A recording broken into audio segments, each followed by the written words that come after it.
Welcome to the Nomad Network, your first stop for complete and comprehensive Chicago Bears football coverage. Dive deep into analyses, updates, and all things Bears. Subscribe to our YouTube channel today and never miss a beat. Thank you in advance for your support. We promise to bring you the best because together we're unstoppable. Go Bears!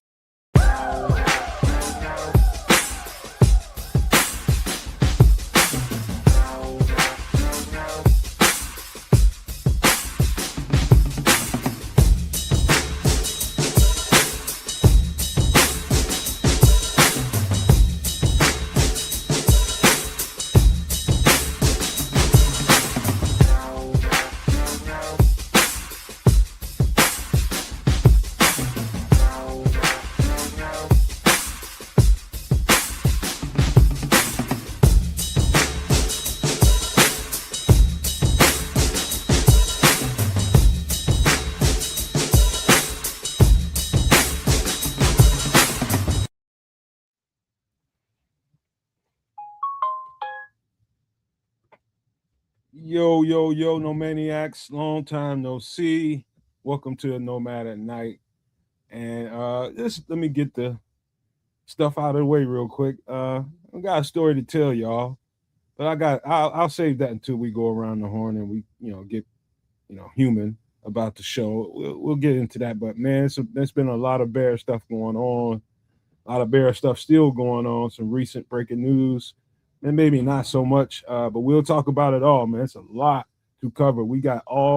There's only one way that we can show you guys how much we miss y'all and how much we regret not being able to do the show when we're supposed to do the shows. Just going to show you nothing but Bear love today. That's the best way to deal with a Bears fan. Just give them all Bears, man, just for hours. Just give it to them, man. We're going to be so knee-deep in Bears today just because of that. But yeah, y'all in for it tonight. We got a lot of good stuff to talk about. But let me not even waste no time so we can get right to it. Go ahead and alley-oop this thing on over to Canada and see what happens. Oh, put that baby right in there, man. Next time I'm a 360 with my chair, see if we can actually make it all the way around without destroying the better part of it. You know what I mean? Anyways, man, welcome in. It's Sunday night. Thank you for joining us, Murray. 23. Hell yes, joining us. The Scrolls. There he is. You good guest there, man. Good guest there. Scrolly. We'll get to that in a bit. Things are good in Canada, man. Summer's still on. We ain't that deep in the fall. It was feeling. How cold is it up there? I just want to know, man. It's fine. It's fine. It ain't cold, man. It was cold. It was getting there a couple weeks ago, and then it turned all the way back around. So we're good, man. I'm enjoying. That's why we're getting weather like that. It's a cold. The cold that just left Canada. No. Well, maybe that's it. Like we got some.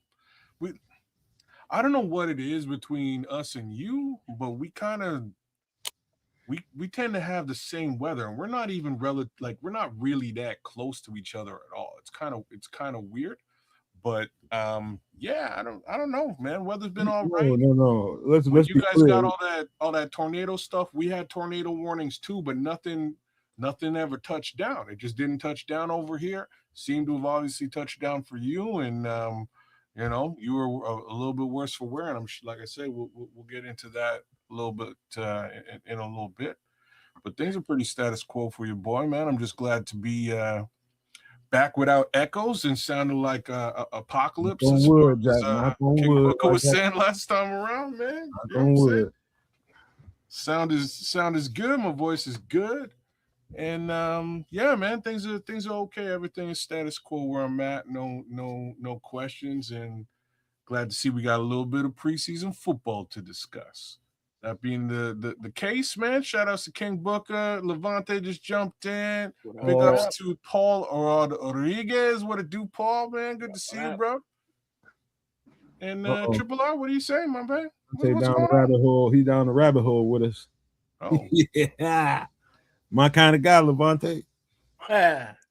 The Mother Nature, she's been on Red Baron's favorite time of her month. Oh, that's what's going on. And been tripping. So big ups to everybody who has had to endure what we've had to locally with the thunderstorms and the tornadoes and the flooding, but other parts of the world, you got goddamn earthquakes and tsunamis and volcanoes blowing their load. And it's just a weird time to be alive, isn't it? Interesting times in which we live. But as long as we're all making it, hopefully if you do have a power outage and you do have a generator, you are lucky enough to find, fuel for the Jenny. It's not the problem is not having gas. It's that gas stations in the affected areas don't have power. So they can't pump the gas. So those in those areas got to go travel outside of those areas to find it. And sometimes those people got to drive for an hour. Hey, you watch your mouth, Booker. I don't be talking about Mother Nature now. She'll come get you. Oh yeah, without a doubt. But watch that now. And so, whatever you got to do, hopefully you're doing it. Hopefully you're safe. And for those people who had freezers, full of meat, yeah, good, yeah, that ain't, yeah. I hope you barbecue all that stuff, bro. Wait till I get it. Go ahead, Trish. My fault. Because when the electricity goes out, there goes your freezers, there goes your refrigerator, and if you have the backup and it doesn't have backup power, now your sump pump isn't working anymore. So now you have flooding. And so, hey, whatever situation, try to get through it the best way you can. We feel you, we understand, and yeah. So we're here. You're here, and the Bears played. So, the world continues to spin. All right. I tell you what. What up, Ralph? What up, Levante Scrolls, King Booker, Paul, everybody just busted up in here. I tell you what up, Squalls? I can go and how's your week been, Trips? But if you want me to, I can start and get the shit out the way. Yeah, I've been good. You go ahead and do it. So, as you guys can probably imagine, yes, there were power outages here in Illinois, around the Chicago area, big time, especially like the south suburbs where I'm located. And shout out before I even get going telling my story. Shout out to everybody in the area that's affected. I did put out. This is a good thing to know. So if anything happens in any time in the future, best way to find out what's going on with the channel is go to the home page, the home YouTube page, and there's a chat board there. So something going on and we need to communicate with you all, check with us there. It'll be a statement there one way or the other whenever I can get to it or somebody else gets to it. But check with us there. So shout out to let me show Smitty some love real quick. Hold on, y'all. That comes in handy too, Smitty. My brother needed.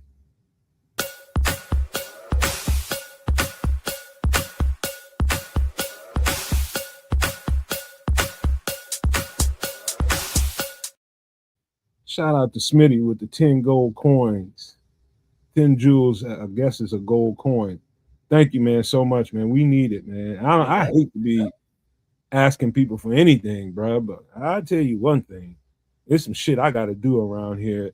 I'll just get the ugly stuff out of the way real quick about that. So a few months back, we got dropped on our insurance because of a storm that was here previously. And we had to put some wood up on a side of the house, on a window and on the basement. And we just haven't replaced the windows yet. So somebody came out and inspected it because there was some storm damage and they dropped us from the coverage. So right now, until we get a new roof, that window replaced on the side, it's a big window too, and the basement window replaced, we ain't got no insurance. And so, man, we out here with nothing on nothing but a prayer, just letting you know. Until we get them, I got to get a new roof, man. And, certified new roof costs a little money, man. So got that going on. Let me tell you a story about the storm. So early Wednesday morning, thank you again, Smitty, too. Early Wednesday morning, I get up I get my girlfriend up. She's got an afternoon job, and so she sleeps at about 11:30. I had to get her up because weather radio going off and it's blinking red. And sure as shit, here come a big violent storm, and the wind was bad. There's a lot of rain, but a lot of wind. It was violent. And I was just like, oh shit. So next thing you know, I leave the area back here where I'm in my studio where I'm at all the time, and I go in the living room. And next thing you know, I just hear this massive thud. Boom. I'm thinking something fell on the house. Luckily, it did not, because that thing would have tore something up and probably us back here in this area. And it ended up falling in my yard. I mean, it's a big, huge tree back there. There's two of them, but this one, it's kind of got parts of it that's rotted out and hollowed out a little bit. Parts. I think some lightning hit it and cracked that thing, and the whole big portion of it came down, took out about 18, 20 feet of my fence, took down the power, took down the cable, took down everything, man. And we really couldn't see exactly how bad it was until it cleared up because it got really, really dark. And so, man, it was so bad. It's just all kinds of stuff that it brought down with it. It took out portion of my shed, one of my sheds. Again, took out some of that fence, and then it broke down into like 2 or 3 big pieces, big, huge pieces that you ain't nobody moving them things. Them things like 25 inches wide, all of it. And so all that, so we got a yard full of stuff to clean up. We got damage to the sheds. We got toe down fence in a section. And so the first thing we got to do is try to at least get a section of that thing off, at least a small enough section off of that thing so we can try to tip this fence back up in any kind of way that we can, because we need that. You know what I mean? So trying to do that. And so that tree, we limped that together, patched it up with some muscle and a few zip ties. It's basically all it's hanging on by that. And took me a long time to hack that piece off. Couldn't find nobody with a chainsaw. Still ain't found nobody with a chainsaw that's gonna come through, because everybody's around here is got damage around here. So yeah, man, it's just that happened Wednesday morning. The show was Wednesday night. I had to cancel it, and I'm sorry about that. But I've been going nothing but balls to the wall since then, trying to get this place back in ship shape, patch everything up. And I still got a big, huge, humongous log in the middle of my yard. It needs to be bucked up and cut. So I've been just going ever since then, man. I barely had time to sit back and watch that game and look at some tape. That power really just came on that day. So that's been my story, man. I appreciate you guys for showing me some love in there. No, I ain't got no chainsaw, Smitty. I wish I had one. And like Corny's saying, it's raining again, and this forecast to be raining for the next week every day. For some percentage of the day. So stay dry. Keep your powder dry, your power on as much as you can. Hey, shout out to Paul. He had to dip out and go pick his little son up, man. Might not be a little son, your son. How'd your freezer do? That's a whole other story, man. So we're lucky enough that I used to cater food and go do outside events. Like I told y'all, we go do, events. I have to cook, and you need a whole lot of you're gonna be out in the open. You can't take a refrigerator and freezer with you, so you need a lot of coolers. So we got a lot of coolers downstairs, several of them, different sizes, shapes, and that's what we did. We just took and iced up everything and put it all in different coolers to keep it at least from going spoiled, man. People say that you shouldn't eat meat after it's unthawed. You can't refreeze it. That's bullshit. That's total bullshit. I've done it many times. Nothing ever happened to me or nobody else that ate it. What up, ATF? What's going on, man? What up, ATF? Yeah, I had all that shit in freezer. In coolers, bro. Oh, right on. Because I know a lot of people didn't have those options as far as cooler wise. And it's like you can keep your doors closed as long as possible, but without power, eventually, that temperature is just going to drop. But luckily enough, you did have the ice and the resources to, save a lot of your food. Because now the crunch at the first of the month, when everybody want to go grocery shopping to restock, their freezer and fridge, now you're gonna run into shortages for food because everybody in the area is going to be shopping at the same time to replenish. Yep. So it's not over weather wise, it's not over cleanup wise. There's still people that don't have power, from the storm that happened Wednesday, Tuesday, so it's not over in that sense. So, keep your head up and keep battling, y'all. Hey, Smitty, I hear you. Smitty says y'all got to invest in a good generator. Did that. Ended up, so I'll tell you that story. So I bought a nice ass cat generator. This thing is strong as an ox, bro. And a couple years ago, power went out for another storm, a Derecho or some shit they called it. And my grandparents was living over there with my mother, and she take care of them. Can't have them without power.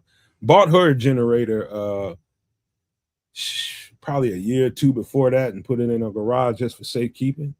The generator was a bust, man. Absolute bust. Never buy a GE generator in your life, bro. Especially from online. If you're gonna get a GE generator, get it from the store and make sure that thing fire up. Thing was a bust. We did everything. We had like 3 mechanics over there working on it. It was a bust. I put it in the shop. It's a bust, total bust.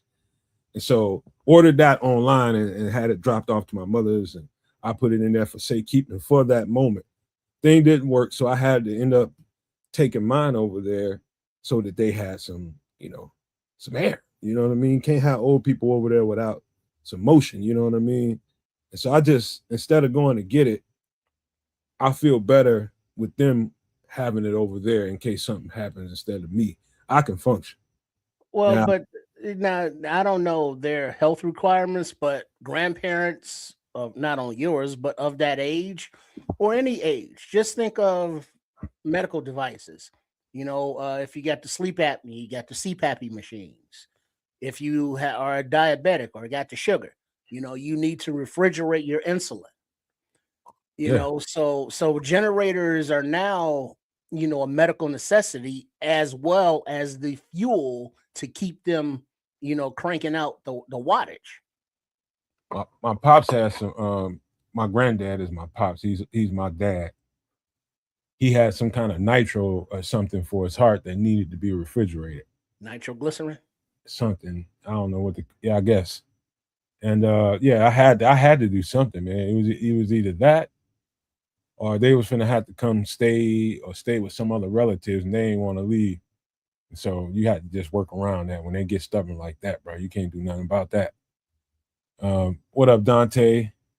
What up, Dante? Man, bro. So anyway, man, yeah, it's I end up giving that to my mom, and we've been planning on getting another generator. My next one is going to be probably something solar generated for sure. Shout out, look at my boy Smitty right here showing the Very love. cute.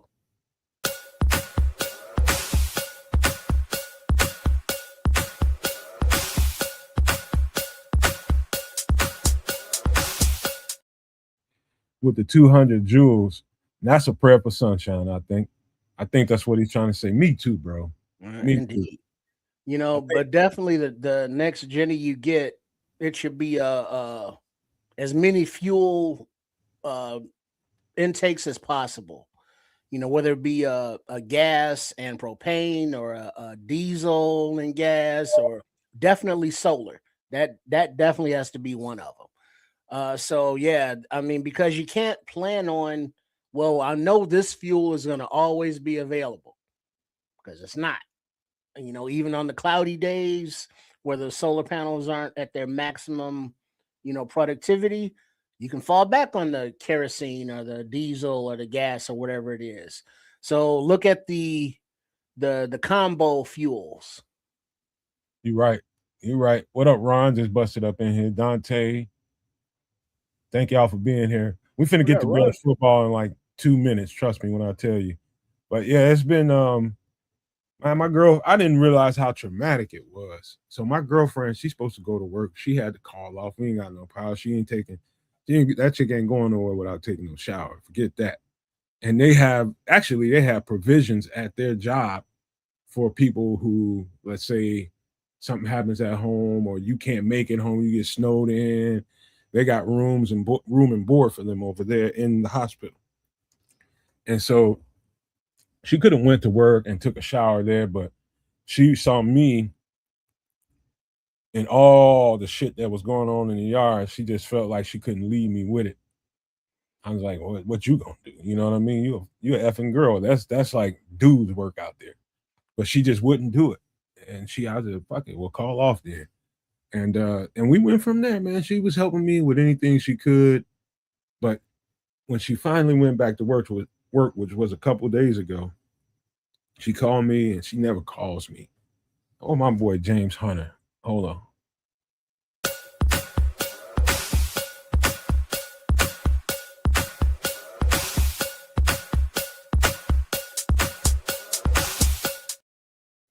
Shout out to James Hunter with a $10 super chat.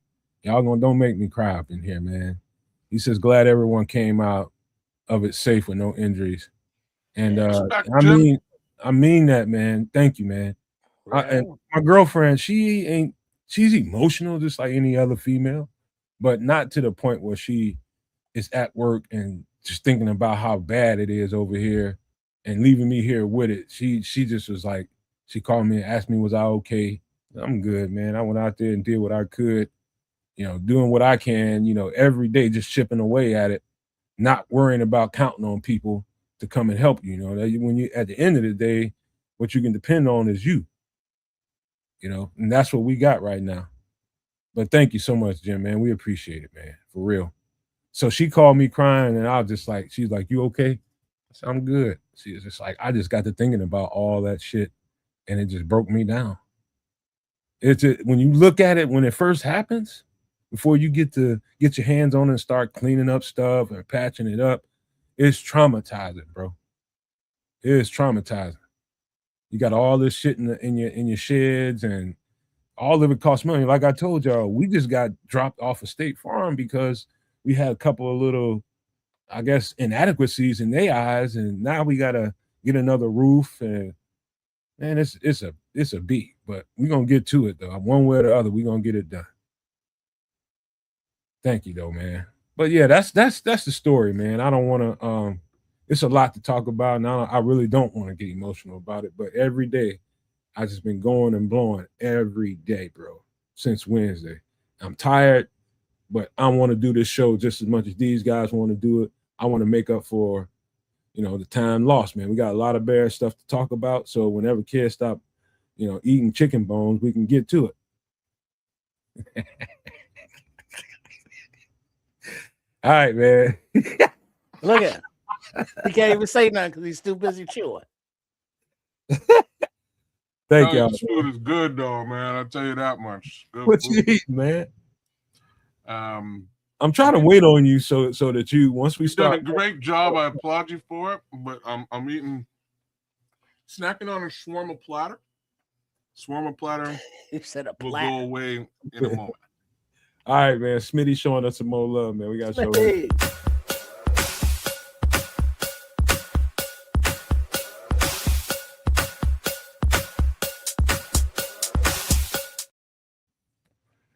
This is why I love this community, man. It's people like Smitty, people like James, people like Dante, and everybody else that always, show some love like that. It just so happens that this is a particular moment, beyond this, it's just, every month you got stuff to take care of with the channel. That always helps, y'all. But right now it's tight, and y'all showing love, man. Whatever it is, whatever amount it is great. So it's better than what I had going on before, man. We tight over here. So thank y'all, man. Thank y'all. And ain't no bullshit too. Y'all know I don't bullshit. I ain't telling y'all nothing and I can't walk out in my yard and take you a picture of and show you. Trust me. But yeah, man, we gonna have to get to it, man. We can't be waiting on Kev to get done filling his face up. You want to get to it? Ted is here, bro. Let's go. All right, we're gonna get to some Bears, y'all, because that's what we came here to do. Give me a second. Let me pull up. Let's get the bad news out of the way first. Let me just get this pulled up. So, don't know if y'all heard, but today at practice, which surprised me that they even had a practice. I guess it was a non-padded, kind of supposedly a walkthrough. But let me tell y'all something about walkthroughs before I get into specifics about Kyle Monangai. Depending on your coach, a walkthrough can be much more intense than a walkthrough, especially when you have a coach that is putting an emphasis on things being intense and getting ready for an intense season. I played for a coach like that in high school and in college. You know, the walkthroughs got physical. And, you know, according to, I actually turned on CHGO and found this out. And what'd you say, Ron? That's okay, man. But according to Adam Hogue of CHGO, what they saw in practice was, you know, the walkthrough, you know, they being a little intense and they're running. And so Kyle Monangai breaks out and he's running away from Grady Jarrett. Grady Jarrett's trying to catch him. Catches up to him, grabs him, and I guess Kyle Monangai twists awkwardly. Hey, Dante, man, it ain't necessary, but hey, it is. Being honest with you, man, it ain't necessary. You don't have to do nothing, man. We're gonna work our way through this, man. You don't have to leave. You don't have to leave at all. Stay on in here. But yeah, Kyle Monangai twists his knee, and from reports, this is Adam Schefter. Kyle Monangai twists his knee, got checked out by the trainers. He's saying it's fine, but they're doing MRI to test it probably tonight or tomorrow. We'll probably find out more by the time we get to tomorrow's presser. So it was a time that everybody, all the Bears fan, and you know, they holding their breath right now, kind of hoping that this don't turn to the worst. And me too, because I know how those kind of practices can be. And so before people jump down Grady Jarrett's stuff, trust me, it happens all the time when coaches insist on things being intense and, you know, practicing, you know, full speed, but you don't have to bring people to the ground. It happens all the time. And to Grady's, you know, like you're saying, his benefit, he held him up halfway down. You know, he didn't finish the act of the tackle of falling on him, you know, but the twisting had happened by then. So it's a physical game, it's incidental contact, and initial tests are one thing, you know, which we saw with Kobe Bryant is, you know, we wait until the official testing and the official you know, word out of Hallis Hall. But according to this and the looks of it, everything is stable with the knee, but they're going to do an MRI just to see, because you can see up in there with the MRI and it will answer any and all questions and or doubts. So it's not ideal, obviously, and being that, you know, it's his right knee and he's a running back, you know, we'll probably not see him anymore this preseason unless absolutely necessary. So, you know, let the young fella you know, heal up. There's other guys in the room that are battling for a spot.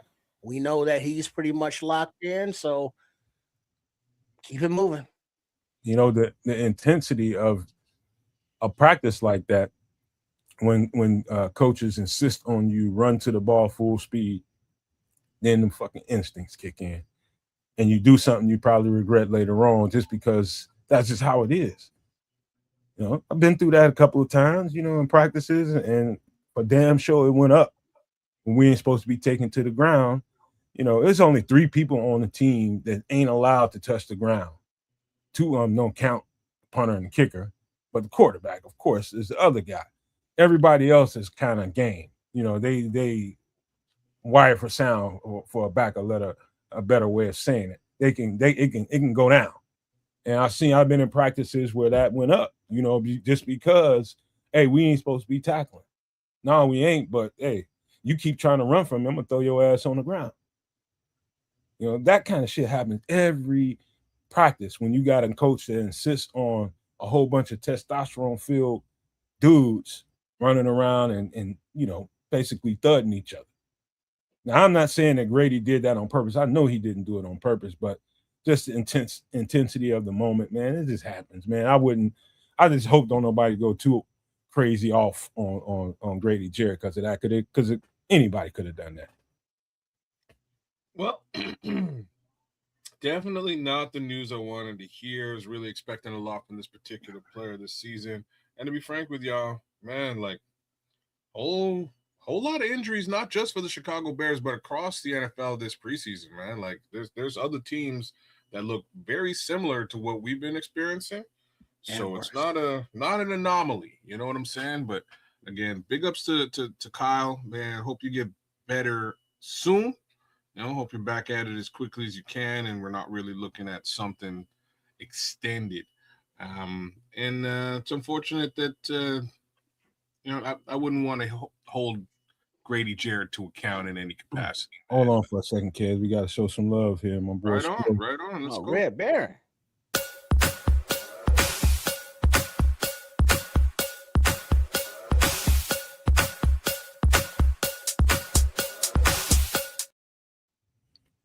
He says the Scrolls with the $9.99 super chat, man. We love you, bro. Not no cap, bro. We love y'all, man. Especially you, man, and everybody in this motherfucker, man. For real. But let me read this super chat.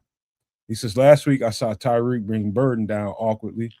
We definitely don't need this average defense being. You still think it's average, huh? Being a detriment to this potentially historic offense before the season even starts. I get where you're going. But it's loyalty across the board, Scrolls. Now, you just got to know that right out the gate. There's loyalty between teammates, man. But as soon as you get out there on the field, all the time we kick it and hang out and be laughing and BSing around, now you got a job to do. And now you're trying to make sure that you're doing as a coach orders you to do. Be intense, but don't bring nobody to the ground. And then sometimes it happens. Sometimes it's just the momentum of both of y'all coming in contact with each other. You bump them down to the ground. Sometimes, all right, you've been talking a little shit. I'm going to throw your ass down, that kind of thing. But then sometimes it's just freak stuff and instincts kick in. Don't blame nobody for that, man. Don't blame nobody for that. Also, everything I've been telling y'all about what I thought this defensive front was when we brought these new pieces in here. Everything we've been saying this whole entire offseason, I saw that shit come to life. That shit came to life yesterday. And people saw it for what we described it to be. But I ain't here to pat myself on the back or the network on the back. We're not going to do all that. But truth is, we told you. We told you. You'll see it. And so it's praise to go all across the board for that defense. That defense was storming, bro. But yeah, thank you, Squirrels. That pay no attention to that. That's just regular bang bang shit in football practices, bro.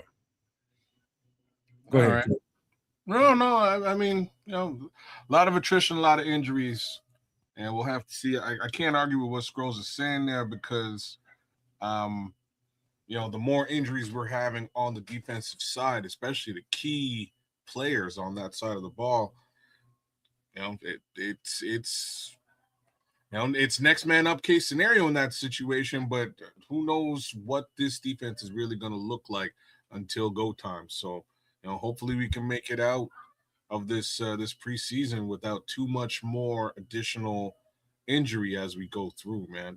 But sending good energy to Kyle Monungai, man. Everything is on the line, man. It ain't gonna be bad. I'm just putting that out to the universe. It's gonna be all right, man. He might miss a week or two with a little swelling, but he's gonna be all right. Just putting that out to the universe, man. We're gonna have our horses when it's time.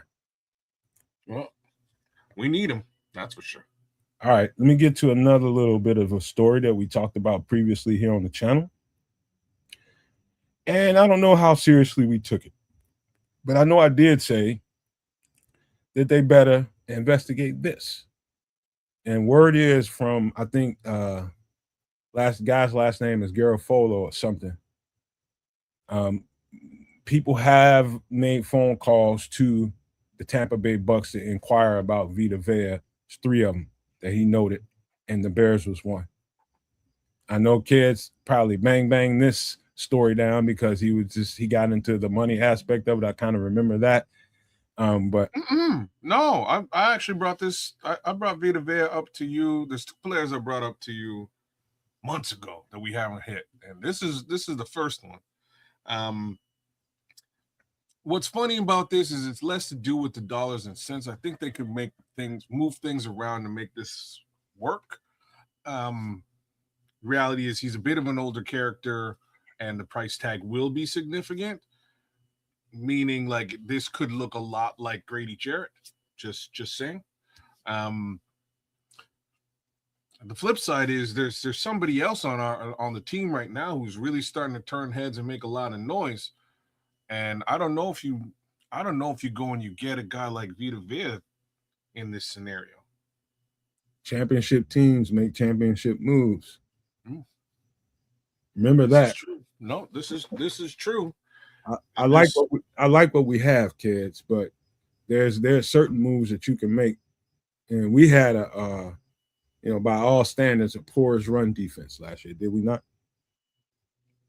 Yep. Okay. And so what do you do when you see some real strong talent around the rest of the line? You really want to plug the middle of that defensive line. I saw some strong stuff yesterday, some really strong stuff from several guys. Now, I'm going to put that out there a little bit later on as we get into some individual takes on certain players. But I was proud and happy, and now I'm anxious about the fact that the Bears reached out here, because I think I don't know, even if they just putting this out to Garofolo that they did and they really didn't, I'm interested to know that the Bears are at least doing due diligence on this situation, because we do have a championship caliber football team. I don't care what nobody tells you. We got a championship caliber football team. And you have to do championship caliber things. And this would be one of them. Like I say, I was interested in this, and I'm not sure if I'm quite as interested now. It's funny because Levante's right there where I'm at right at this present time. A couple of months ago when I initially brought this up, it was really without hearing certain names and certain players or really knowing what they're about. And the one name that I'll drop here, I'm sure we'll get into it later, is Jordan Vandenberg. I'm hearing a lot of noise, and the noise is good. Couple that with some of the other talent that we have on the line right now, I'm hoping that the line looks okay. But look good in that preseason game. We'll have to see what it really looks like and whether they feel that they need more power on that interior of the line. I think the interior might be all right. And the thing is, Veda is 31 years old. It's going to cost you at least a third round pick, to the Bucks to acquire him. Then he's going to want to get paid, 25, 30 mil a season for at least 2-3 years, you think. So, with all of those stipulations, like, nah. Let the free agents that we brought in and Street, Gallimore, Lynch, let the rookie Vandenberg and whoever else can battle, let them battle and figure it out, as opposed to giving up all of the required assets to attain them. Granted, he's a good player, but does he fit with where this defense is in their course of development and where this team is in the course of its tradable assets? And re-signing assets. Listen, all I know is I let people who do that kind of accounting do that kind of accounting. When it comes to the roster, it's depth, and the players that we have, the developing players or the veterans that we have. To me, I'm just like I brush that to the side when it's a chance to get a guy this dominant. When you that's what you're looking for, dominant players that dominate their area. That puts a budding championship roster kind of over the top, whether it be an edge rusher, whether it be a D tackle, whether it's a receiver, whether it's a quarterback. You get dominant players that dominate their position, especially when you have kind of what people would call a shortage in run stoppers. You know, like I said, we'll get to some of these players and some of the stuff we saw yesterday, but this is a championship move.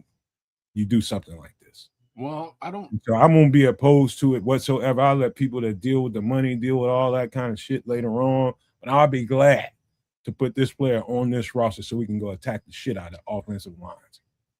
Like I said, I was with this as a move a couple of months ago. I'm just not so sure anymore. I'm also sure that they kind of need to test the waters with what they have, especially before making an investment. I think they need to know that this line is not,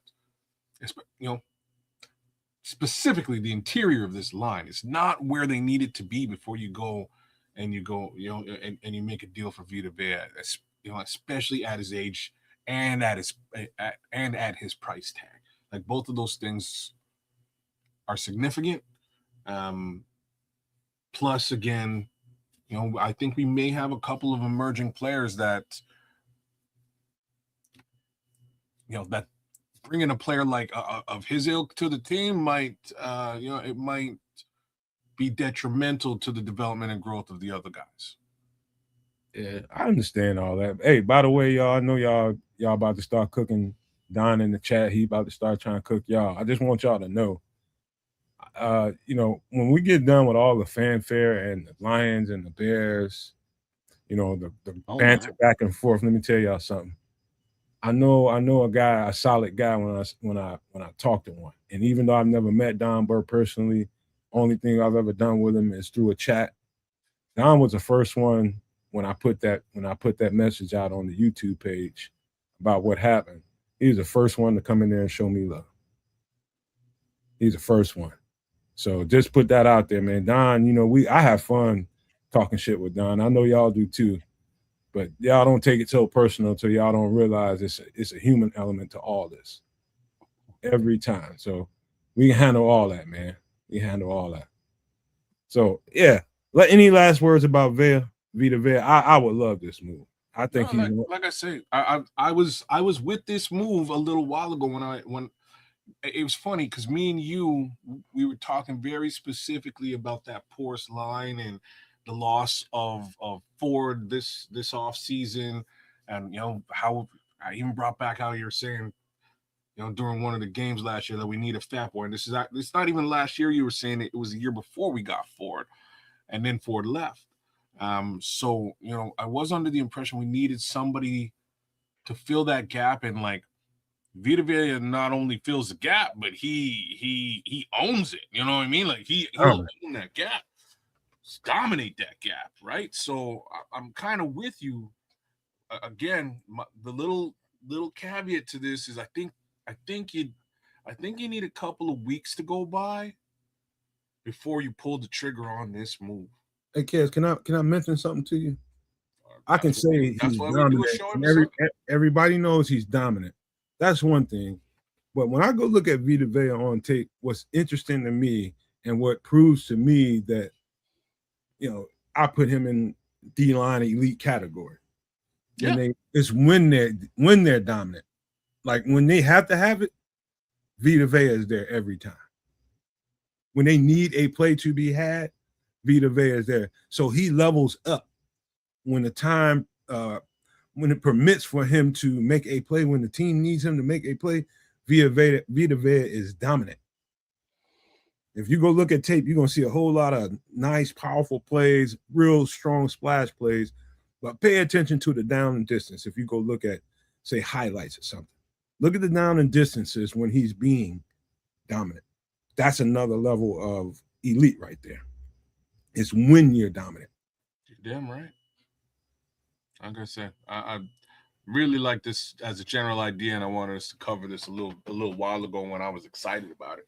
Now I'm starting to get excited about other things, and I really hope they're real things. I hope these other areas transcend up and trend up, because here's the real facts. The real facts, and unfortunately, it's accounting, bro. Right? The real facts is there's a lot of money on that line right now, and it ain't in the edge. A lot of money in that interior if we layer on one more guy at a big contract now, when you potentially can jump out of some of those big contracts after the season, you kind of hamstringed yourself. So I think we need a couple of weeks more just to really get a feel as to what they think this, this D-line interior is going to look like.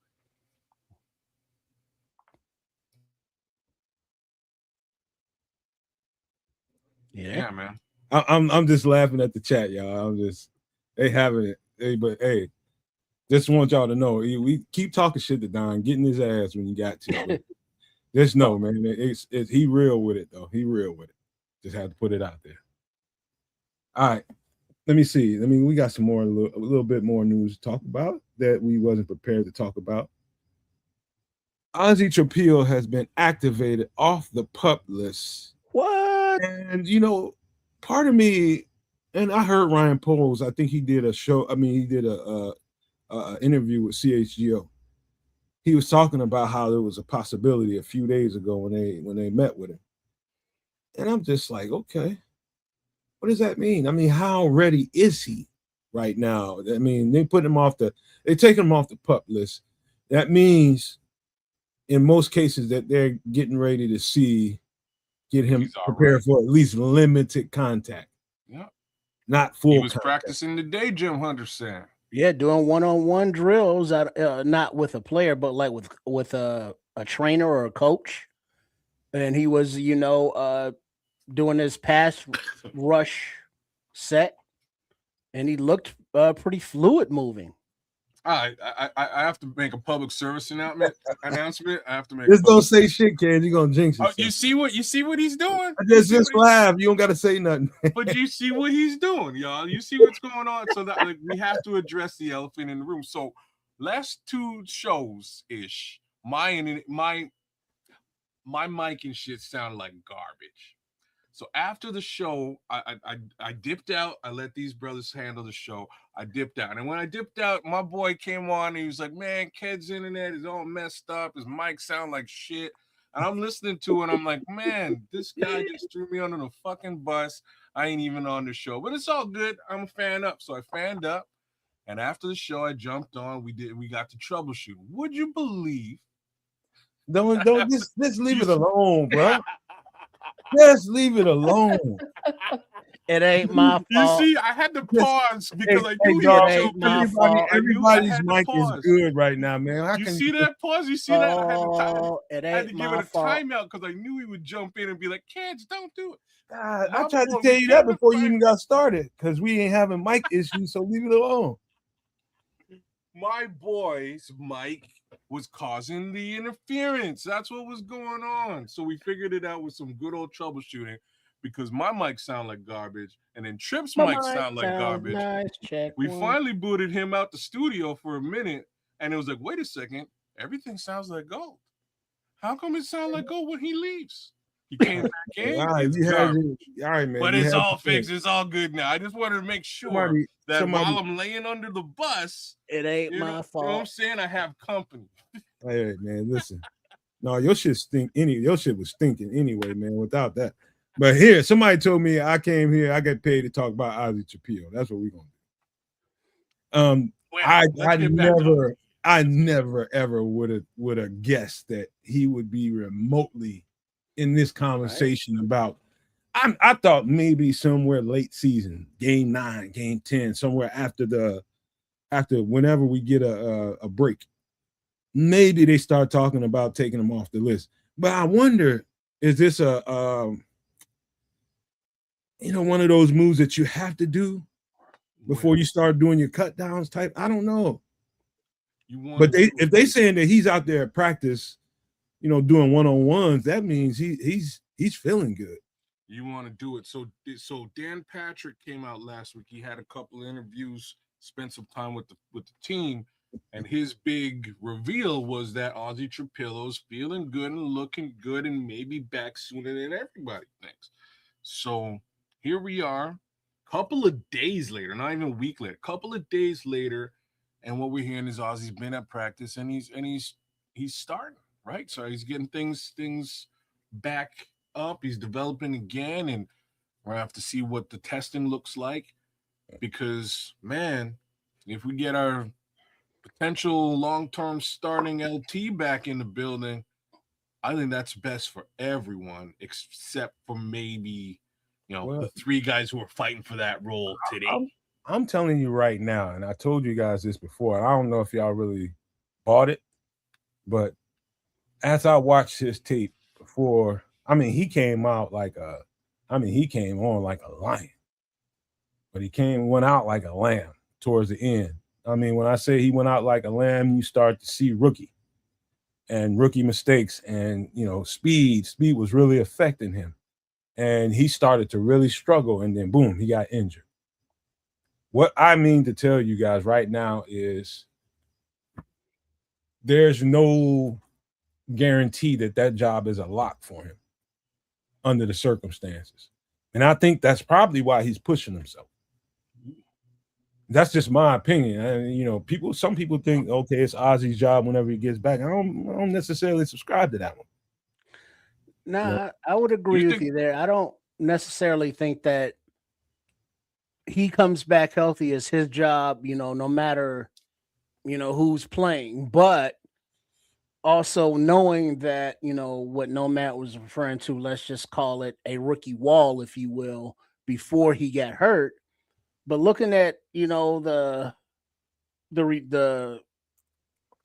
candidates for replacement to be starting left tackle, haven't really, separated themselves, let's say, head and shoulders above the others that would prohibit him from coming back and winning the job outright.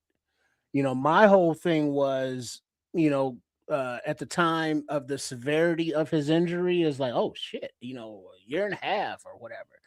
And it's like, well, maybe we'll get him back during the middle of the season. And it was like, well, just redshirt him. But it's like, this fool is already back, in the second week of camp. And so I don't know what science is doing. I'm sure they're checking his pee and his blood for everything that wouldn't be allowed. But I don't think that the training staff or the coaching staff would put him in peril by putting him back into the fray this fast if he was not ready. And so as long as they're bringing him along, and of course he's going to have to ramp up, to get to camp shape, which takes time. And, so as long as we're not rushing him, just let him come back at his own pace. And if he can come back healthy and, in a few weeks into the season and not only compete for, but look like he deserves to be the starting left tackle, welcome back. Waka waka. Yeah, go ahead, kid. You got something? You go, man. Because long story short, if this guy could get you're probably right with respect to the job not just automatically being his, but we're gonna see what competition looks like once they feel he's actually healthy. I still don't see him showing up at the beginning of the season. Maybe right into October is when you'll start to see Ozzy Trapillo. But that's a good, in my opinion, that's a good news story as long as he looks better than what we have at left tackle today. Yeah, I think it's a matter of, because they've tested him for strength as far as they could in a room when you're dealing with machines and people that's pulling and tugging all over you and having you do resistance training and all that kind of stuff. But it's nothing like when you pad up and have to deal with play in and play out the consistency of power in an NFL NFL football player. So that's the next hurdle. That's the next hurdle. And the other hurdle is him internally. How's your confidence in your recovery? Are you just gonna go out there and let it fly like nothing ever happened, or are you still thinking about that shit in the back of your head? All those things have to be worked out with him and him only. The trainers and the staff can only take you so far, but how fast you are ready, you cannot warp speed that. You're gonna have to just go and let nature tell you when it's time for you to be on that field at full bore. Until then, you got to just keep working. But I know he's a little anxious because he sees competition out there and he wants that job, and I can understand. I just hope that if he's not able to put a pause on himself, there are people around him if he's out there too early. I just don't like to see players get pushed out there when it's not their time. This is, if he's ready and truly ready, it's incredible. I'll just say that. So the knee, the part of the knee that he messed up is where the cap is, where your kneecap is. There's a tendon right underneath that attaches to your shin. And so that tendon is ruptured. And he's been repaired, and he's out there like nothing ever happened. With no brace and nothing. That's impressive enough to me, just the fact that he ain't out there with no support on it. That's huge. That's huge. So, yeah, congratulations to him, and I hope that he gets back 100% and adds to this competition. I'm just not in a hurry to see that, because I just want him to be where he needs to be before he starts to put his hat into that mix and not push it too much. Well, like I say, if there's any opportunity for him to reclaim that position, I'm with it, man. I'm happy to hear it, happier to see it. Yeah. All right. So we had a lot of stuff going on. We had a signing since the last time we talked, and this guy showed up. 2 easy picks, 2 of the easiest picks I've ever seen in my life. Those were bad throws, bro. Yeah, that's why I said. But still, you know what I mean? Those are bad. Those a couple got bad. beating on the spot. My grandma could have got them, waking straight out the bed. But hey, I'm not trying to bring him down. He played. He was out there. He made some plays on the ball. One play in particular on the third down got us off the field. They were great on third down. You can tell that Dennis Allen put an emphasis, put a bounty on who gets us off the field on third down type of shit. And they was on that shit on third down, bro. The running game, at times they gave up a couple first downs here and there, but passing game, they was on their shit when it came to not giving up third down. They was on their shit, and he made a hell of a play on the ball. And he's been doing that the entire time he's been in the NFL when given an opportunity.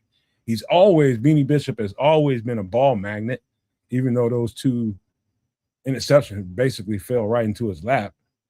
He's always been a ball magnet. It's just being where the ball is a trait. How about that? That's a trait that not everybody has. It's people that go through the entire NFL careers in the secondary don't have nan pick in their life. But when you got ball instincts and real football instincts, you're always around the ball. Always. And he has that. This is a really good pickup because of the, we just don't know what's going to happen with Kyler yet. I'm holding my tongue with him, and we'll leave that to a side conversation. Let's focus on Beanie Bishop. We needed some depth because all of a sudden now you got, other people getting thrust, taking slot corner reps that you ain't have planned for that to happen, or a little earlier than you planned for that to happen. We'll talk about that guy a little later, but it's nice knowing that we have a guy that's done it and has some games under his belt, and you got to put him out there in the moment to get it done. He can get it done. And so how he shakes up on the depth chart, I think he's just going to get better and better as the rest of this camp convenes, because he ain't got no choice but to. He's learning what the calls are, but they were confident enough to put him out there within a few days of signing him and have him play significant football, and it looked good to me. What y'all think about Beanie? I say Beanie looked great out there. Barring those 2 passes, he looked good. Like I kind of have to discount them, even though they're ints, man. They're takeaways. Um, I need to see a little bit more from this player just to see how he factors in and where. There was some other not so great play in the secondary yesterday as well. Sorry, there was a couple of mistakes in the secondary, and I'm wondering if Beanie can really be the guy to help clean some of that up. Well, it's nice to at least have him be aware, to catch those overthrown balls, because not every pick that Nashawn Wright or Kevin Byard made was jumping in front of a passer. Some of those were poorly thrown balls that they reacted to and made the play on. And when we did sign Beanie Bishop, I looked at the some of the comments, and it was just a lot of dismay from Steelers fans Yeah. because they were sad to see him go because he got, squeezed out amongst the veterans and the way that, just the team structure was. So he became available, and he's, by all accounts, a very good player, still young, has NFL experience, and now he's, on the Bears, and he got a couple picks, whether they were ducks or not. So as long as he can continue his development within the team structure, there's gonna be a place for him, because injuries is a son of a bitch, and his skill set is a Dennis Allen, Al Harris kind of thing. So welcome aboard, and keep balling out, Mr. Bishop. He's a stopgap, is what it is, until Kyler is ready to get out on the field. We need somebody qualified, and now every I don't care what nickel you are, even Kyler has his flaws. He's a paid player, but he's got his flaws too. We just need somebody there to man that gap. You guys have somebody in that gap, and Beanie Bishop was, to them, the best guy available to do that. And so expect that when we roll out, let's just say, warp speed into regular season, ideally this would be the guy if Kyler's not there. I know people feel a way about Malik Muhammad, which we're going to get to right after this. But you just don't understand how important it is to have a veteran available to play this position, because it entails so much. You can be as high as you want to be about a young football player with a whole lot of talent that you think need to be getting these reps. But when important football is being played, you don't got time to be worrying about who getting reps and who ain't. What you got time for is to make sure you got the right person in there to make a goddamn play. And he's still young, 26 years old, man. He's a young, fresh football player that is getting more and more experience and kind of knows the lay of the land when it comes to this position. It's a whole lot that comes with it, man. I don't know how many times you got to hear people tell you that the nickel outside of quarterback is probably the most, I guess you would call, mentally stressful position, because it entails so much. It's an all-encompassing position. When you just a cornerback just trying to play cornerback, now you got to think like a linebacker and do linebacker things when it's time to. Got to watch formations and sets, and if there's a motion or shift, you got to make sure you communicating right and align right. If you too far aligned to the inside or the outside of something that got called and checked out with the defense, you messed up a play. So you got to be right. And so I keep stressing this. The nickel cornerback ain't just who can cover somebody man to man or not. It's a lot of information being disseminated in his mind and the rest of the defense around him, making sure that if you get something wrong, you're in a position to correct it. All of that shit's going on in your head. I can go down a list of things that I can, when I see a formation that makes me think this or that. I mean, it's to come to a team just like that. He's playing a vanilla defense that Dennis Allen is calling out there, which helps him kind of hyper speed his getting on the field. But when the game plan starts to get a little detailed, that's when he's going to need these next few weeks in camp to get some of these calls and checks down, making sure he's on the right page with the safeties for the most part and the linebackers. So yeah, just know, man, he's doing yeoman's work by just getting on the field in the first place. But hell of a game, man. I saw him make a few plays out there outside of the interceptions. I'm just glad there's a little bit of competition at that position. You know what I mean? And we're getting the chance to see some of it. Really worried about the Kyler situation. And this little Jabril Peppers comment by Jim is worth touching on. Jabril he's more linebacker safety. Well, our main safety got hurt. Well, yeah. I mean, but we do have a guy in the building, Xavier Woods. But Jabril Peppers is an interesting guy. He just got hurt too. He's the thing I like about Jabril. Thanks, Trip. So what I like about him is he's versatile. Brother, he's one of in his college. Wow, his college tape's insanity. They put him anywhere, he could just get it done, including return game. Man, he's one of the wildest return men I've ever seen. He hasn't done any of that in the NFL though. I don't think he's just been allowed. But I think it might be a good idea to have a couple of relatively, low money safety rotational players, especially from a veteran perspective, because you got your young buck there, man. He's super solid, but I think he's going to spend the better part of the season just acclimating and learning from somebody, and somebody got to be there, man. So I'm with AC Adam. I'm with Corny on this one. I actually hold that player in very high regard.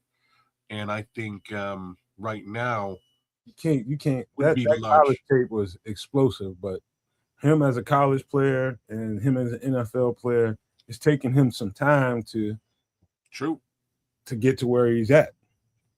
And I ain't saying he's in the best place in the world either. He's one of those, the old saying is jack of all trades, master of none, and he's kind of like the epitome of that. He's now sort of stepping into his role as a safety. Before, you just put him on the field and he's impactful. So I don't know really what they would want to do, but I could see there being reason enough to take a shot in the dark on a Jabril Peppers in today's world, just given the attrition at the safety position and the dollars and cents around this particular veteran player. All right, I'll tell y'all what. I got to jump to some. I probably should have started with this, but I pride myself in. Where's Samo when you need him, huh? I was about to call him today too, man. See? But if he ain't in the chat, if his ass ain't in the chat, that means he's busy, because I know he saw the same shit we saw and he got a lot to say about it. Mm-hmm. If he ain't in the chat, that means he's busy right now. But Jamry Chroma, you talking about? I pride myself, No Maniacs, and Kids and Trips know this too. And getting all the information, doing all the tapes, seeing around corners with every single player that we have on the team, having information and just knowing what this dude can bring to the table. Jamry Chrome has been on this roster this is going on the third year. He's been in this camp. And this is the one I didn't see coming. I did not see this coming. Jamry Chroma is a much more improved player. First thing that I noticed that jumped off at me when I seen him before he really started making plays, I saw him on the sidelines. He's leaner. So Jamry Chroma in college was about 275, 280. 6'3", about 275, 280, somewhere in that range. Now he's down to about 265. And you can see that lean muscle. He is strong, bro. He looked really good. He looked like an NFL edge rusher that's about his business. And Lord, that showed up on the game. I mean, he was every part of that game that he was out there, and they left him out there too to see. Is this just no? He kept bringing it, kept bringing it, kept bringing it. This is the type of shit I'm talking about. When you start thinking about, okay, why don't the Bears do this? Why don't the Bears do that? Why? How come they didn't sign this edge rusher? How come they didn't draft this edge rusher? It's because they seeing shit in practice that we don't know about until we effing know about it. And guess what? We just found out they got a guy that they think has a lot of potential, and it's keeping them from going, overboard with the money. And what I saw was impressive to me. Like, man, this guy, he's just at that age too. He's just at that age. And I keep saying this shit all the time, kids and trips. Flu said it right the first time. He said, when you get defensive linemen, it usually takes 2 to 3 to 4 years before they get to where they need to get to because of the change in power, speed, and quickness in the NFL. It's a huge change. Everybody's a dog. And so it's taken Jamie Croma this amount of time to get where he is. And what I saw, I was totally impressed with. The power, the quickness, the explosion off the ball, everything was there. He was a beast. He was just always around the ball, even in the run game. Man, that shit was impressive, bro. Well, I'm happy for this.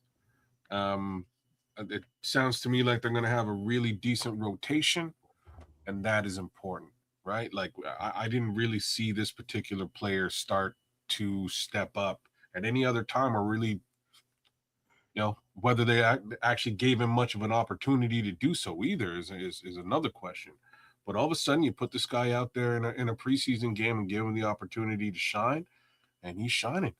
So we need to feed into that, help continue to develop him, and potentially we might have a really decent rotation going on. I can't. I'm not going to put the world on Jamie Croma's shoulders, but man, let's keep this going.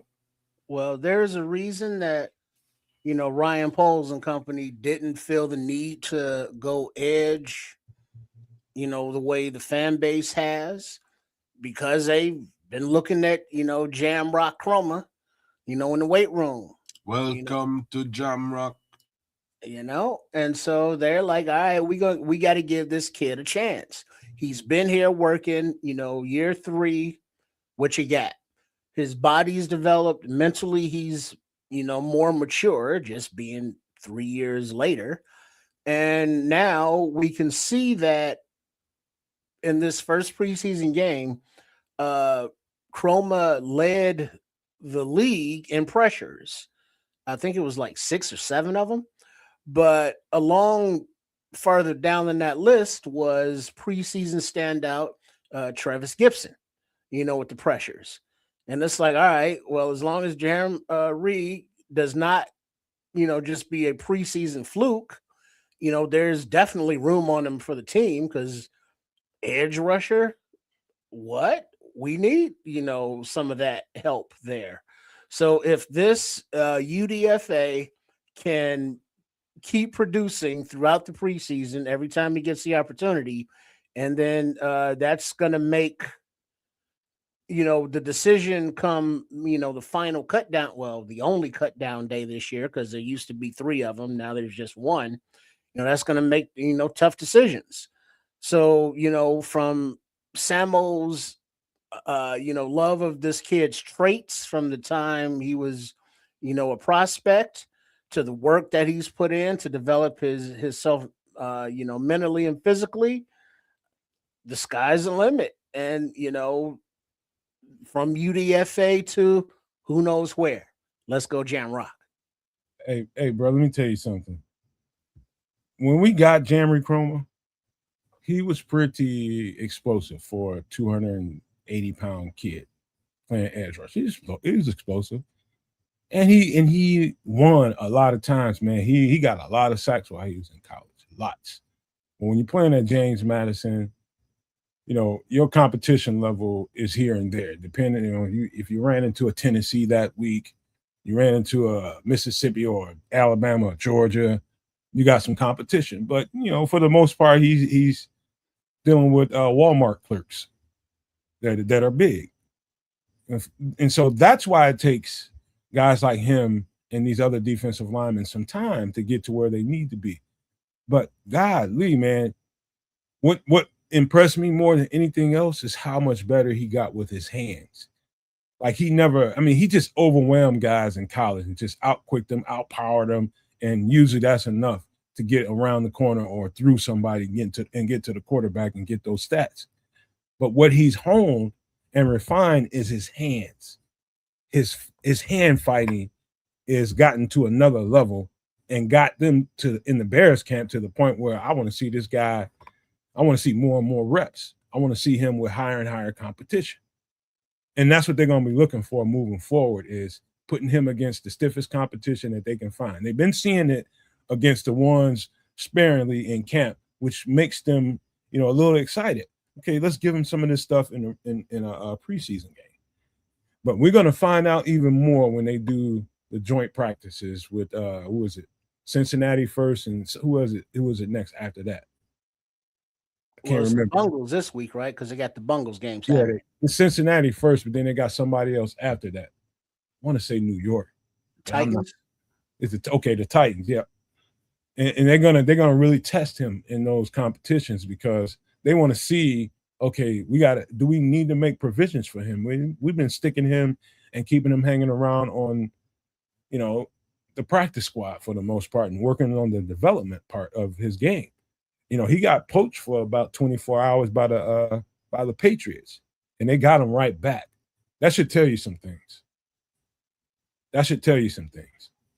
And so what I saw is what you need to see. And it's hard to equate this with a Chicago Bears team because we're not used to it. What you saw is development. And it looks really good on him. Mm-hmm. Well, makes me a little bit less worried about that edge. They got to make provisions for this guy now. Yeah, that's what I'm saying. Yeah, and I'm sure he's more than willing and able to play special teams because Austin Booker, no more special teams, please. Yeah, man. This I think this guy's gonna F around and get into rotation. Forget getting on the 53. I think he's gonna get rotated. I think he should get rotated. If what I saw watching him play, I know it's gonna be consistent because he can consistently use the things that he used in that game against any tackle. That's the question though. When we say veteran presence, recently, obviously they're not at all close to the same level, but Von Miller signed with the Cowgirls tonight. And just looking at the veteran defensive ends, like another player came in today, a veteran guy for a tryout defensive end. But like who just said that someplace in the chat? Was it Levante? Said what now? Oh no, Corny. He said, I like to take a chance on Jamrock before I would with all these other in and out of retirement guys. So bringing in a defensive end who is a veteran, like 30, 32 or whatever years old, versus giving a kid like Chroma a shot. Personally, I would rather give the kid a shot, understanding that, sure, the veteran has more savvy and veteran knowledge, but the kid is hungry and is an up-and-comer and more athletic ability. So it's just where, will Ryan Poles and Dennis Allen fall, along that spectrum. It's funny you say that, man, because Von Miller is he might be the one guy that I would spend a couple of months He's on. a Texas boy at the end of his career. I know, and that's all the more reason for him to go. You could have saw that coming from a mile away, man. Yeah, I was gonna say, but he did play for their arch rivals a minute ago, right? Yeah, but that's who we brought in, Marcus Davenport, I think. Oh, for a workout? Yeah. Okay. I told y'all that was going to happen few weeks ago. Yeah, thanks, Kitty That's Cat. that's one of Dennis's guys. Von Miller's been in the NFL longer than most franchises. Hey, Von, I love Von Miller, man. I love his lifestyle. cold-blooded. Von got a effing ranch, man. Von is a real country boy. I'm just saying, man. And that I'm not mad at that. You know, I mean, Von Miller is at a stage where he can kind of choose where he wants to go, and I don't blame him for going back to his home. There were only 6 teams when Von Miller was drafted. But man, back to this, man. I was so impressed. And by the way, we're gonna talk about another guy who was as impressive, but he just he wasn't able to finish as quite as much as Jeremy Cromer did. Jeremy Cromer's got long arms, he's got power up the wazoo. So when you start talking about a 4-3, an even front edge rusher that has to put his hands in the dirt more times than not, this is what you want. Yeah. This is the kind of guy you want: big, lean, quick, fast, strong, equally of all those parts. Quick, fast, strong, powerful, all of it. He's got it all wrapped up into one. And I saw it when he was at James Madison. He's just now putting it together. I'm so happy that Poles and that staff, if you want to SHIT on Poles, give him some credit for making sure this guy got stuck around. Well, definitely. I mean, and that's exactly what the practice squad is for. You know, not just hiding veteran guys, you know, off of the roster to have as backups, but to actually develop UDFAs and spend time with them, allow them to develop. And, you know, we see the results in the UDFAs that Ryan Poles has brought in, and, you know, in Tyson Bagent, Jade Walker, Josh Blackwell, you know, Chroma. Can he be another one of those guys that, you know, works and now all of a sudden he's on a roster and now he's on game day on Sundays making plays? I think this kid, you know, has it in him. We're gonna find out soon enough. Yeah, 2BD. I just hot take, and I don't think this is such a hot take, but it's a thing. Yeah, I think it was a run. I think it was a runaway, but people might say it's a toss up. But I'd say he was an MVP of that game. People are impressed. People were impressed by this particular player, so I won't. I don't think that take is all that hot. What y'all say, No Maniacs? Y'all think he was an MVP as far as performances go? I know it's a few close second and thirds. I know that. And we're about to get to the next guy in a second here. Let's just get to him right now. We'll come back to Jammer if we need to. Quietly, this guy was super impressive, like I told y'all he would be. But I tell you, motor indeed. Number 97, like James dude? Lynch. Did I not say y'all was gonna like this dude? Tape don't lie. You know? That's what we want to hear. Don't lie. I was looking at this game when I got done looking at it, kids. I watched it again. I was telling you, I'd tell you honestly, I've just been watching the trenches on both sides of our ball. The trenches. I was watching left tackle the whole time. The offense is on the field. When the ball spills out, I watch that player that gets the ball. And I'm watching the competition at left tackle. On defense, I'm intently watching, you know, the new pieces along the defensive front. And I'm watching the interior for the most part, but I'm watching the edges too, because Jeremy Cromer made me, and Daniel Hardy did too. But this guy, I told you guys, was going to be one of the favorite guys that we got in the offseason. He ain't the only one. But James Lynch is everything I said he would be. He was going to be getting pressure from the middle. They even had him playing big edge. I've seen that probably 3 series. They put him as an edge.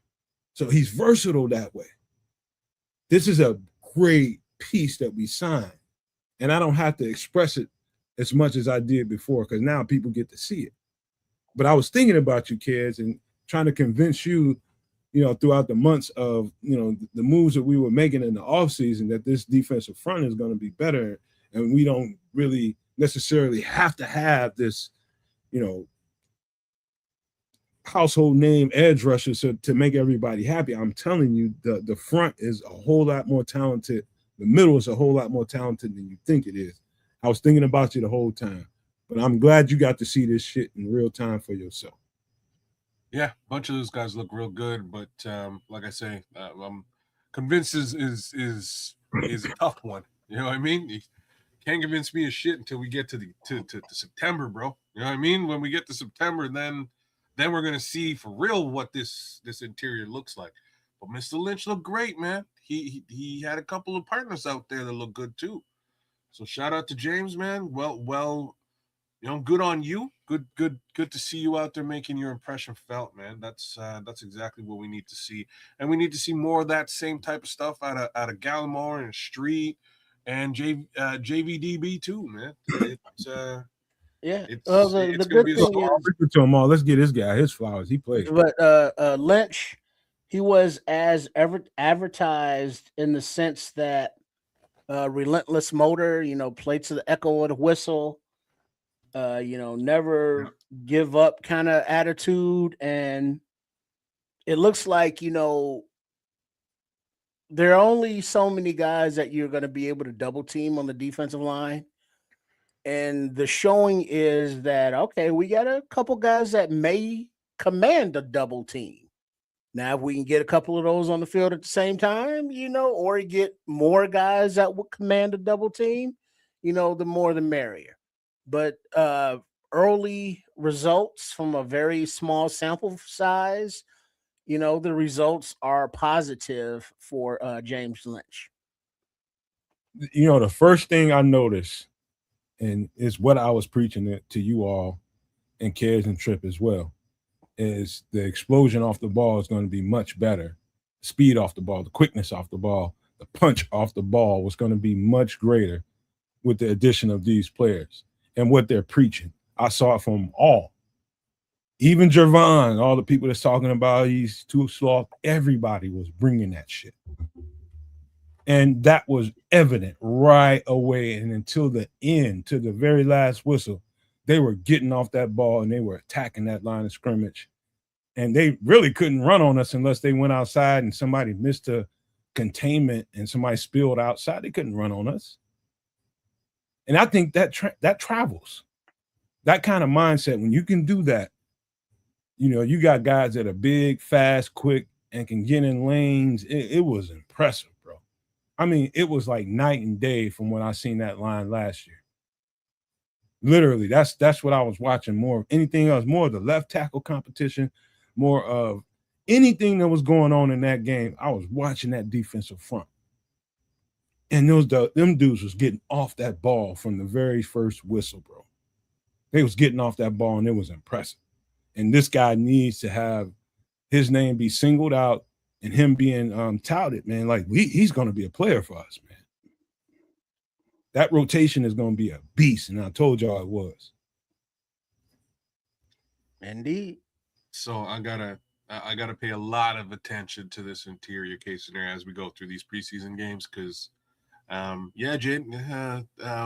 Michael White, man, Jaden Loving looked good too, bro. Yeah. For his job, he was getting off that ball and pushing that line back. He got double teamed quite a few times too. He did get double teamed. You were right, and he still made some noise. Yeah, he did. Kentavious Street, we're gonna get to them all, y'all. Just hang in there. We just getting started. James Lynch. I mean, I'm telling you, his quickness off the ball, but I think his hand techniques and his hand fighting is better than, as much as I love Neville and him and how he gets off the ball, James Lynch's hands are probably a step or two above everybody else's on the team. That includes the starters. Grady is the only other guy that I know on the team that you can say, nah, he ain't good as Grady. But that just comes from years of honing his technique. But outside of that, this guy's got the best hands on the team outside of Grady along the defensive front. He wins hand fights, bro. And that 9 times out of 10 will get you past that individual or two and back into the backfield so you can chase some shit down. Or you can block a pass or any of that kind of stuff. Winning the hand battle. So much of it is that. And you definitely saw that shit, didn't y'all, kids and trips? Absolutely, bro. Yep. Yeah. Impressive. It makes me like, and that's why I'm saying I gotta pay attention to this now moving forward,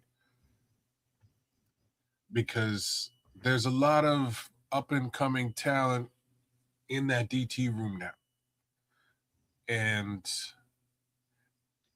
like, if I was Javon Dexter, I'd be a little bit worried. Well, let's not make that about him. He's just making him. I saw he was impressive too. But we'll save that for a whole other conversation. Let's just give James Lynch his flowers. Because that shit was impressive. Yeah, no, he won some double teams. He definitely made his impression felt again, and I need to see. He left me wanting to see more, man. So when we get to Cincinnati, or we hit up Cincinnati, I'll be interested to see how he takes over when he gets his opportunity on field, man. The other guy that was really, we're talking about some of the new pieces we brought in here. Hold on a second. Let me pull it up. Right off the bat, I mean, just Big Neville. Big Neville. My boy. I think this guy, like, I think of this guy like true diamond in the rough, true guy that just needs an opportunity to show he's one of the best players at his position in the league. And every year he's gotten better and better and better and better and better. Every step I watched him take, from Dallas all the way to Indianapolis to us, I've watched this guy just get better and better and better and better, to the point where he knows now, as so many years in the NFL, I need to be somewhere where I can play to my strengths. Cannot be in he wouldn't fare well in a gap system, in a two gap system. He fares well when he can use his speed, quickness, and power to overwhelm the opposition. And right away, within the first series, I see him shoot a gap and get in the backfield and make a tackle for loss, TFL. Right in the first series or two. He's right back there in the backfield, shooting gaps. Big boy can move. Can effing move. That's the kind of shit we didn't have in abundance outside of Grady, who was hurt last year. He's a bowling ball, man. He's got all that stuff that Ryan Poles would have loved in young man Bell, man. But he's got it in multiples, and I've like I say, I've known this kid for a very long time.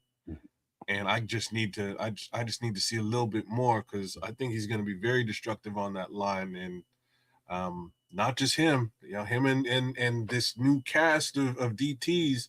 I think that room is going to start to it's really going to start to shine. But I think this is I think it's a lot of it's going to come down to Neville Gallimore, man. Outside of a healthy Grady, he's the best three technique we have on the team. I agree. And he was Gallimore definitely showed that he can play some football. Again, it's not the exact rotation that it's going to be. It's not the same snap count it's going to be. But positionally, he's an athlete. He's a baller. And he's going to, contribute to this defensive line, which we hope now you can have 4 at a time that can be a problem for the opposing offenses instead of just like one dude. Hey, kids, what did I tell you guys a couple weeks ago? The position 3 technique in a defense like this has to be what? Absolutely disruptive. Oh, well, for sure. Yeah. He has to be a problem. To play this position, you have to be a problem. And I know why they went and got Grady right away when Dennis Allen got here, because he understands the formalities of this defense can get exacerbated if you don't have the right 3 technique. It can be weak and really unsuccessful because you don't have the right person disrupting the front and making the entire defense work. The entire operation depends on how powerful and disruptive this guy is that can alter the line of scrimmage and change the whole dynamic of the play in the first place. Alter up the speed of when you're getting the ball out. All that shit is determined on whether somebody like a Neville Gallimore can get off that ball and really show in that backfield, get across that line of scrimmage. So having a guy like this, we didn't have last year because we had an unhealthy Grady Jarrett. He got a little bit better late in the season, but we need that Grady Jarrett for 17 games or more. He works, man. And that's one thing I can tell you about this kid. This kid puts in work. He improves year on year on year, and he'll continue to do so. So I think over the course of the next couple of years, as long as he's a Chicago Bear, we're going to see some really good football out of this kid. That much I can tell you, man, for sure. As somebody who's watched him play and grow into the person that he is today. You're going to see a lot of that, and there'll be a lot of development and improvement from Neville. And, if you've been paying attention to Neville over the course of the last few years, that's exactly what we've seen. A lot of development, man, and a lot of growth from this particular player. So I think it'll definitely help from a rotational perspective between him and Grady. Like you said, no, man, Grady was hurt for a bunch of last season. We can save him from if we can save a couple of snaps from Grady and get Neville out there to provide similar three tech work, I think we've done ourselves a favor, right? We've upgraded the depth and given Grady a little bit of load balance, right? So I think it's going to work out across the board. You're gonna have some explosive dudes just because you got so many pieces. Yeah, it's true. You're gonna have explosion on the defensive front, and that's what we need. We need to have explosion off the ball, explosion into that offensive line to cause disruption, to make the entire defense function. And we saw that. That's what we needed last year. We just didn't have the personnel. And as much as I tried to defend Dennis Allen last year, it was for naught because people only saw it in a generalized sense. The results. And I'm telling you, being groomed to play in a defense like this from high school, I know, and I'll tell you something, and I'm going to take Neville off the screen just for a second, just to tell y'all this story. The thing about me playing in a defense like that, I knew only so much in high school. I had a defensive coordinator that set me down and learned how to watch my game and how to improve my game and watch what to look for from a narrow-minded point of view. So if you would say a narcissistic point of view, what you have to do and what you have to be responsible for, I learned that in high school. I learned the entire functionality of the defense in college, where my prism just opened up. You know what I mean? So I understood everybody's job. And when I did, I started to understand why we had certain players at certain positions. Because it's about speed and really being disruptive for you to be right running this 4-man front. And if you're going to be in man-to-man, it makes you right because you know that ball is going to come out in a certain amount of time because you got disruption up front. And you have athletes behind him, whether it's in the linebacker room, speed in the linebacker room, speed in the secondary. You got speed behind it to make a play on the ball. That's the whole. If you wanted to look at a 4-3 defense like this in a nutshell, that's it. Having speed off the ball and having the athletes behind it to make a play on the ball. When that ball comes out fast, this is why I keep saying I think we're in a position to make almost as many or as many turnovers as we did because we have unique speed to the ball right now. When everybody's right, we're going to be able to get to the ball, bro. But we got some pieces, that we need to get back on the field. And let me just talk about some of the young stuff that was going on out there. And I'm going to say this. I gotta find him, right? I got so many guys in here. Give me a second. Oh, there we go. So Malik Muhammad got the start, and it was really trial by fire, kids and trips. Is what it really was. And you want that. He's got to have that if you're going to give him reps at slot corner. I'm going to say this right now. I don't think there was any plan for him to have this many reps at slot corner. Not this early. This is only happening due to injury. But I will say this. He stepped up to the challenge. He definitely stepped up to the challenge, and he was eager for it. He was eager for it. I can just tell you this right now. No matter how good it looked with Malik Muhammad in the preseason, it's going to get 100 times more aggressive in the regular season because they will target him. He will have that. You heard Ben Johnson say, and Dennis Allen, he will have a target on his back if he ends up being our starting nickel. And he's going to fail, bro. He's going to fail, and then he's going to win at some point. But how much of that failure is going to end up costing us games, we don't know, which is why you bring a Beanie Bishop into the building. You don't want him out there as a starter under these circumstances, but give him the reps that he needs to get ready for it in case he has to get thrust into the competition. I think he's in the competition. That's part of the reason why they gave him the start, right? No, I think they just need him to get that training. Yeah, that's what that is. Give him the start, give him the opportunity to get that training, because we're probably, they don't seem very confident, is a great word to use here, in whatever the Kyler Gordon case scenario really is. Like, I'll kind of leave it there. So there has to be competition. And we got to see both Beanie and Malik play well at the position. So, let these guys go back out there again this coming week and see what they show us, man. Because I'm interested in somebody playing nickel for this team. At this point, I have no clue who it's going to be. Well, Levante brings up a good point that Beanie Bishop will be suspended for the first 3 games of the season. So that will open up opportunities, even if Mr. Bishop is penciled in, one of those spots. Kyler will be out there at some point. Well, let's not even. We hope at this present time. Let's not even entertain Kyler Gordon as a player for now. When we hear, because even when the coaching staff is like, "When's Kyler coming back?" We don't know.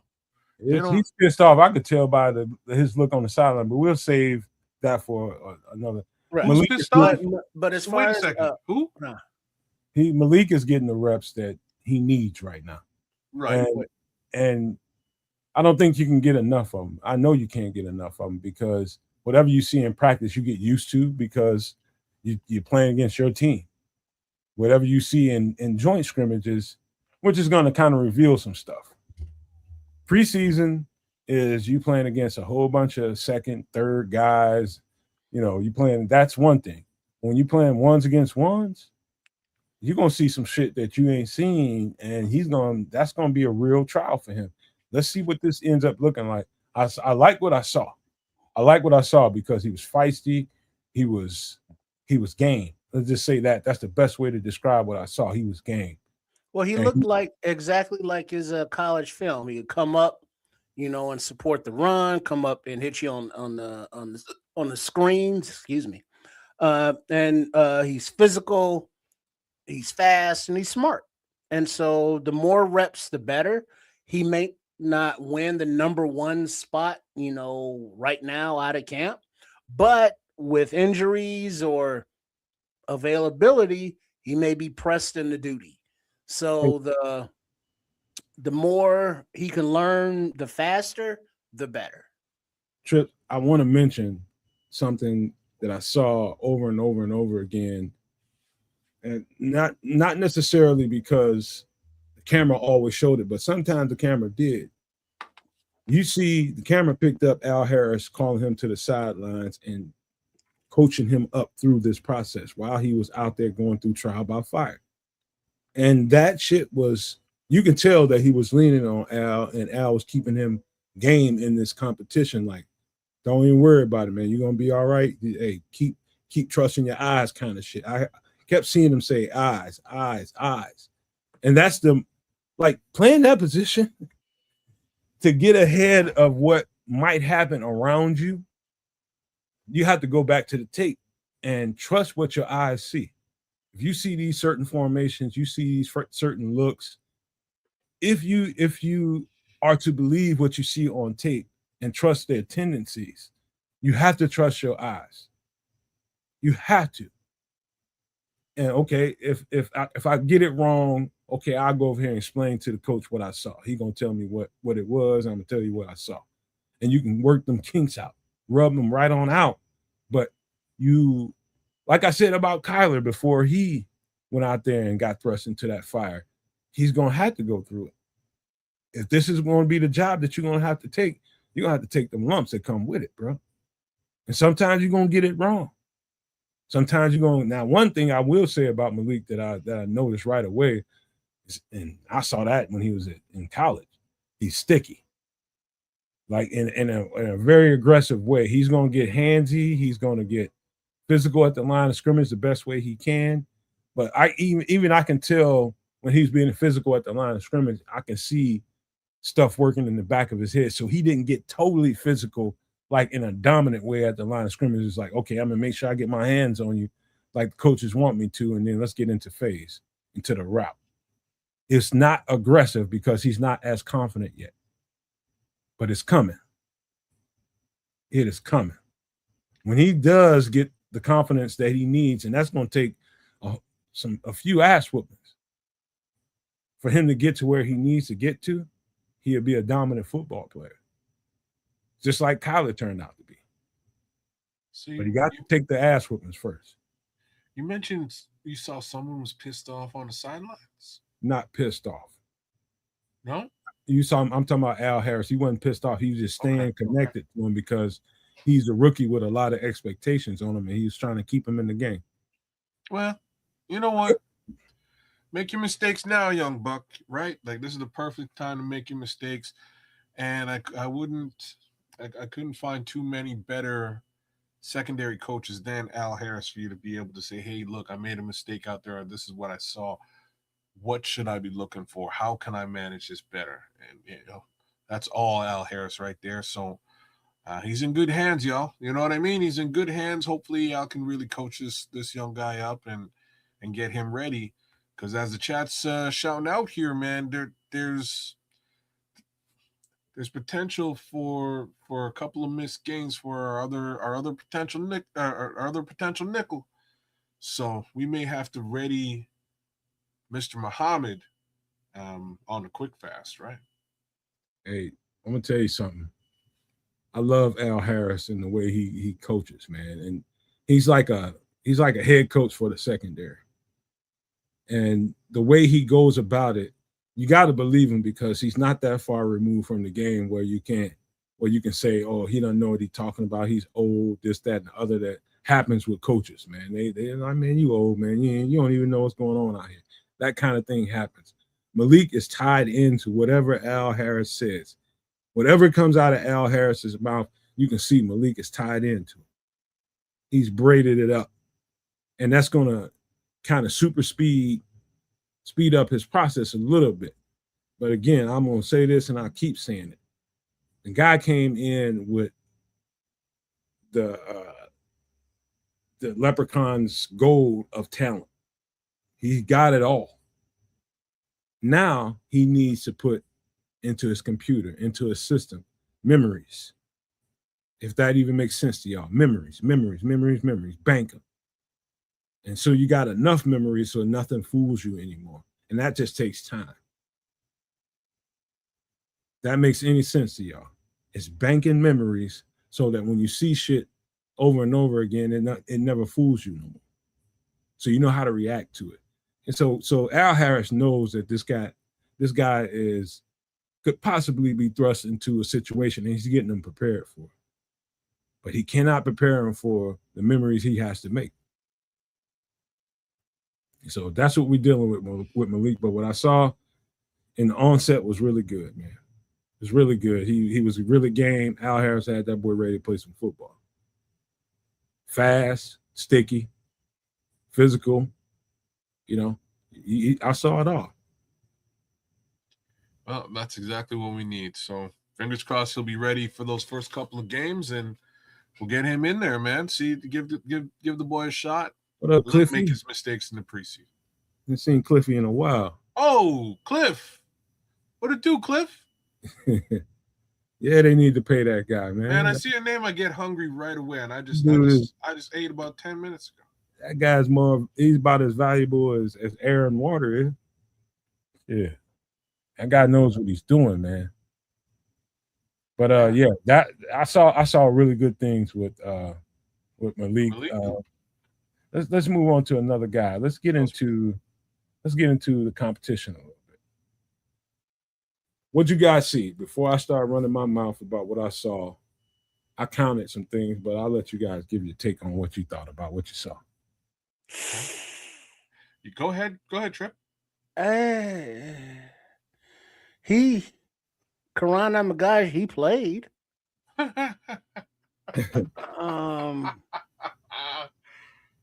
The quality of his play is leaving a lot to be desired. Okay. I don't know how many more reps will benefit him. He looked like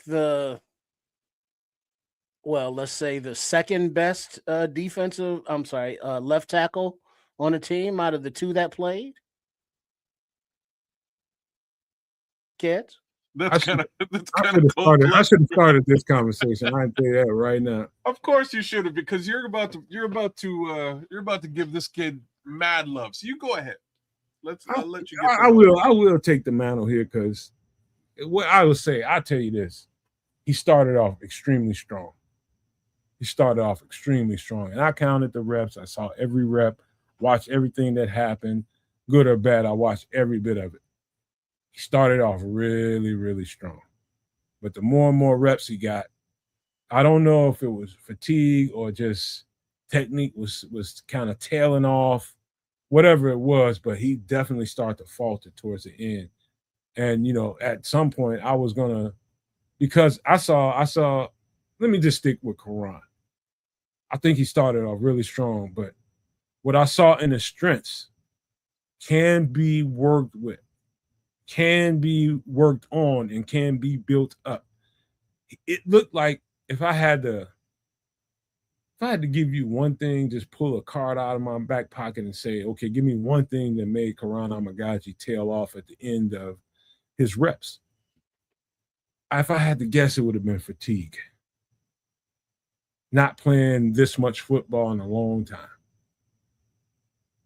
That's about the only thing I can think of, because it definitely, all of his fundamentals start to look like it go by the wayside, and that's usually an indicator that somebody's tired. Usually. I don't care what position you play. When you start seeing the techniques just go by the wayside, everything you've been working on just kind of fall apart, that's usually a sign of fatigue. That's what I saw. But, you guys can tell me. I thought it was pretty strong early, but it went bad, man. He was just giving up. The reps, one after the other, man. People were just getting right around him, right under him. It started looking rough. All right. Let me give you the 360 on this. So shout out to the offense and Ben Johnson for giving the kid an opportunity to start. Don't give up on this guy. He's got a lot of skill set, man. I'm not giving up on him, but there's still a fair amount to be proven here. This is a competition, right? So what I saw in watching this young man play was, another person to shout out in this conversation is Ryan Poles. I saw a frame. I saw long arms. The things that I saw from a traits perspective that sort of makes me stop and go, okay, like I kind of see what you're trying to do, Ryan. Now to go right to Nomad's comments. His comments are not invalid by any stretch of the imagination. I'm not going to sit here and say that Kron was terrible. We didn't hear his name, but as Nomad has pointed out, as well as Triple R, there were some situations where he just wasn't caliber and got beat here and there. I simply liken all of this, unfortunately, to time on task or lack thereof. Right? I don't think he's had the snaps to be successful in this competition as yet. I hope they start him again next week. Kid needs he needs snaps and proper evaluation in order to develop. Unfortunately, we're in year 3. We're at a situation and a time where that development has been hampered for a couple of seasons. Really hasn't got what he needed. And that's basically what I know to be the case and what I saw when I watched this particular player this week. Hey, kids, have you ever heard the difference between football shape and regular shape? He's more in football shape right now. I'd like to think if that's he's in a little bit better football shape than a lot of people, but he ain't had this many reps. This is what I'm saying. He might get a small pocket full of reps with 1s or 2s in a practice, and even that's limited because you're getting breaks in between. You're getting a go. Brother, he's been hurt. Like just to throw that, like to throw the monkey wrench into the mix. Yeah, he's slated for that type of activity, but I don't think he's really actually had that type of activity up until this season. Really. Yeah, okay, I'll give you a perfect example. My senior year in high school, I ran. Me and my homeboy, man, we worked out together all the time. We was always doing something, man, just constantly working out. We was getting ready for the season because we knew we was gonna run off with the state championship, and we was getting ready for it all off season. And next thing you know, we got training camp. We got to work. Start getting ready. I'm old enough in that era where we still had 2-a-days when it got real every day, bro. So know that. And dude, went through all of that, felt good and great. Get to game 1. In the first series, the first 2 series, I was tired and I didn't know what to do with myself. I was so effing tired. And it was like, I didn't understand it. I did not understand it. I was just like, how much more prepared can you be? And I was still tired. And that's the difference between football shape. I'm talking about playing snap in, snap out, and running around away from the field and getting yourself ready for the game. You got to go play them reps to get the win that you need to get. And to me, it looked like Karan Amagaji just ran out of juice somewhere in them later reps, man. I think it's a little more than that, but that's okay. What do you think it is? No, I just it ain't talent. Just time on task. It ain't talent for sure. No, and that's why I'm saying, like, what I did see there is traits, right? He has some traits, as well as one would think the mental capacity for the job. Like those are the two things that I like. The mental capacity case scenario, I've never had a conversation with the kid, so I can't really prove it. But he went Ivy League, right? So one would think he's got something underneath the special cap there. But mostly I just saw traits. I saw him using them arms, and that's cool. I saw him shuffling, and then I started to see him taper off. And that's, like I say, it's less to do with football shape, in my opinion. I think it's more to do with time. Again, just flat out experience level at this point. I think he's been hurt most of the time. Right? So now that he's finally got the ability to go and play, I'll give him the benefit of the doubt, and we'll see where he goes. When Tevin Jenkins was still here, and he was looking good, baller, but he couldn't stay on the field. And I was like, damn, if only he could stay on the field. But Amagaji has had that kind of experience of not being able to stay on the field. But when he has gotten a chance to play, he was no Tevin Jenkins. And so That's a great way to put it, but keep going, bro. so if it comes down to it's like, oh, we get what 3 more preseason games. So Jedrick Wills, Karan Amagaji, I believe Braxton Jones is due back in practice this week. And then as we already discussed, Ozzy is back training, but probably won't be eligible for the left tackle job for like several weeks, if not a month or more. So just with looking at that, it's like, he had his flashes, but just wasn't bright enough to me.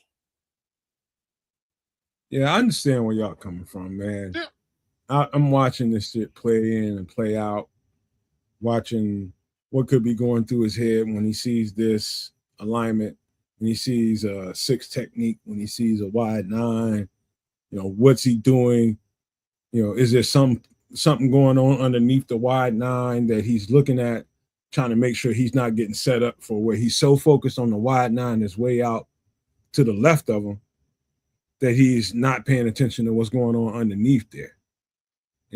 Little shit like that they have to pay attention to. But I'm telling you, what I came away with was a guy that was tired. Just because. Well, look at playoff season's comments here. Yeah, he may be on the chopping block, and knowing that might be doing him in. So could it be a mental thing as well as physical, getting tired? No, I can't say no, but I don't think so. I just think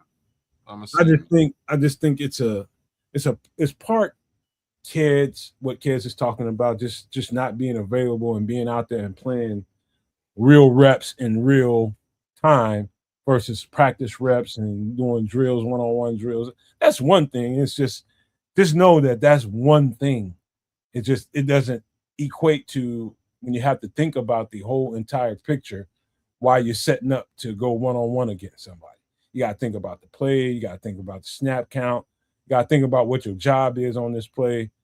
What could be going on around you? Do you got to go help somebody? Is somebody coming to help you? It's all kinds of stuff that goes on in real time when you're playing in a game versus in practice doing one-on-one stuff or 7-on-7, 11-on-11s. All that shit's good. But until you get out there on the field and playing meaningful games, that's the only real way to sharpen your iron. And he doesn't have enough of that so far. And I'd say probably 50% of what Kez is talking about, 50% of what I'm thinking, and that's fatigue.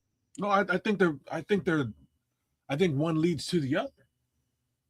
You know what I mean? I'm not. My point is not that you're wrong. My point is that if you don't have time on task, how are you going to get into actual? How do you even know what football shape is? You know what I'm saying? So yeah, he's going to get fatigued. So there's a little, like I say, he's as it should be expected. Like the kid needs development. He still has work to do. I don't think, and I'll say this now. I don't think, and I didn't think to begin with, that he really has much of a shot to win this job. Let's be straight up about that. But that doesn't mean that he can't develop into something, man. Right? So we'll give him his opportunity to get at least to a level set that they're confident that he can be a contributor to this football team and or cut bait, right? Can I give you guys a quick story and I'll tie it into this Karan Amagaji situation? Sure. And it's a story about opportunity knocks into my freshman season. Now, I know I said this before, but I don't know if you guys remember. But I went into my freshman season with a high ankle sprain. I did that shit like a week before I went into camp. My freshman season, all the hype was around certain guys. I was one of them, and I get into camp, and I'm really not supposed to be out there playing and doing the stuff that I'm doing, but I'm forcing myself to be out there. I'm still hurt. I'm still sore. I still got shit going on. And, while you're in a camp, you can always tap that helmet. Pat, pat, let me out. Come on. I'm tired or this hurting or that hurting. And I remember, not my position coach. No, I take that back. Not the defensive coordinator, but the position coach. They're not, they simulated real game situation. So the defensive coordinator at the top is going to see me tapping my helmet, even if the position coach on the sideline didn't see me. So he's going to see it. He'd be like, get 2 out or whoever. My position coach saw me tap that helmet, and he got the word on the headset that, hey, get him out, replace him. And and I thank him for that to this day. He's like, no, you're going to have to fight through it. Stay out there. You're not in shape. Stay out there. I know you're tired. Stay out there and fight through it. I'm pissed now. Just know that I'm pissed. And I'm just like, hey, they trying to play with me. No, he's trying to get me in shape. And the only way you're going to get in shape is by fighting through the fatigue. Tying that to the Quran situation. It's a good thing that I ain't going to tell you that Quran tapped his helmet and won it out, but it would have been a bad look for him if he did. You're a pro now, you know what I mean? You better, if you tap that helmet, man, you better not be coming out because you're tired. Everybody tired. That's where I like. That's where I kind of have to refute the whole just general mental issue with him sort of being down on where he is today. I don't think that's where you can afford to be at all at this particular stage of your career. You have to be balls to the wall. Have to be. And if he's not, it's an unfortunate reality and it'll come back to bite him in the ass. But he has to be balls to the wall, man. This Literally is his has time. no choice. Yeah, he has, you know what I'm saying? You hear me, man. He has no choice. Has to be balls to the wall, has to prove it this time around. And that's why I wanted to big up the Bears offensive coaching staff, because they said, shit, give the kid the opportunity to be balls to the wall and show us what he's got. Yep. So again, big ups to Ben Johnson, big up to Dan Roshar. Big up to those guys for actually giving this kid a shot and the opportunity to develop, because he's gonna damn well need it if they eventually wind up keeping him and needing him throughout this season. Yeah, let's just say it's an uphill battle right now, Yeah. I would think. Yeah. I wouldn't say that, Trips. I think they need to just keep pressing forward with him and see if giving him more and more reps changes anything. Does he get any better, or does he regress? Now, if he starts to regress again, then that's a whole different conversation. But if it's, if you were to plug Karan Amagaji into a computer and ask him, hey, what was the biggest problem here? I was tired of shit. Then or just getting used to playing that many reps. You know that, okay, that's the guy that, okay, don't pull the plug on this, because he'll go somewhere else and you'd be like, God damn, we pulled the plug. Well, the thing is, there's only so much runway left. And Ben Johnson did say that, he wanted to make a left tackle decision sooner than later.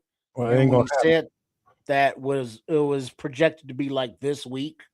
But the amount of reps that these kids are getting is very, like Keds was saying, a credit to the coaching staff to give them every opportunity possible. And with these upcoming scrimmages with the Bengals and Titans and those preseason games, Braxton Jones just now coming back and Ozzy still not in that conversation, that's going to leave a lot of left tackle reps out there. And so Amagaji, Jedrick Wills, if Theo's playing, even though he's been mostly at right tackle, but whoever's out there is going to have opportunity to say, make their case for the job, or at least for depth on the roster. So the reps are there to be had. It's just who's gonna step up and take the job. That seems to be what the coaching staff is waiting on. Like how many?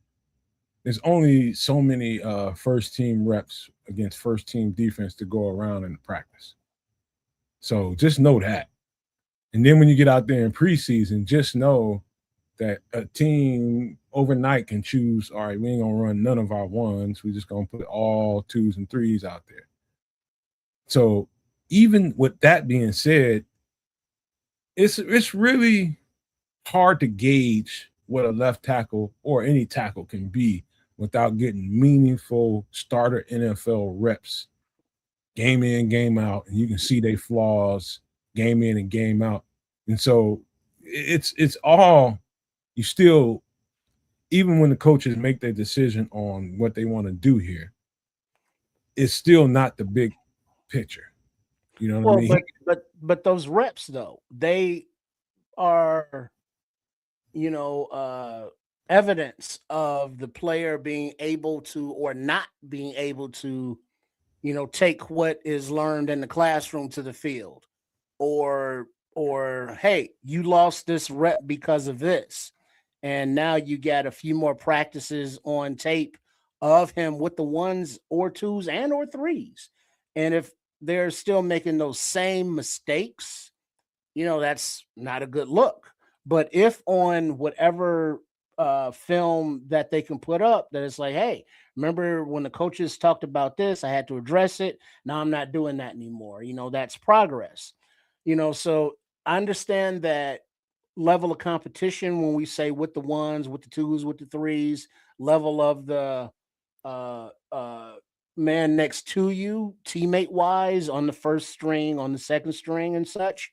But it shouldn't, and I don't think it really does matter where they're getting the reps, as long as they're able to execute what Dan Roshar and Ben Johnson want them to do in that position against whoever they're facing.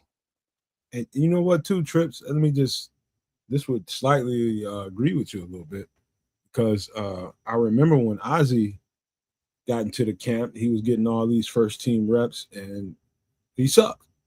As a rookie, he sucked. And they moved him to right tackle. And next thing you know, Ozzy's getting all these right tackle reps and he's kind of out of that competition. Next thing you know, Braxton emerges again and takes the job. And they got Theo Benedict over there getting the reps. So what they're seeing in practice is telltale. I mean, you can sense what they're thinking just by the moves they make in practice. Who's getting reps? Who's getting these reps or not? And that kind of thing. But you can also, just because you're tired of seeing a player, okay, why does he keep running to this problem? Why do he keep running to that problem? You get frustrated as a coach and start moving pieces around and just not giving it the ample amount of time. But here came Ozzy later on in the season, I guess in practices that we didn't see, start to come on a little bit. And they're just like, he looks like a guy that's ready to, we need to put him out there on the, when it's showtime, right? And he excels until he didn't. And so all the stuff that they were worried about in the first place started to reappear. You get what I'm saying? It's like, it's a work in progress. And if you give up on a guy too early because, okay, like I said before, we just talked about this last time we were here. In my opinion, you hold on to all these guys and just let them keep working. Just let them keep working. It might be a situation where you got to keep 5 tackles. But I think it's worth it because I think what I saw was enough, even with Karan Amagaji, that tells me that just keep getting them, just keep working them, and just keep giving them meaningful reps. And I think this will keep getting better. That's just my opinion. I didn't want to come out here and tell you that Karan Amagaji, oh, he is. No, I don't want to tell you that. That's not what I saw. I saw a guy that's capable, able, and can do it. He just needs time, like Kid said, on task, do it more. The more you do it, the better you are at it. Period. He didn't have many mental mistakes either. But like I say, even that which he did, you got to give the kid an opportunity to learn, and I think that's kind of where we are. Does he have some traits? Yeah, I can see why he's here. So we'll give him another couple more weeks and really get a good evaluation of the player. My unfortunate reality here is just it may just wind up being that alone. Hey kids, you know what our O-line coach? I heard him say this out of his mouth. He says, "The more chin hair he grows, the more he knows." Well, at least he was talking about his chin and not his balls, so that's a good start. I think he's not that far from. Even though that was just a rank ass saying, I think he's not off there. He's just talking about experience. Yeah, but that's really where we are, man. It's unfortunate that it's sort of taken him this long to get the opportunity to be in a starting position and see some experience and learn on the job, as they say. But here we are. We'll see what that can do for Karan Abagaji. All right, we'll move out of the Quran conversation properly into the next one that we should. And I'm going to start this conversation because I'm seeing interesting comments in the chat. And I'm going to tell you what I saw playing and play out. I saw one play where he just gave up the GOAT. And I don't know why. This is what I saw. When I see him give up the sack on Tyson somewhere in the second, third quarter, whenever it was. When I saw that, what it said to me, just based on what I could see, it looked like he overset to the inside. Just because he tried to predict something and just overset to the inside, and the guy got right around him. I think it was 90, 99. One of them, I don't know who that guy was, got right around him. To me, that was the only play that I saw. Was just like, oh, that's just effed up. That's effed up. He almost got into old Jedrick Wills where he was able to, even if he set wrong on the inside, he had the confidence of his foot speed to get back outside to get to that guy and at least wash him out. You don't have to pancake him, but you can wash him out of the play where the quarterback can step up and make a throw with the ball. He just got right around Jedrick Wills, and it told me just by his set that he went inside with his right foot too tight, and the guy got around him, and he didn't have the foot speed to get back and catch him. What I saw was mostly really good under the circumstances. There was one other one that I saw on a bull rush that he just got off balance a little bit. There's actually two of them. I saw that he got off balance on his own, just off of that guy's power, which tells me that, okay, he's still a little bit unsure on that knee. Number one. The second one, he just definitely tripped up on somebody's leg and got pushed over. But other than that, I thought he was A1. And this is coming from somebody that watched every single rep in detail. I thought he was a better tackle. From the first snap to the last snap he took, you can see where Karan tailed off with his technique. None of that was a problem here with Jedrick. He just got beat a time or two. Karan just broke down kind of a little bit. And in my opinion, this is the guy that won that scrimmage. They just got to get him back and start, cleaning up a few things. But Jedrick looked really good for the most part. Outside of the sack he gave up on Tyson, which everybody will remember and lean on, his reps were really good. So if you want to really see what I'm talking about, just go, even if you watch a replay of the game on your TV, if you recorded it, just watch that and just watch his reps that way. You don't have to watch all 22. You just watch his reps because they show a good view of what it looked like for him. And I'm telling you, he only lost hardcore one time. The other times, even when he was getting bulled over that time and nobody was tripping him, he still was able to get up and get protection. So he won that. Jedrick Wills, they need to give him more reps. Don't be surprised if he's the starter in the next game. Wow. I mean, that's... Oh, I'm sorry, kids. Go ahead. I was just going to say that the homie BT9 gave us a little bit of love, man, and we should probably celebrate that. Well, hey Cornelius, it ain't got nothing to do with me. I'm just watching them rep by rep. That's all. I understand. I understand how y'all saw the game. I'm just giving everybody an idea on if you have the game recorded, just go back to the game, turn the game back on, and just go focus on each one of their reps. You'll see what I'm talking about. Just watch each rep. Are you giving BT9 some love here or what? What did he say? He threw us a little super chat, bro. Oh, I didn't see it. Where'd it go? Tried to line you up and you went right back to not being lined up. I didn't see it, man. Pull it up. It's up there. Let me show him some love. I did not see it. I'm sorry, BT9. Hold on. Keep it up there. Yeah. I missed it, dog. My fault.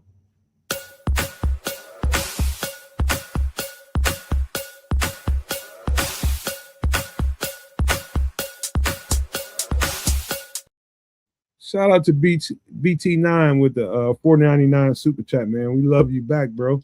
He says, good work, fellas. Much appreciated. And you guys have grown very well with each other. Right. You are. That is correct. That is correct. We definitely have grown together, man. You know, it wasn't always easy. We have definitely grown together, man. And I love doing shows with these guys, man. It's just a brotherhood, man. You know what I mean? It's just sometimes that's what you have to do, you know, in order to get good at what you do is just go through some shit. You know, just like the Bears we're talking about right now. In order to get to where you want to go do some shit together. We've been through some shit together. For sure. Very true. Back to Jedrick a little bit. I know folks are a little bit down on Jedrick. I think there's really two things to take into consideration here. The first one has a lot to do with what Nomad was trying to describe here, and that's just Jedrick's trying to get back and like he's trying to regain composure and get used to, you know, this new normal where his legs aren't the way he's used to them being. So that's a big chunk of all this, and I think it's going to take a couple more weeks of play before not just Jedrick, but the team has a better assessment as to what is, you know, is that new normal good enough to start at left tackle, or are we talking about something else, right? The other piece to all this with Jedrick is with respect to his understanding of this particular offense. So that's where Karan shines, right? Karan is going to shine just because he's had the opportunity to be in this offense for X amount of time. And he should, at the very least, have an understanding of what he's responsible for. If he didn't and doesn't, he's in trouble, right? That's actually his advantage in this left tackle race, period, is just that he's been able to study it and should have a head full of understanding. Jedrick's just now gaining that and also acclimating to who's going to be beside him and how that's going to work out. So there's a couple of areas where Mr. Wills is going to have to step up again in understanding and show his development. The most important one is probably, again, with respect to the play sheet, but the other one is, you know, is he physically able to do this? Can he compensate for some of the physical changes that his body has taken over the course of the last couple of years? So I think there's definitely some additional evaluation to be had. But I'm not quite as down on Jedrick Wills as a lot of folks were. Well, I just want to be clear because I think Cornelius Squalls, and I'm just talking directly to you. I can understand why you think that. But when I started the show off, because you came a little bit late, I started the show off letting people know that when I was watching the game live, all I was watching was the trenches because I'm looking at that battle at left tackle. I'm looking at our depth at D-line. I just wanted to see what that looked like. And you know, all the other guys, I was going to catch up with that when I started looking at the replay. I saw some of it, but I was focused, like laser focused on the trenches. Actually, while I was watching the game live, I was rewinding it, going back to his reps, Jedrick Wills, going back to Karan's reps. I'm rewinding them just to see. And then I'll watch him again like 3 other times just to see. Just to see. And I'm telling you, for a guy that doesn't know as much as Quran knows, you gotta give this guy credit for the way that looked. You gotta give him some credit. Kaz just mentioned it. Him having Quran having the leg up, Braxton having a leg up because they've been here and they know what to expect. This guy is crunching information and still making sure he's not the problem when they get out there in preseason jumping and all that kind of stuff. This guy performed, and I think this is just the beginning for him. Just putting it out there for you. It's not. I know I'd spent a lot of time, talking about what I thought about Jedrick Wills this offseason since we got him, and I'm up on him. Now that had nothing to do with the statement I just made. I just thought that Jedrick overall had the better performance. Well, I would agree with that because I just gave my assessment of Karan Amagaji. Obviously that wasn't the most stellar, but looking between the two left tackles, I think Jedrick has the advantage right now because the mistakes he made look like shaking off the rust mistakes.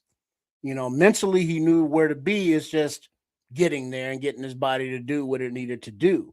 And I think he's working himself back into that shape, which takes time because as we were talking about with Karan Amagaji having those reps and being out due to injury, Jedrick has been out for a year and a half or something.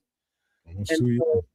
Coming back and, one-on-ones is one thing, scrimmages are another thing, but now an actual, even though it's preseason, but an actual game is different, a different level of physicality, of mental awareness.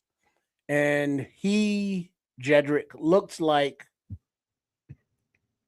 he's just rusty, and that if he shakes that off, he's definitely, from what we've seen thus far, small sample size, but he's the best left tackle on the team right now. Ahead of Amagaji. We still have yet to see Braxton Jones, and Ozzie down the road, but in the battle of two right now, Jedrick is number one. Hey, Trips, just to double down on what you just said, I just wanted to say I pay close attention to what Coach Wanstead says, not because I think he's just super duper great. I think he's I thought he was a solid coach. He's old school, but really good coach. I can tell he is because he pays attention to the right things. Whenever he's on the score, I'm listening. And he actually sounds like me when I'm talking. Whenever I watch him talk, he sounds almost exactly like me. And when he went out to the camp, he's talking about how well they ingratiated and they treated him well. But when he went out there to look at the left tackle battle. Is basically what he said he went out there for. And he said right away, right when the conversation first started, he said, I could tell right away there was no competition who the best tackle was out there. And that's when Braxton was healthy. That's what he said. So I'm going to add that to what I just told you guys before. When the Coach Wanstead says that, listen, he was up there with eyes on him. He was there. So it's not just me. Just putting it out.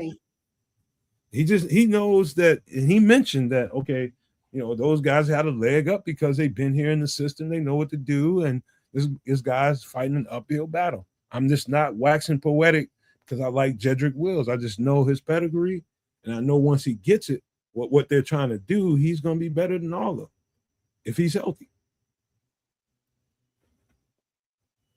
Mm-hmm.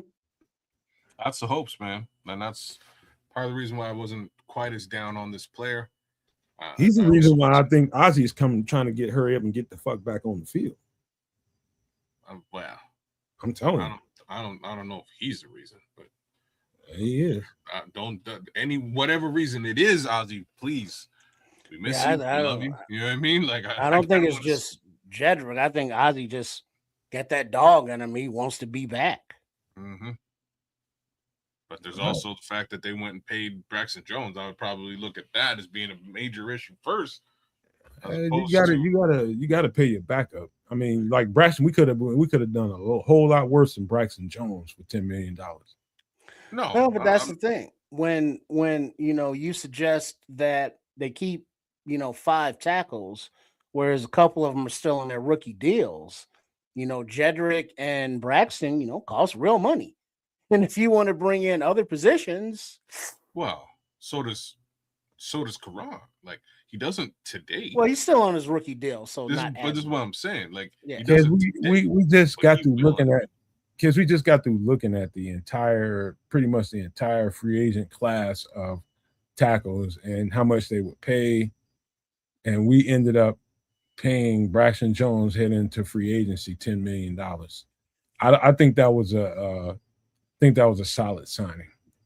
It's not. Again, it's there's nothing wrong with it, especially if you really are confident in Braxton as your swing or just dedicated backup left tackle. That's there's nothing wrong with that. With the slight exception of maybe you just have your guy and you draft a backup that you can develop later in the draft. It's not what happened. Our guy got hurt, had to fix something, had to at least put the band-aid on. In this case, the band-aid was Braxton So Jones. what That's is fine. Braxton? A 2-year starter? Sure. Okay, so Or a you 2-year got backup either at 10 mil, that's still fine. yeah, you just put a dollar value on that, and that's collateral now.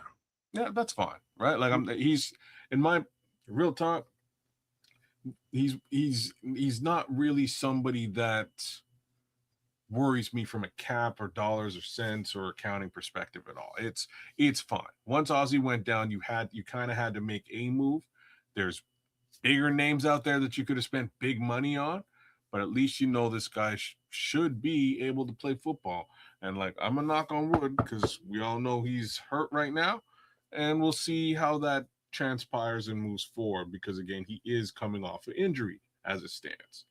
So I'm not too fussed with them making that move. Because again, I believe he's just gonna serve as a quality backup for quite some time.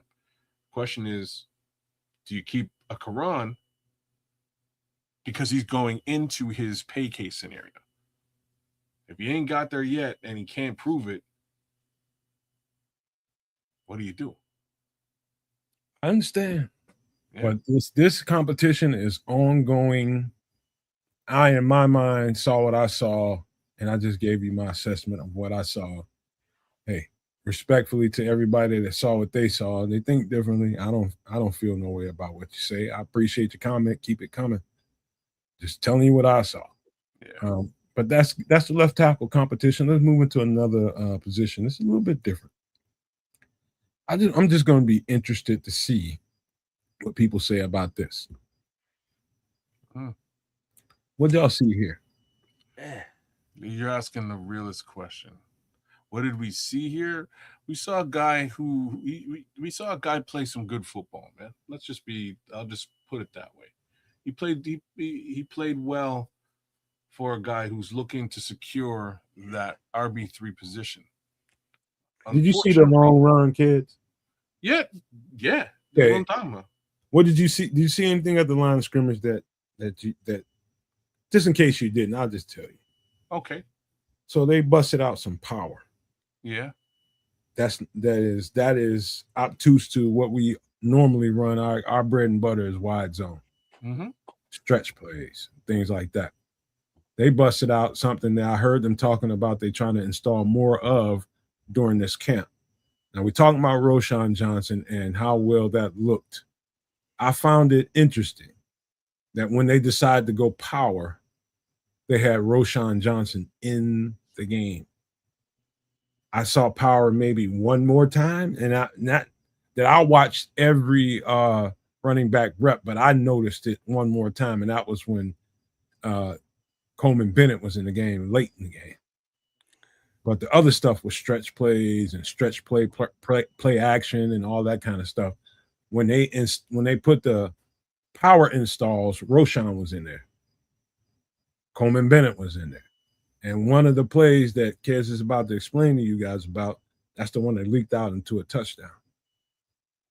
Great blocking going on there. You got to watch that play a little bit more in detail when you see the guard pulling and cracking on the edge. And it's a lot going on in that play. And you'll see the difference between stretch running and power football. And I just found it interesting that they had Roschon in there when they threw that play out there. So just something to pay attention to. I'm not surprised again that they went power and tested out power. I'm also not surprised that he played well within that that run game style, if you will. It does suit this particular player. I don't know how much power they really plan to use. I don't know. I don't know if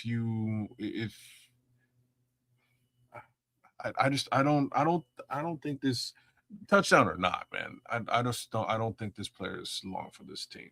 Yeah, That's just it's time for him to boo boo or be gone.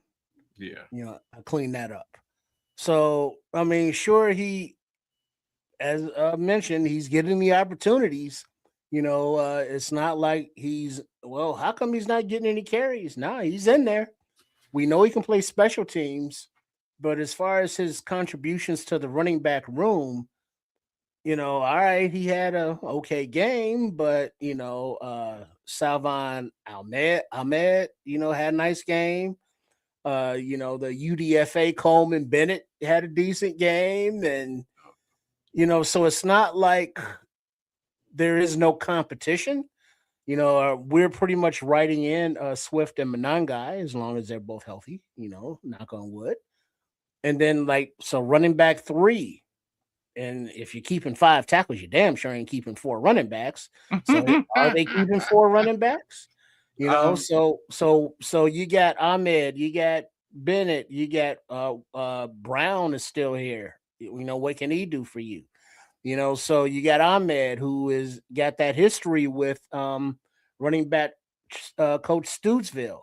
So it's a stiff competition.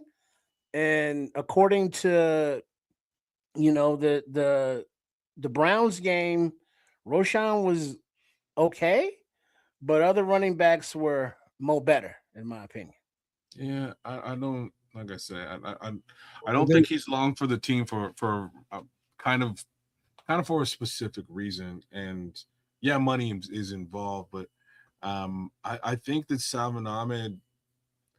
Well, let's focus on Roschon right now. We're gonna get to him. Well, right it's a running back conversation, man. It's a running back conversation. Well, if you want to talk about him, let me pull him up. Say again. If you want to talk about him, let me pull him up. All right, let's go. So the reason why I tried not to bring this name up when we were talking about Roschon initially, but at some point you just got to do it. This player is more interchangeable with what you get from a DeAndre Swift and a Kyle Monangai. That's where things get real, right? Like if one of those 2 backs is hurt, you can layer in Salvon Ahmed and get similar output. Not necessarily the same, but similar. You can do similar things. Whereas with Roschon Johnson, that's right off the table. And this is part and parcel as to why I don't think that particular player is going to be around that much longer. If they want to do power, they can still do power at low dollars with no concussion history with Coleman Bennett. Well, let me tell you something. Since we're talking about Salvon Ahmed now, and the competition between him, Roschon Johnson, and a couple of other guys out there, here's where the rubber meets the road. Kids is right. How does he play as far as output goes? How much can you get from this guy as far as big plays? What can he production wise? What can you get from these guys? Easy answers to each one of them. Easy peasy.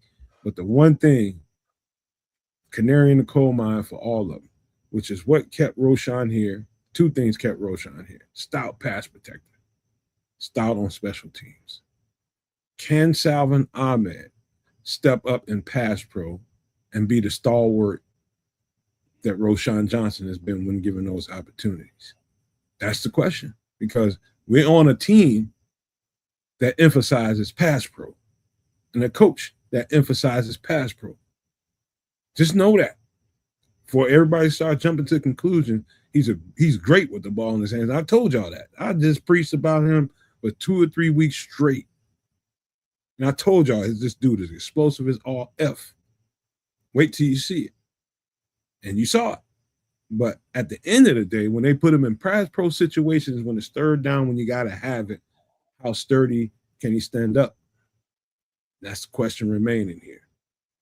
He'll end up with the job if he can stand up in pass pro, no doubt. No doubt about it. If he stands up in pass pro and can actually make himself useful in special teams, oh, yeah, he's running away with it. But those two thresholds have to be crossed. I'm telling you now. Or you're going to be like, oh, my God, they got rid of Salvon Ahmed. No.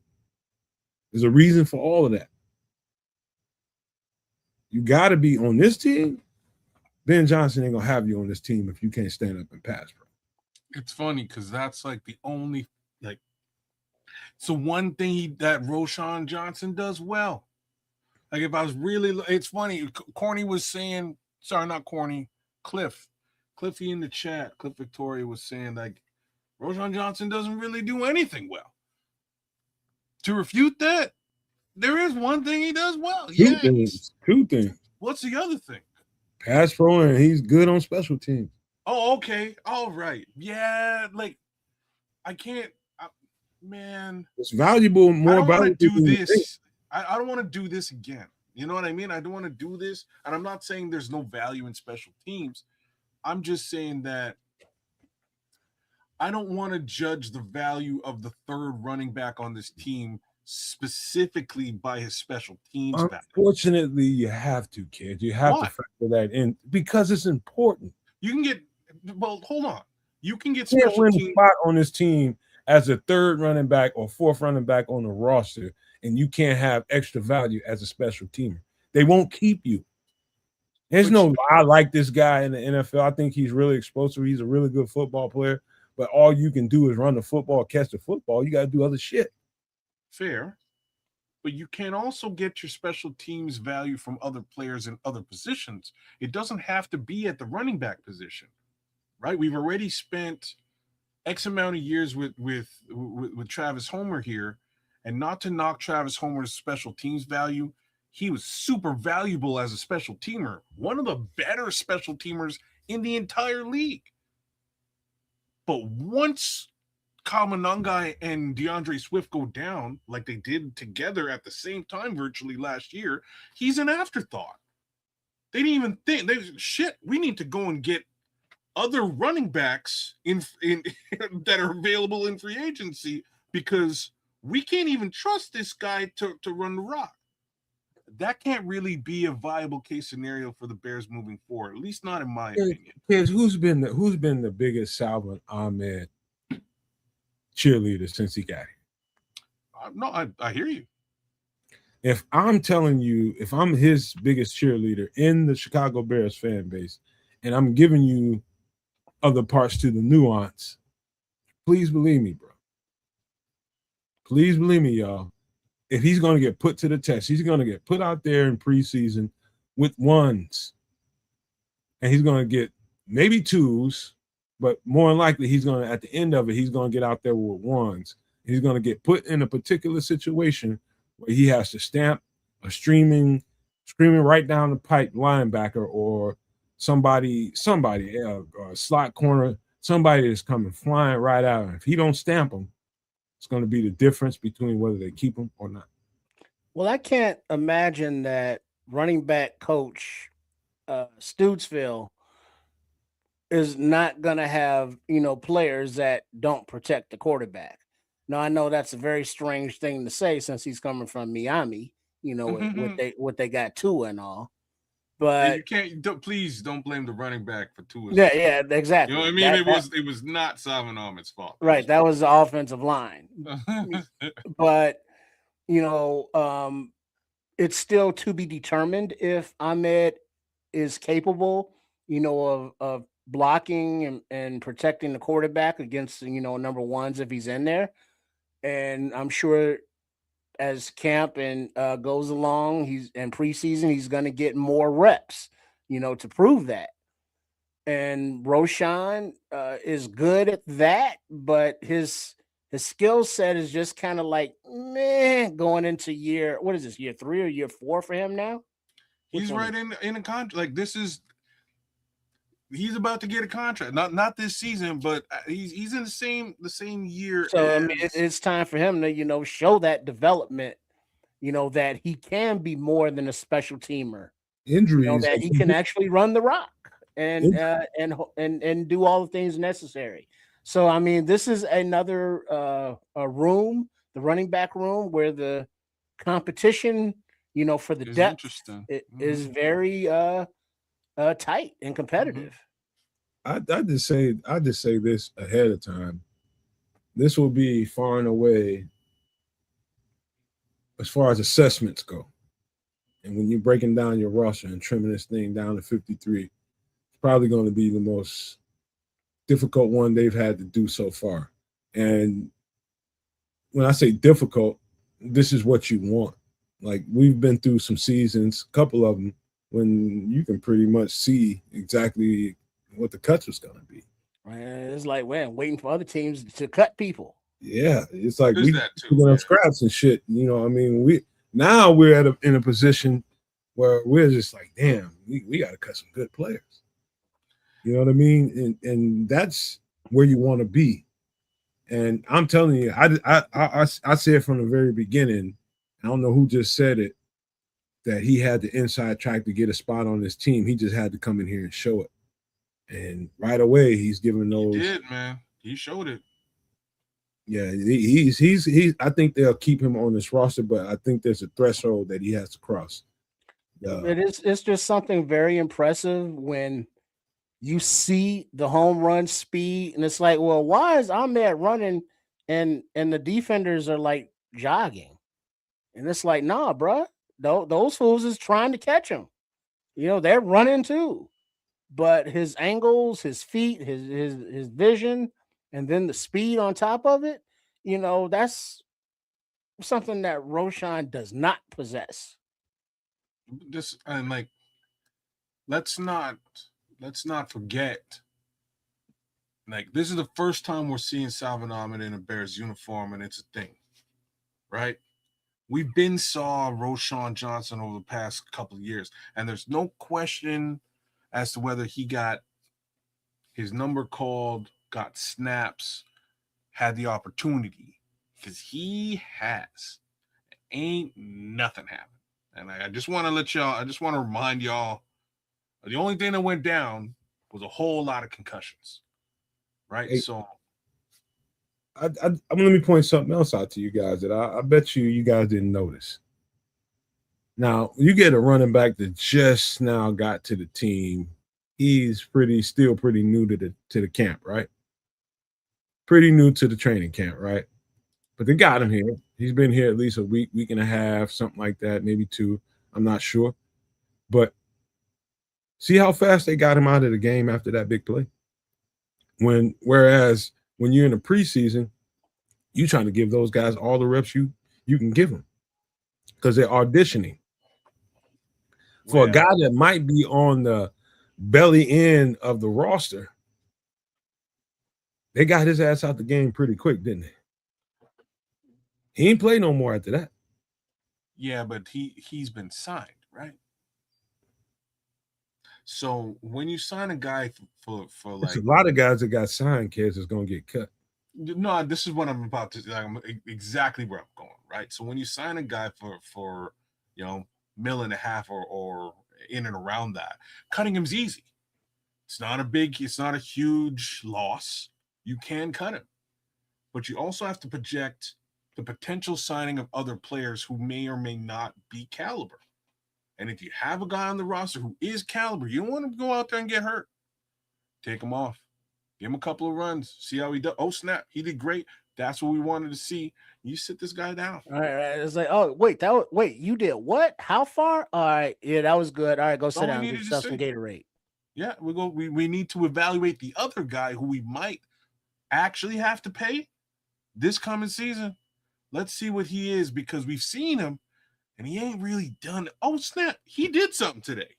So this is where we, you know what I'm saying? So this is why we're having the conversation that we're having. This is how we got here. He actually did something today. It's been a while coming. I just unfortunately don't have, it's super funny that we went back to pass pro. My boy ran the ball for a TD, and it was a pretty decent TD with a lot of a decent amount of yardage. But we wound up going back to pass pro and special teams to prove what his value is on this football team. And I think that speaks volumes. It is, hey man, look, if they're gonna justify keeping you on, we're talking about keeping them on the 53. We're not just talking about practice squad. Let's be clear. We're talking about Salvin Ahmed on the 53, game in and game out. Not talking about practice squad. We can pull him up whenever we. No, dog. Somebody gonna get him. He's not going to sit on a practice squad at all. No. You know, whereas Bennett maybe could get away on a practice squad. Yes, he can. Yeah. You already thinking ahead of time, Trish. You fucking genius. That's exactly what they probably think. This is what I'm trying to tell y'all. Unfortunately, Roschon doesn't make this team. Salvin Ahmed makes the team. Coleman Bennett winds up in the PS. They need to pull him up. They need a power week. They can pull him up, put him right back down. Because Unless he blows up during power week, then maybe you got to sign his ass. But because now with the not the preseason game, but the scrimmages, with the Titans and with the Bungles, it's gonna provide a lot of reps on film. And so it's going to be a lot of, pass pro in there, I'm sure. And they're going to want to see, all right, Ahmed, what do you got? All right, Rojo, what you got? All right, Bennett, what you got?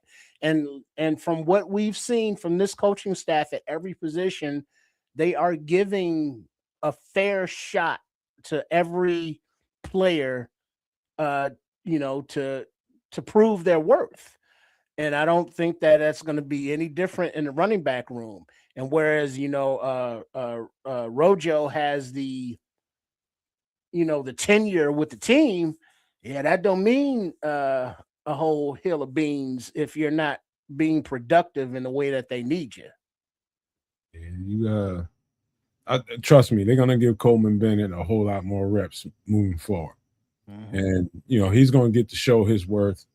And, this conversation could flip around if he has a good game. You know what I mean? It has a really good, when he gets his touches and he busts one or two out, the kind of offensive line we have. I just want to see him out there with higher, let's just say higher level offensive linemen, just to see how he performs and given those opportunities.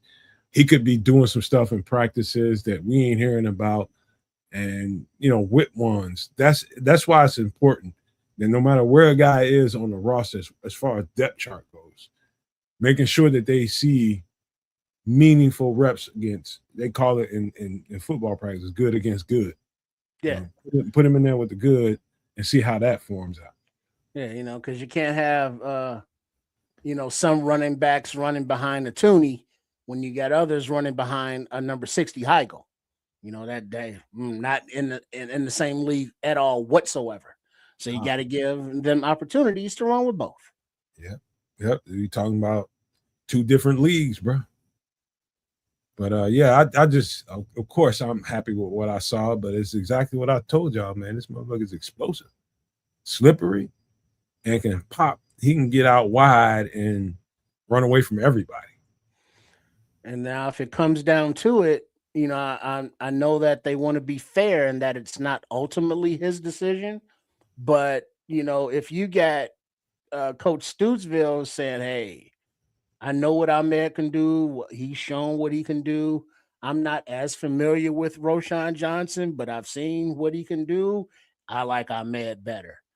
And I would think, Ben Johnson and Ryan Poles are going to listen to that recommendation. if it comes. Hey, look, man. I gave you guys my statement a week or two ago about Studesville, I think is his real name, and the fact that I think getting the job from Ben Johnson, how do we know that this wasn't in the conversation? Yeah.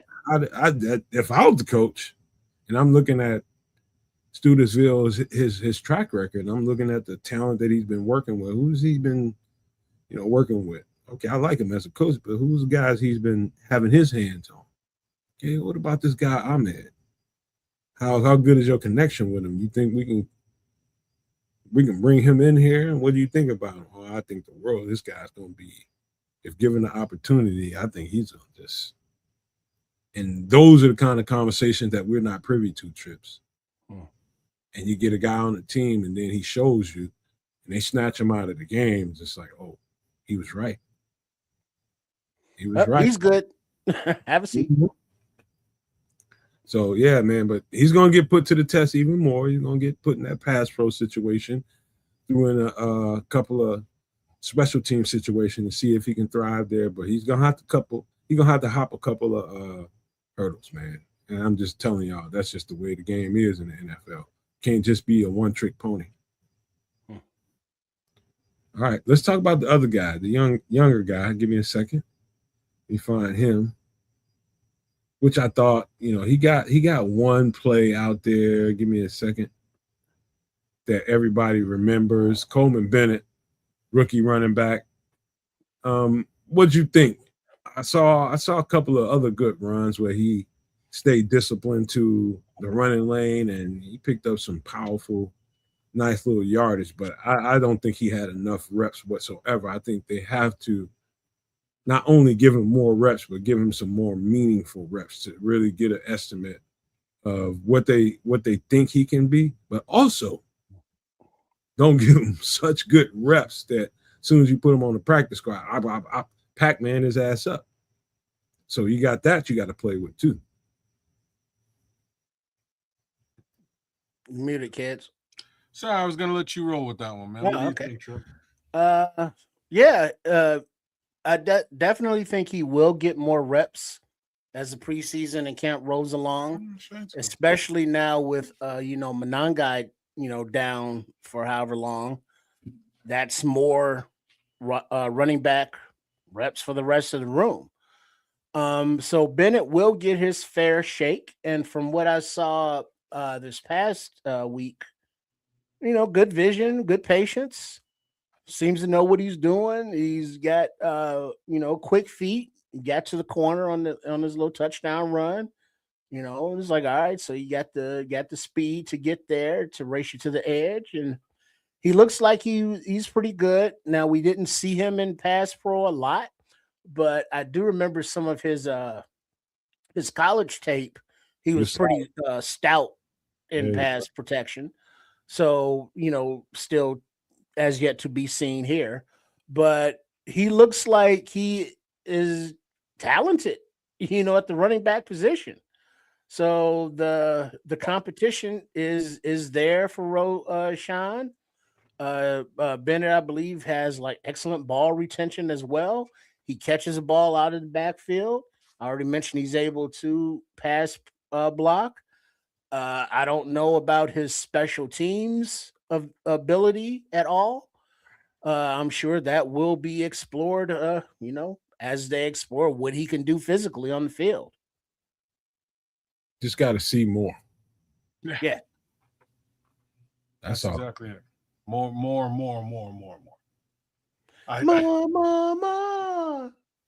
You giving him he's like, it's not going to take a lot for this guy to sort of usurp where Deshaun Johnson is today. So we just need to see him do it. If he can add that special teams value and or pass pro, let's go. That's it. Not a whole lot to talk about here. He just needs more opportunity. Coleman Bennett, they grabbed him for a reason, and Trips kind of, his running the ball, he was, let's just say, above average. And, that's pretty good.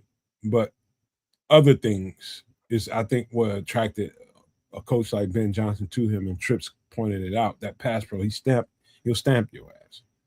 But at the level he played at, you always challenge the mindset of, okay, he did that at this level. Let's see what happens when he's got qualified, the dogs of all dogs screaming down at him right down the pipe. Will he do that again and again and again when he has to? So, they probably seen some of that in practice already.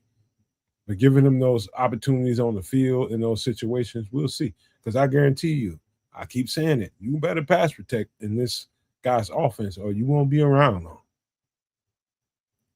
That's just all it is to it. You better pass protect. So I like this kid's skill set as it is from what I've seen so far. But you nailed it, though, man. It's can he do it at this level? It's a whole new deal, whole new world for him. Right now, it's just time on task. Let's see what he can. Well, Mononga is probably going to be sat down a little bit over the course of the next couple of weeks, so it's really going to allow us to see what these remaining backs actually have in the tank, man. What are they bringing to the table? So I think we're in a, hate to say it, we're in a good spot to really evaluate these guys. Unfortunately, it's at the chagrin of or due to the loss of Kyle, if only temporarily. And what is this? Paul Martin is saying Bennett returned kickoffs in college. Yeah, Only about a 20 yard average, which ain't horrible. But how now that's returning. Can he be a gunner as well? Because that's Roshan's thing on special teams. What's funny is I remember having a small conversation with our special teams coordinator in college, and he was just like, he's always up in the air about whether or not he feels better about to give you a long story in the short form. He feels better about running backs returning kicks because of their ball security and how much speed is gained with the kick return. Because at the time the old rules stood up, everybody screaming at you, and running backs have an extra amount of ball security is because they have to, because they carry the ball so much, and how strong they run the football. And you're more confident in that guy getting hit and keeping the ball than you are, say, a quick, flighty receiver that has all the athleticism in the world and can make a big play. You feel better about that. And I understood that part of the special teams kick return in a different way after he said that, and why he chose certain guys to, return punts. Then you got the receivers in the game that's a little more elusive when they get the ball in their hand, can make that first guy or two miss. So I started to understand the game that way. And I understand why you see more running backs back then than you see receivers and kick return, if it makes more sense to y'all. It does, actually. Mm-hmm. So and then Corny's also saying that in addition, Ben Johnson wants explosive plays, and in college, Bennett's tape was full of explosive plays. Really? Like he was. It was. He was a super solid north-south runner, man. And I say north-south, he's not the same north-south. His north-south ain't the same as Roshan Johnson's north-south. He's actually somewhat elusive, but still, again, going north-south without having to really go east-west to get there. He's a little bit elusive, man. He's got a nice little jump cut. You guys are going to see a lot more from this particular player. My simple and I don't know what it is, man. I'm all about trucking a guy, running a guy over, and keeping it moving, but that just hasn't been working. Productive for Roshan? Yeah, that's what I'm saying. It hasn't been successful at it? It's not a successful move, Roshan, for you at this point in your career or to the earlier portion of your career. You need to add on other stuff to get to where you need to get to. Running a man over in college is one thing. Running a man over in the NFL is a whole other situation, and you're coming out of it worse for wear. So that's not what this guy needs to do. And don't get me wrong now. There's footage of Coleman Bennett trucking mother f's down too. Like, don't get me wrong. I've watched him do it, but he'll do it the other ways too, and that's where I've to me that's a huge differentiator. So now it's a question of putting him in pass pro case scenarios. Can he do it? Put him in special teams case scenarios. Is he a gunner? Well, what we found out is maybe he's not a gunner, but maybe he's a return man. Right. So like there's other ways of angling this out. Bro, NFL, and I got, and even though I didn't finish it all and get to the NFL and do my shit because of shit that happened with me. I always knew, and I heard this when I was in college. You're the best of the best, coming out of high school. You're the best of the best in college. You're playing against the best that came out of every high school in the country or even around the world. And when you get to the NFL, it turns into what he described to me then what we know now as the Hunger Games. Like everybody's a bad motherfucker. Everybody's a bad man. Can you be the baddest of the bad motherfuckers? And so no matter how, and I say that knowing that this guy is a performer and put out some elite tape. I mean, that shit looked good. And whether he was running the ball or doing it on special teams, it looked really good. But now can you translate that to this next level where the best of the best are? That's what I mean by Hunger Games. It's just what it turns into. Well, and Corny's comment here, along of what Keds was saying, that's why Rojo keeps getting concussed, or possibly one of the reasons, because he wants to truck everybody. And it's like, well, make he's able to do that in college, man. He can't do that. Right. Not at this level.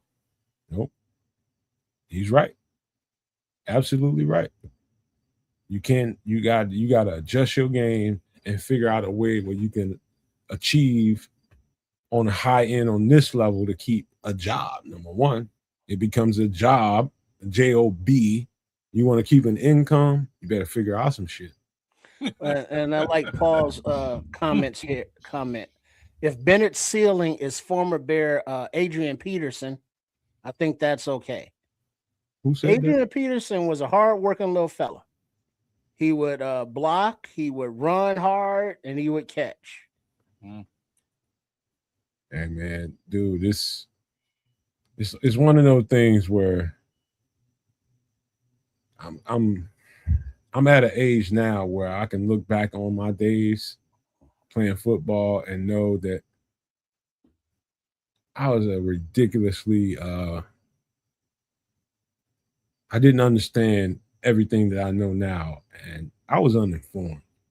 This is a violent game, and this violence can have a repercussion that we don't even realize now when you're playing it because you got so much vigor for it. But this is a choice right here. Now you got to make a choice. Do I want to physically put my body through this? And he's about to get to a stage where you got to run through people now. You might be on special teams making a team just to get an opportunity to get your hands on the ball. You got to go through that. And, that's a beating, bro. I don't know how many people on this podcast play special teams. Well, most of the people listening to this podcast played special teams back when there was still the wedge and the wedge busters. Man, my son loves special teams. I've been trying to get him to fuck away from that shit. I'm just saying. Your son probably likes hand tools and shit. Well, it's funny because when we watch highlights, when we watch his highlights, there's some special teams plays where he just blows fools up, like bodies flying, and it's hilarious. And he loves it. But I'm like, dog, if you want to like play long term, you want to play football for a long time. Like imagine trying to tell a testosterone filled kid. I didn't say listen. Slow down, man. Don't hit him so hard. I didn't say he listened to me now. I'm just trying to give daddy advice because at some point it might come back it might come back to hurt you. You know what I mean? It might come back to haunt you. You might mess yourself up on specials. Not to mention, like me saying that this kid was playing Iron Man all game long. Like he's on the field at all phases. Like, bro, like get some oxygen. You know what I mean? You gotta take a breath at some point, man. You can't be on the field all game long. That's just wild. But Dog, like you can't. There's he didn't no listen to point in me your for a second. there's no point in your life where at any point where you can't look back at that age frame and say, like, damn, like I was a different human being back then. You know what I mean? Even as you become a thinker later on in your life and more calculated with what you do and decisions you make, you can look back at that easily and say, like if you were me, you look back, oh God, I probably wouldn't have did that. You know, it's just easily you can pick shots at them, you can pick that shit apart, man. But when you're that age, it's easy to go out there and be just the opposite. I'm just gonna play with my vigor. You know, That's what I'm that's what trying I've to tell you. been.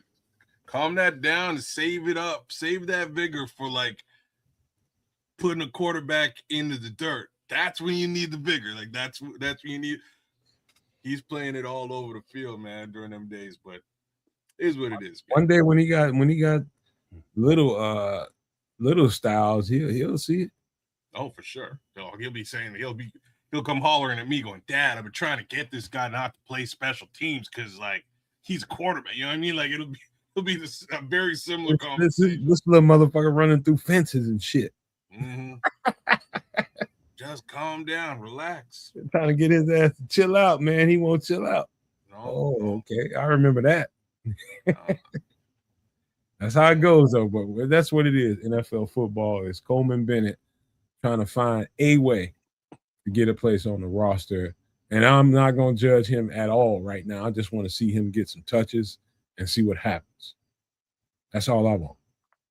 Put the ball in his hand, set it up right, get him some good against good, and let's judge him after that. Let's go there. Right on.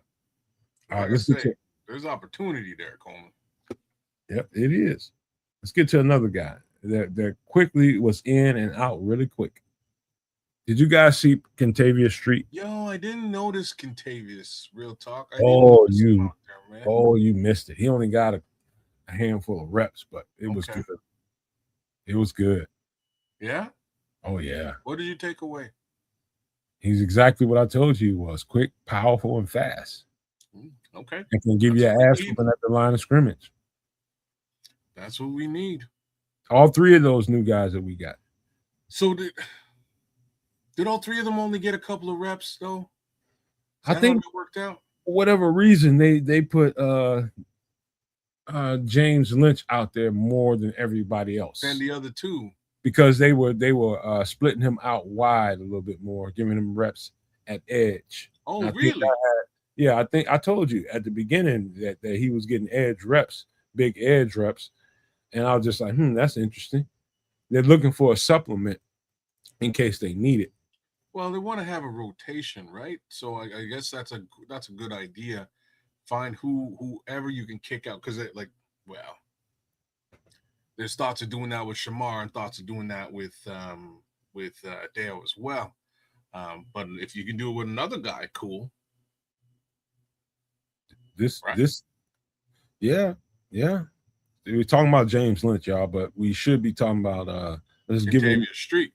Yeah. His reps, his handful of reps that he got was really good. And I've been hearing his name throughout camp. Kentavious Street's name is one of those names that has been ringing throughout camp. Every time somebody goes, whether it's what's her name from NFL Network, it's a blonde lady that goes out there. She saw some shit. Oh, Stacey Dales? Stacey Dales. My fault for not getting her name right to the top of my head. Thank you. Fellow Canadian. Shout out to Stacey Dales. Stacey Dales is out there watching that, and that's somebody that jumped off for her.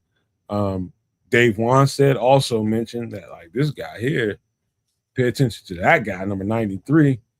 And also, who else did I hear mention him? Don't let me get it wrong. Somebody else mentioned him. But anyway, that's just in practices. And here he comes into the game and his first handful of reps, boom, here he is in the backfield. And I keep saying this, and I'm going to say it one more time. The difference in the personnel that we had last year versus the personnel that we have now is guys that are big, strong, like the guys we had before, but quicker and faster, that can really, really do some damage on the inside, dent the offensive line, dent the pocket, and get into the other side of the line of scrimmage. That's the difference between the guys we had last year consistently versus the guys that we have now. Kentavious Street fits that bill. I told you guys before, he came into the league as an edge rusher, and he's built his body over the last few years. Just like Neville. Neville was the same. He's been playing defensive tackle the whole time, but it took him some time to start really honing his skill set and becoming the Neville Gallimore that we see now. Same thing can be said about Kentavious Street. And, if you heard what's his name, Grady Jarrett speak about this guy, he liked him when they were in Atlanta. He was glad when they brought him here. It's because this guy can bring it. This guy can bring it, man. He's not gonna be a starter, but when your first team has to go sit down and get a breather, there's gonna be no letdown. Well, this is where these additions to the line are awesome, right? Like you want Grady Jarrett's an older fellow, like he is. Not to diminish his impact by any stretch of the imagination, but if you can load balance a Grady Jarrett, you've really done yourself a favor, right? The less snaps that he's responsible for, if you can get similar output from some of these other younger guys and not really consider them, second and third string talent, if they're just able to give him a breather and make their impression felt, we've done great things then, right? Like, and when I say make their impression felt, I spoke very briefly about this earlier on with respect to Javon, but what I believe we've got with Neville, Kentavious Street, and James Lynch, and potentially JVDB too, is a little bit more get off. And that's where things are a little bit questionable for Javon Dexter as they move forward. Is that what they need from Javon Dexter? Perhaps. Will they get it from Javon Dexter? Traditionally, doubtful. Okay. This might be the supplement there. Hey, no man, this is when I got to remind these guys that when we got an image on the screen, we're going to talk about that player. And we're going to get to Javon Dexter. And I know what the criticisms is about Javon Dexter. We know that. But we're talking about what I've been telling you guys the entire offseason, what we just brought onto the roster, and the difference it was going to make, and what you'd have to see it to understand what I was saying. And you guys saw it. Pure explosion off the line. Pure explosion. If you were like me and watching that particularly, you was just like, oh, yeah. Yep. Exactly what the doctor ordered. People getting off the ball, and even Javon getting the F off the ball and really, really pushing this shit back. Go watch Javon's tape. Since we talking about, let me just pull him up. Let me just pull him right on up. Since we're talking about Javon, and I know a lot of people criticize Javon because he hasn't been exactly what he was drafted to be in, Flusa's scheme. He's a couple of coaches later, or at least a coach later, a couple of position coaches later. And I'm telling you, just go watch that game and rewind and just watch his reps and watch how that dude's getting off the ball and blasting that center off the ball or the guard, whichever one he's aligned up with. Watch how Javon Dexter is getting off that ball and busting. So, he's right now, I can tell you that from the snaps I've seen, he's truly a one technique now in the scheme of things that we do. It's not three technique. And so when you start talking about Kentavious Street, when you start talking about Neville Gallimore, stop comparing them to Javon Dexter. They play a different position. Different position. One technique is a different responsibility than the 3 technique. It's not the same. Just because they're aligned in the same area doesn't mean anything. You just got to know what their job is. And for Javon Dexter is get right up on the nose of the center, bust his ass. Whereas Neville Gallimore playing 3 technique, a line between the guard and the tackle, shoot that gap and get in the backfield. Don't bust no one individual up particularly. Shoot that gap and get in the backfield and make a play somewhere or alter this play somewhere. Understand the difference in the technique. So don't compare Javon to what 3 techniques are doing right now. It's not fair. He's doing something else now. He's at 1. He's holding up the middle.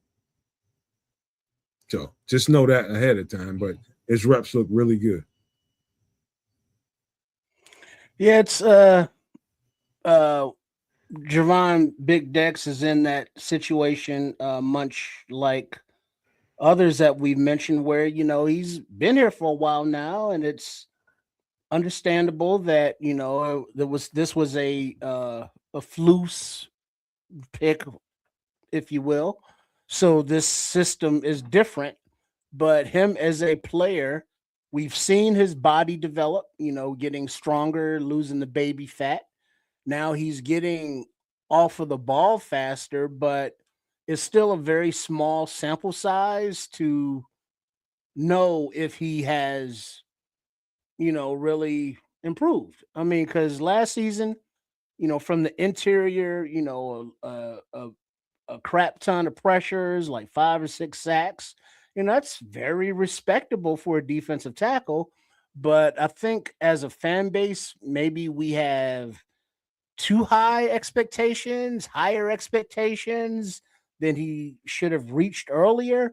And, I think for many, he's still not a fully developed or a well-rounded enough player yet.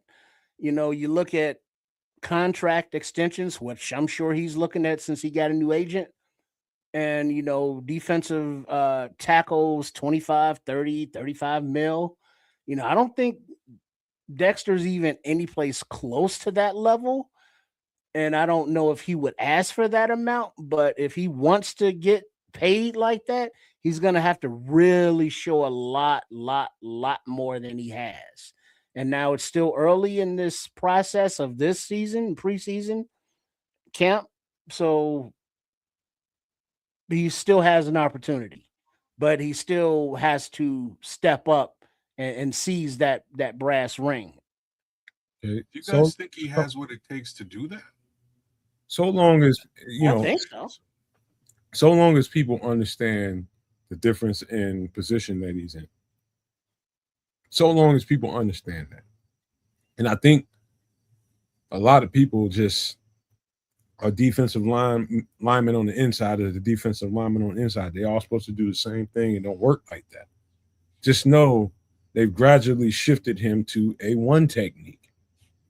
And a 1 technique and what he does versus a 3 technique, totally different. Totally different. It's not the same position.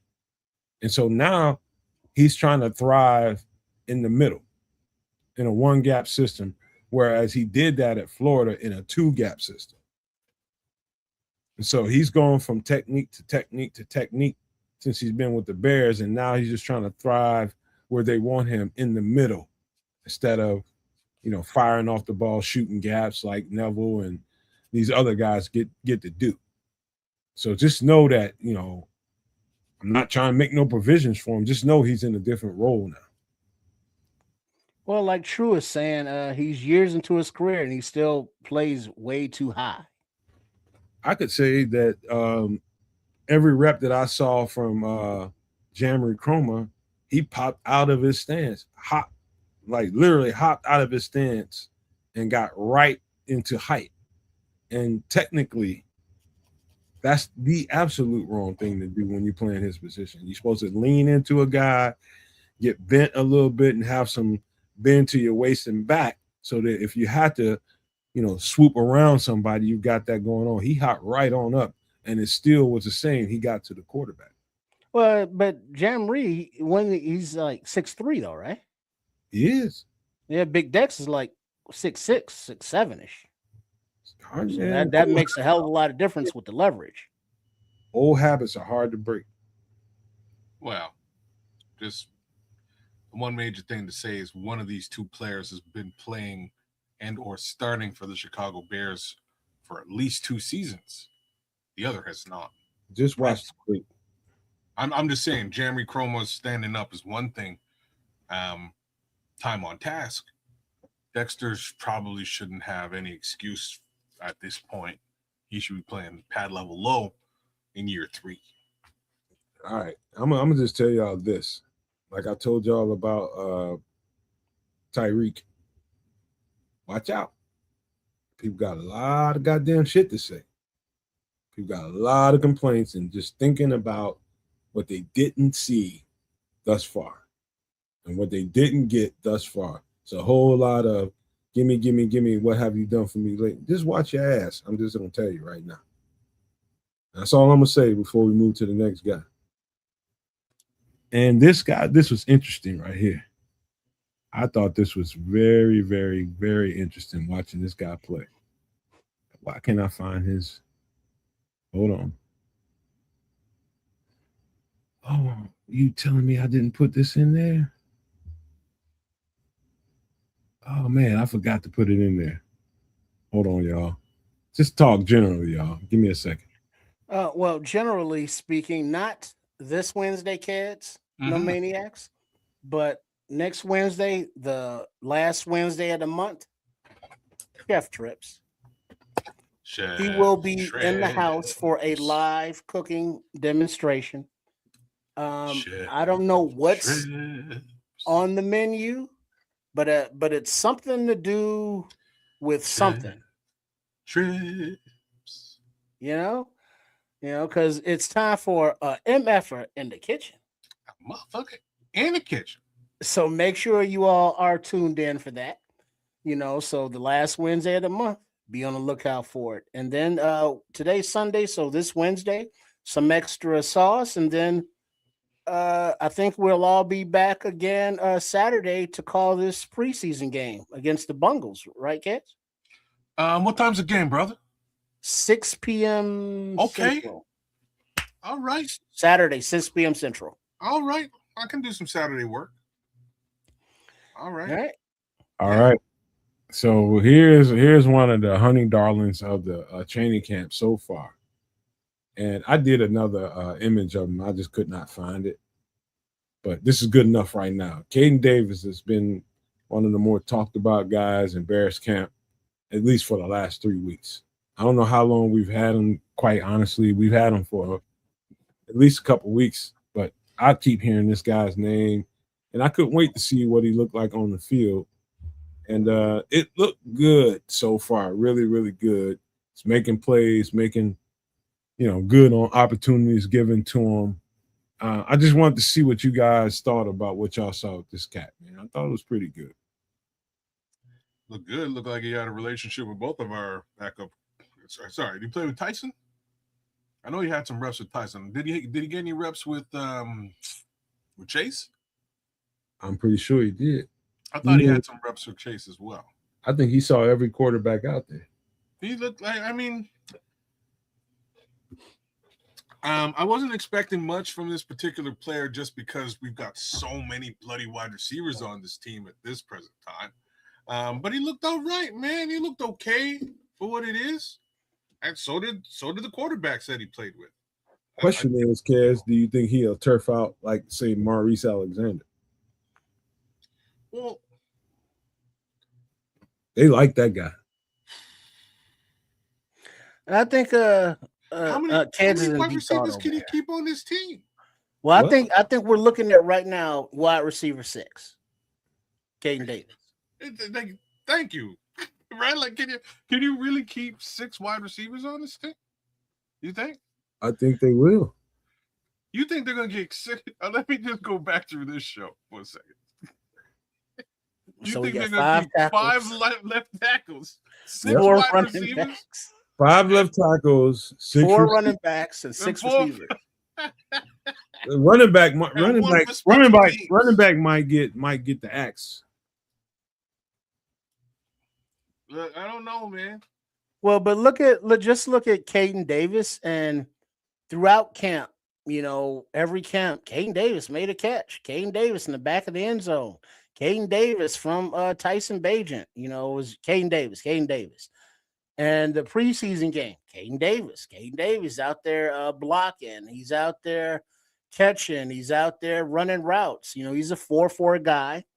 And even though he's 27 years old, so he's a little older, he's only got a year experience from Northwest Missouri State, so I think the COVID thing, kept him, extended his time in college. So that's why his age is a little bit up there. But being, I think, 2 years younger than Maurice Alexander, is beneficial, that wise as far as a ceiling goes. But given the opportunity, Caden Davis keeps making plays. Mm-hmm. And like Red Baron is saying that JP White Chocolate Richardson, he's been out there putting in work. But Davis is just like come in and is like, hey, this wide receiver position, I play that. I want a job here with the Bears. And knowing the depth that we have, and if he makes it, I would prefer, I think somebody said in the chat, I would also prefer him over Alexander. And while I like Richardson, I think Richardson still has a little more development to get to where Davis is now. You want to know my truth? He will not make the team, no matter how good he is. But this guy's been given a great audition and a best foot forward. The ball is finding him, and he's gonna get on somebody's team. It just ain't gonna be with Chicago. I'd like to applaud what you just said, because that's just the reality of the situation. Not to mention he's been working clearly with Tyson Bagent.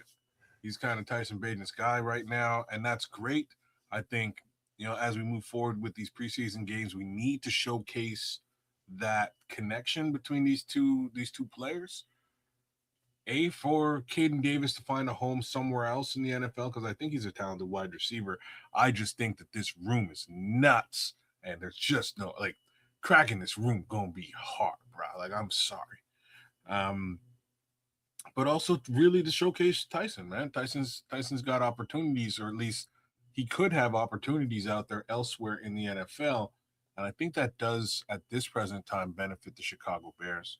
So that's my 2 cents on this, man. Shout out to Caden Davis and what he's been putting down in practice and on the field this week, and what he probably will continue to do over the course of the next couple of weeks. Because once more, he's probably one of the guys that just almost strictly gets to run with Tyson all the time. You guys just appreciate the fact that no, he's not going to make the team, and it was never in the plans. But what a hell of an audition he's been given with the Chicago Bears thus far. If this continues, he can be nothing but grateful to Chicago for giving him this kind of exposure. Mm-hmm. Yeah, I still like him better than Alexander. Okay. Harsh, but true. I understand. Caden Davis, I like the guy, but I think his likelihood in a caked up receiver room and a caked up we need to talk about this a little more, and we will later on, probably a practice squad. But they're gonna have to do some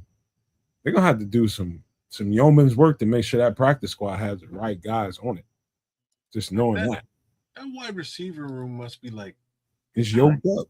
9 or 10 players deep, though. Ray McLeod, yeah, he ain't making it. How we talking? We Chicago Bears fans. Scotty Miller, he ain't making it. Did you hear me? We Chicago Bears fans talking about how yoked up the fucking right. Chicago. We getting rid of wide receivers. It's true, eh? Right?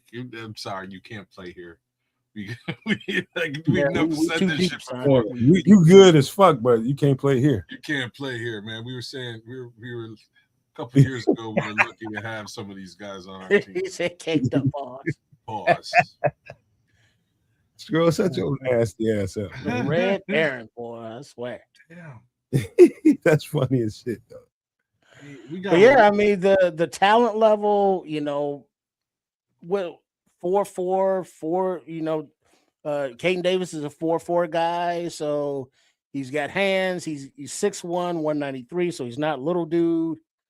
He's a talented football player. And if he can't fit on this roster, that's saying a lot for this roster. So took a couple licks too, Trips. By the way, he took a couple. I seen him take a couple of shots and I seen him wincing when he got to the huddle, but he knew he couldn't tap out. Took a couple licks out there. Gotta have it. This wide receiver room is 11 players deep.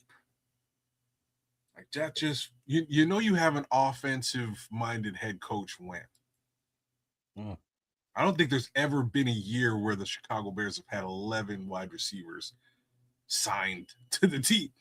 And actual wide receivers that are like, oh shit, we got wide receivers. Yeah. Not your not to shit on them, but not your EQ St. Browns or your Dante Pettis's. Dante Pettis. There was another one that year too. I love that. Who? What was the other one? Pringle. Byron Pringle. Liked him too. But we got one more, man, because my other half just busted up in here, man. And hey, you know what? Something else happened out there. I just wanted to. I'm gonna get my take first because you guys just be going crazy. Well, Ruben Hippolyte, he came in like a lamb and went out like a lion, as opposed to Karan Amagazi that came in like a lion, went out like a lamb. Ruben Hippolyte, I started questioning him right away in the first quarter. He was getting reps. He was getting spin. And he was like the long play. What was it? A long run play or a long screen pass? Whatever it was. It was a long play. And it was out on the outside. And I think who ran that down? I think it was Xavier Woods early in the game. It was Ruben Hippolyte to give up the leverage to give that alley. And I was just like, God damn, man, you are not a cornerback. You are not a safety. You cannot give up the sidelines. You have to. I mean, what I meant by that is you have to protect the alley. So technique-wise, cornerback safeties are taught to funnel the play inside. So you're taught outside leverage in. So on a play like that, you're going to make sure you work from sideline in as opposed to you're the alley filler as a linebacker. You cannot get caught up on a block. You got to make this tackle because it's only you and the safety after this. And he got wrapped up into a block, and I'm just like, God damn, another Ruben Hippolyte highlight in the wrong way. But yeah, that happened early in the game. That was bad. He just got locked up onto a block, and boom, off went the running back. Later on, that guy started playing some football. He started really, really playing some football. And you start seeing the Ruben Hippolyte that we drafted come to life. He was flying, he was hitting. And I don't know if he ended the game with a concussion or something was going on. I got the info from our post-game wrap-up, which will be published, I believe, tomorrow. But Coach Tripping pointed out that Ruben Hippolyte, in his rookie year, he went down after that collision with Washington, tight end from Pittsburgh, with a shoulder injury. But it just so happens that he also went out this past week with another shoulder injury. Don't know how severe it is and don't know if it's the same shoulder, but a linebacker with shoulder issues is not good.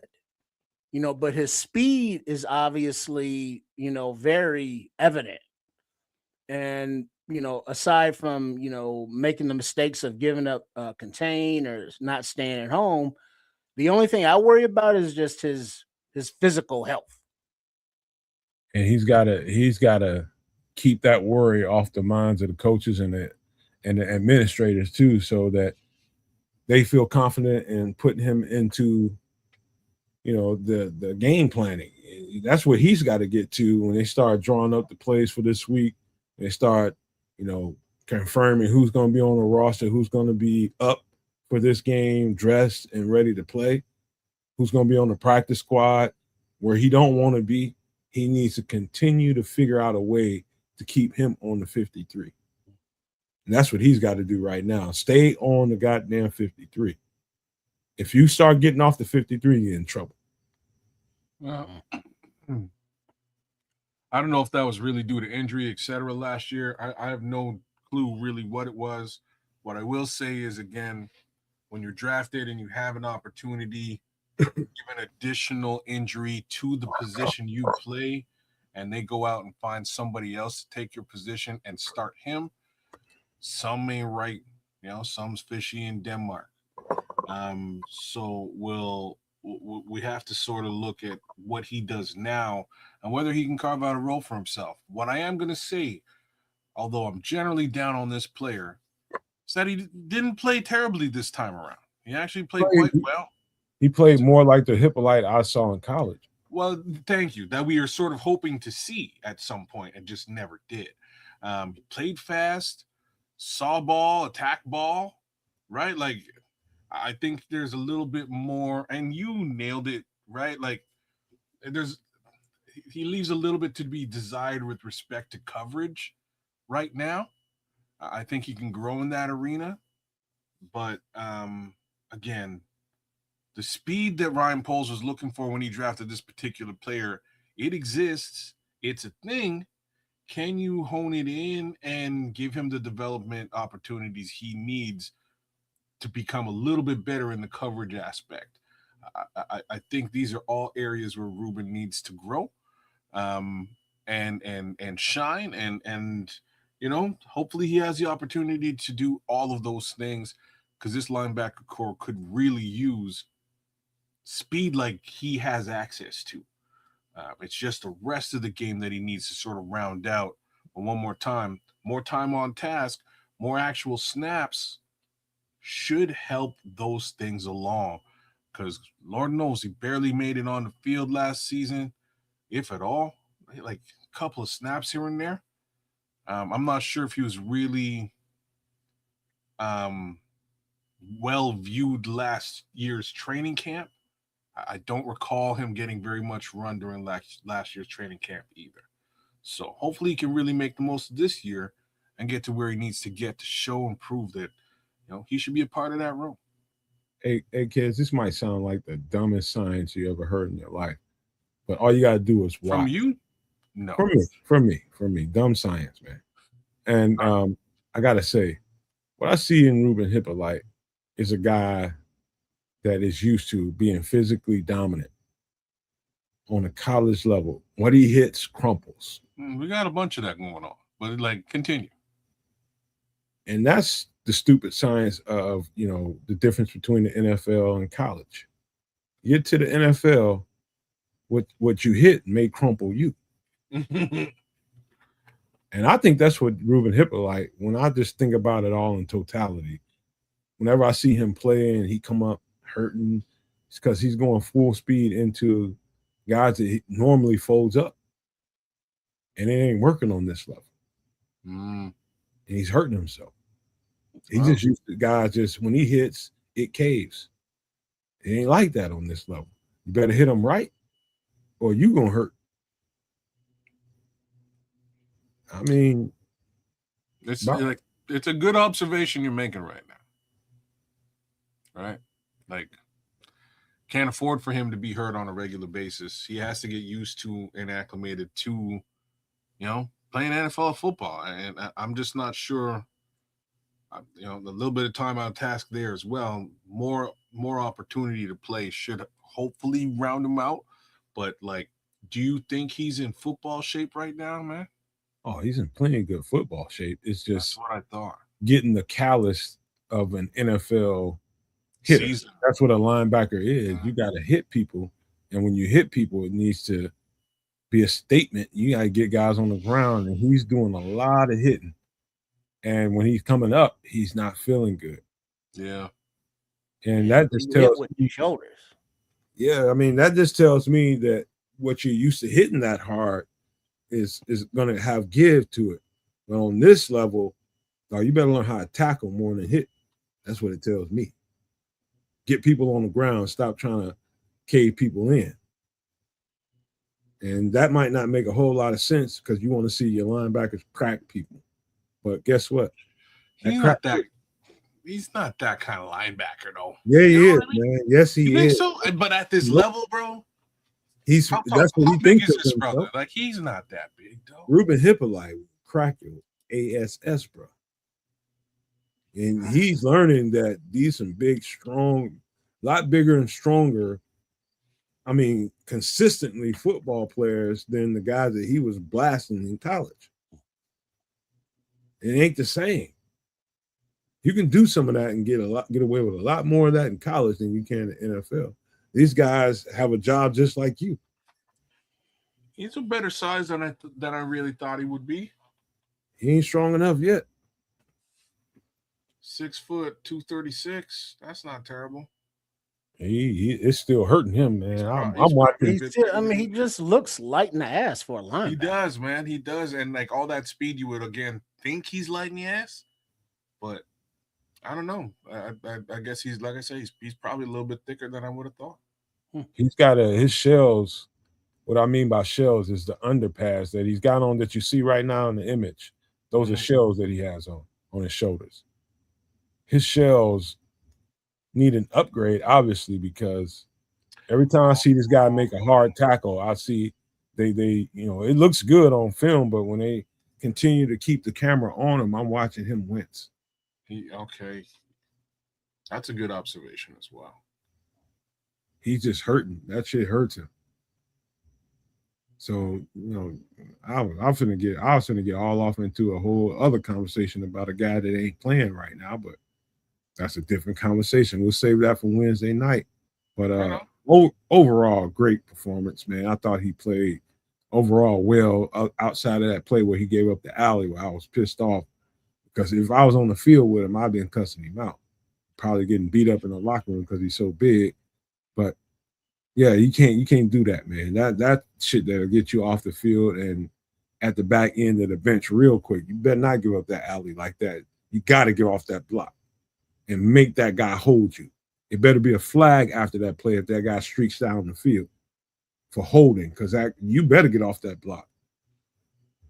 And so he still got that going on too. So just remember that. The next game better not be no plays where he's giving up an alley like that.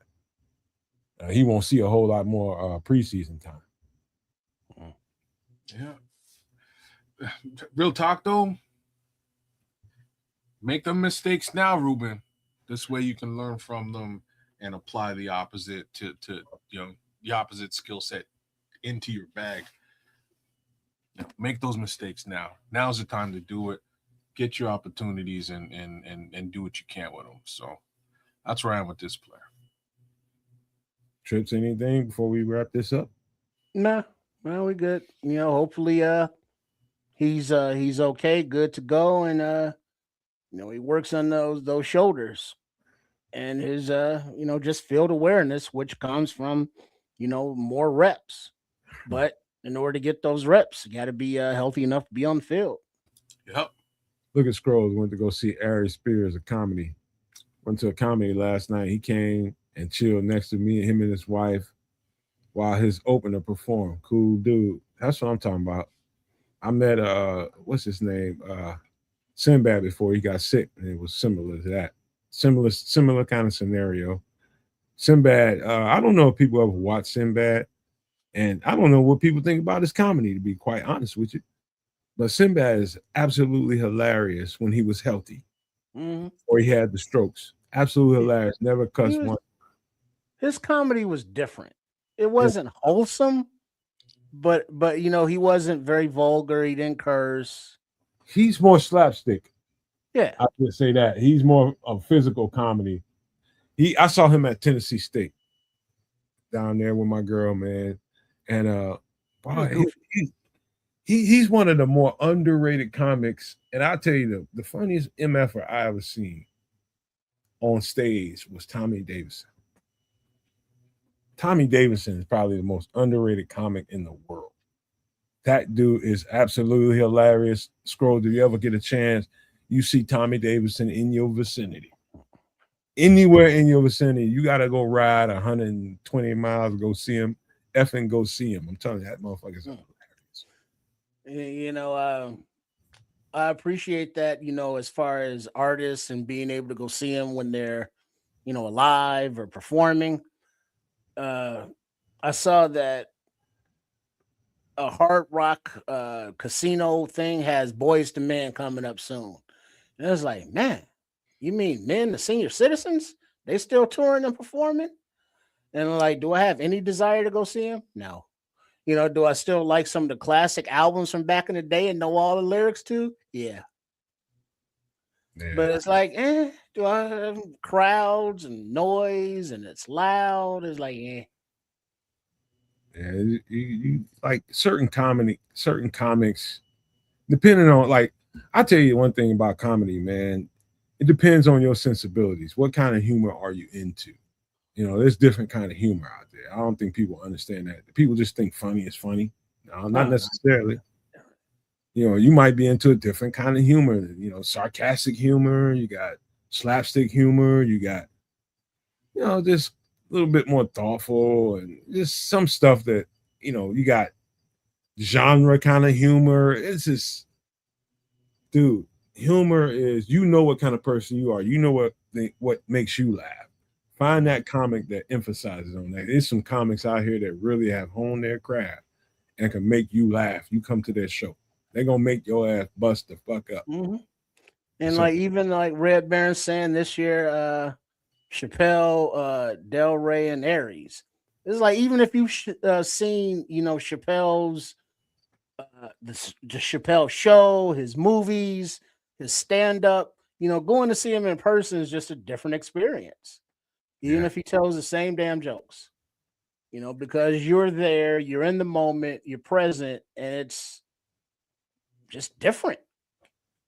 I met so many great comics in Atlanta that used to come buy my food because my boy Jay ran a club and all the comics came in there on every Friday night.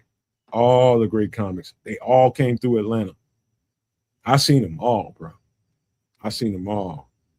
I tell you that the one that really, really gravitated to me the most is what's his name? Golly. I know his real name, but I'm just thinking of his stage name. But you know, he hung out with Bruce, who came out there. Faison?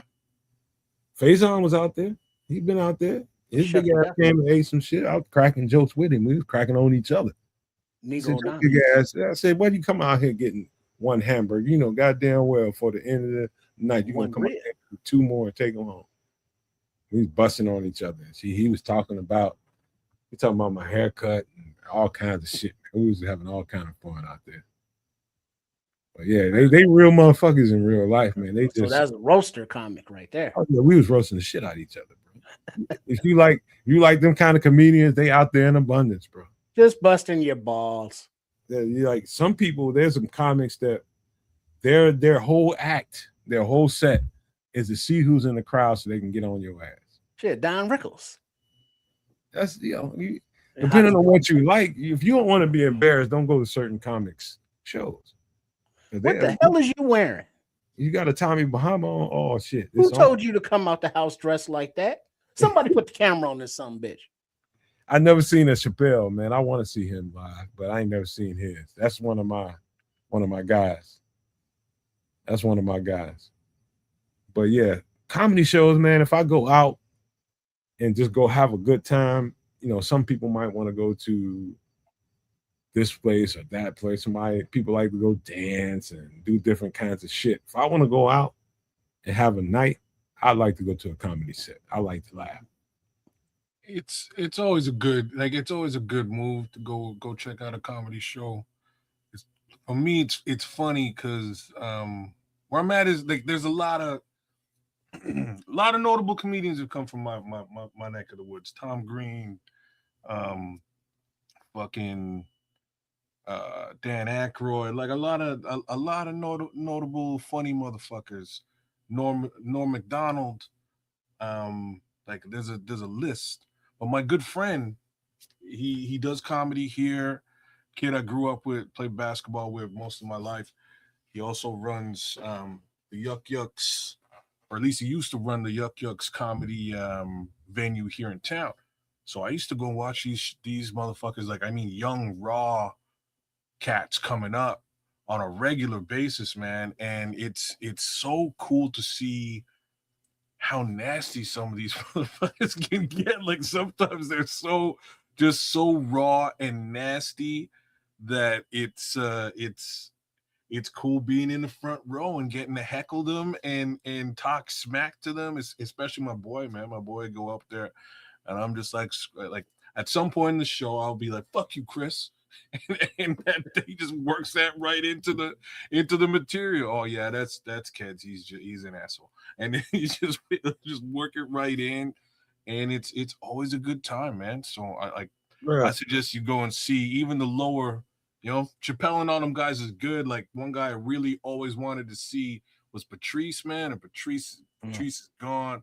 Patrice O'Neal used to just kill me, man. Like I don't lie. Hey kids, I'll tell you, I think you'd have to be I don't think maybe you have to be living in the United States and kind of grow up around a hood environment to really, really appreciate Mike Epps and his comedy. Mike Epps. I like Mike. I actually like Mike a lot. Goofy. Mike Epps is I'm telling you, if you grew up in like the hood, he leans into that, like the shit that he's seen like growing heavily, though. You're right. It is fucking he's truly ghetto-fied. Oh yeah, he's super good. It's embarrassingly funny sometimes, man. It's like I'm ashamed that I even know that. You know what I mean? Just like little shit. He just remembers growing up like how True Pilgrim. You like Paul Mooney though? Like Paul Mooney. Paul Mooney is a goddamn truth. You shut your goddamn mouth. He wrote for Richard Pryor. Paul Mooney and me. Paul Mooney told people what they need to fucking hear. I don't know, man. He was a different kind of comedian. You know what I'm saying? In your face. He's a pie in your face kind of comedy. Yeah. Almost draw the line with Paul Mooney, man. Everybody else you got in that little list, I'm with. Do you like the new kid, Josh Johnson? I haven't heard him. No, I'm not familiar. Well, he's on the Daily Show, one of the correspondents. Okay. And he does his own stand-up, and he has like a YouTube channel, and he's got videos out, regularly. But he does more of a topical, political, current event kind of comedy storyteller. Paul, he's in Montreal on Friday, man. Let me be clear with you all about Paul Mooney, and I'm gonna echo Scrolls here a little bit. Paul Mooney is one of the GOATs, kids. Let me tell you something. I hear why you're saying that, but I don't know if I find Paul Mooney funny. Let me explain something to you, kids. There's like comedian, and in comedy, it's a certain amount of, okay, do I want to take this risk or not? And so Paul Mooney was at the forefront. Like you could say, I bet his idol was probably in somewhat somebody like Dick Gregory. Somebody that's really willing to speak the truth. And I could even see Paul Mooney being a fan of what was 7 bad words? Carlson, what's his name? White guy with the stringy hair. That Steven Carlson? No, he's talking about you're talking about the guy from that guy. Who? He did all that screaming? Sam Kinison. Oh no, Kinison. Not Sam Kinison. No, Skinny guy. You're probably actually talking about Carlin. George Carlin. George genius. Carlin's my guy. That guy. Yeah, I could see Paul Mooney being a fan of George Carlin because they hold that realistic, in your face type of, here's why we're our stupidity as human beings, our hypocrisy as human beings, our hatred, our controlling of others. You know, they both told those societal reflective type of jokes and had that kind of humor. Like, do you know about Carlin Nomad? who? George I know Carlin. about Carlin. Yeah. I'm a student. Okay. All right. I'm a goddamn student. I tell you about Carlin now. Shit. Well, and he's just one. He's just one guy. I'm gonna tell you why. I'm gonna tell you why you know him better than some of these other guys.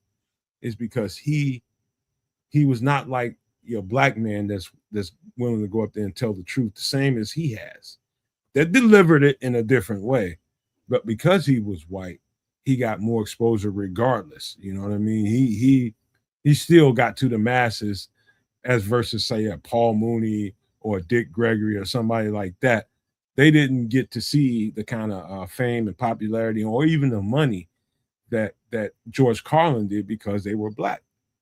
And that's just the truth.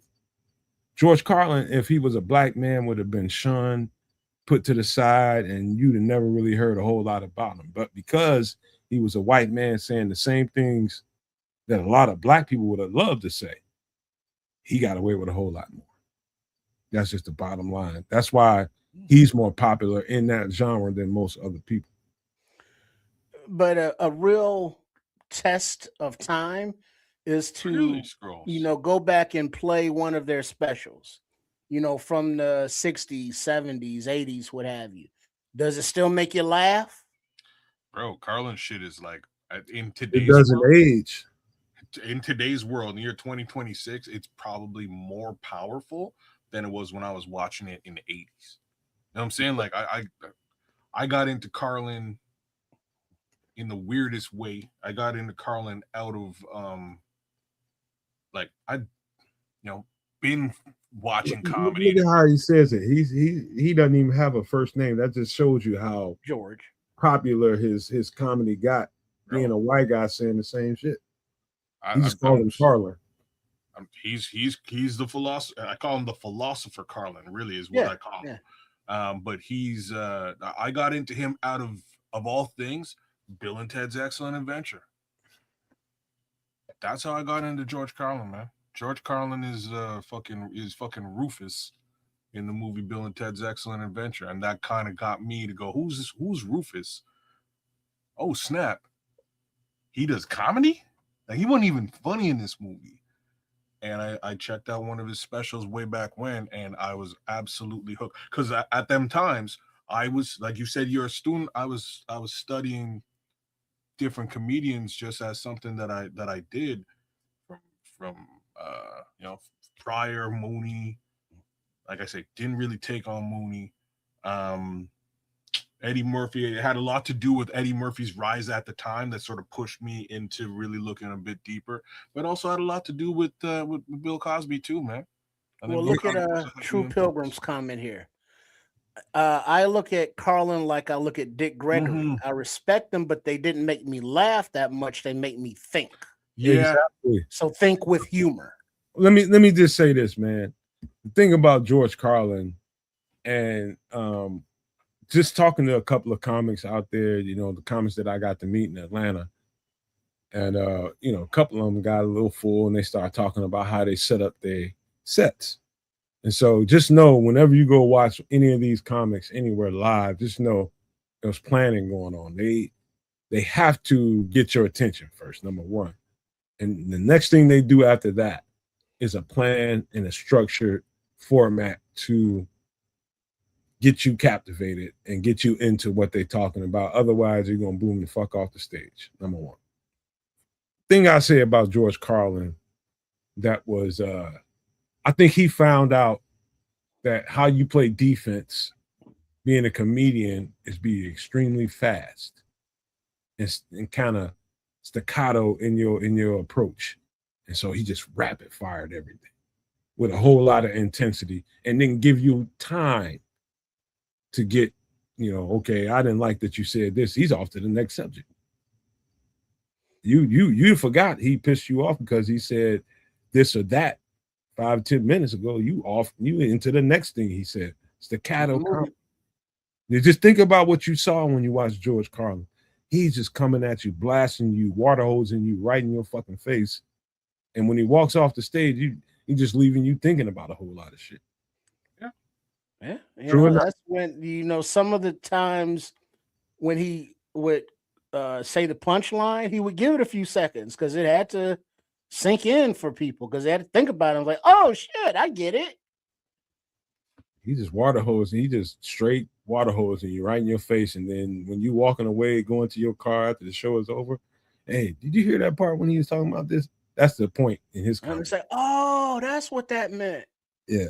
Oh, You no, catch that that shit in was funny as 2026. hell. It didn't make sense back in 1990. Now it makes sense. Like that's how deep some of Carlin's shit is. I give him mad love. Another guy I give mad love. Like I don't know if any of y'all have. Hold on before you go there, kid. Scrolls is responding to me about Tommy Davidson. He said he won't be performing in California until January 2027. That's not that far away. But he'll be in Chicago November 27th and 28th. Oh. If you anywhere, just go to the first damn set you can get, whether you in Chicago or California. If you here in Chicago and he here, then you go. But if you in California, wait, that shit is worth it, bro. Him and David Allen Greer. I'd love to see David Allen Greer do comedy too, man. He ain't nowhere near as funny as Paul. I would have to agree with. I'd have to agree with you versus. You said versus Paul Moon. No, versus Tommy. Tommy. Versus Tommy. Yeah, I would have to say Tommy's probably the funnier out of both of them.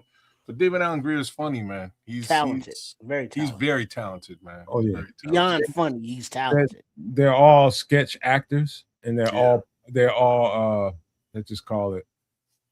I don't know how to call these guys, but entertainers. They are entertainers. That's a good way to just simplify it. They are entertainers, and they know how to get into, let's just say, character. Really, really good character actors are what they are. Yeah, but and you talking about Tommy Davidson is funny as shit, man. But anyway, man, we got to wrap this thing up because that'll take a whole other episode of some extra sauce to really get across what I'm trying to say here. But man, comedy shows, that's where your money is at, man. People need to laugh. And in fact, the way things are moving in the world right now, people gonna need more and more reason to find a reason to laugh. They're gonna dig. You need that outlet right now. So Scrolls, hit them comedy shows up, and y'all, hey, let me just pass it on to kids with a bounce pass for some closing thoughts here. And we can hold on, kids, before you even start talking. Well, looky there, man. Oh, where's Dante at? Look at BT9 bringing it. Okay. Appreciate you guys, bro.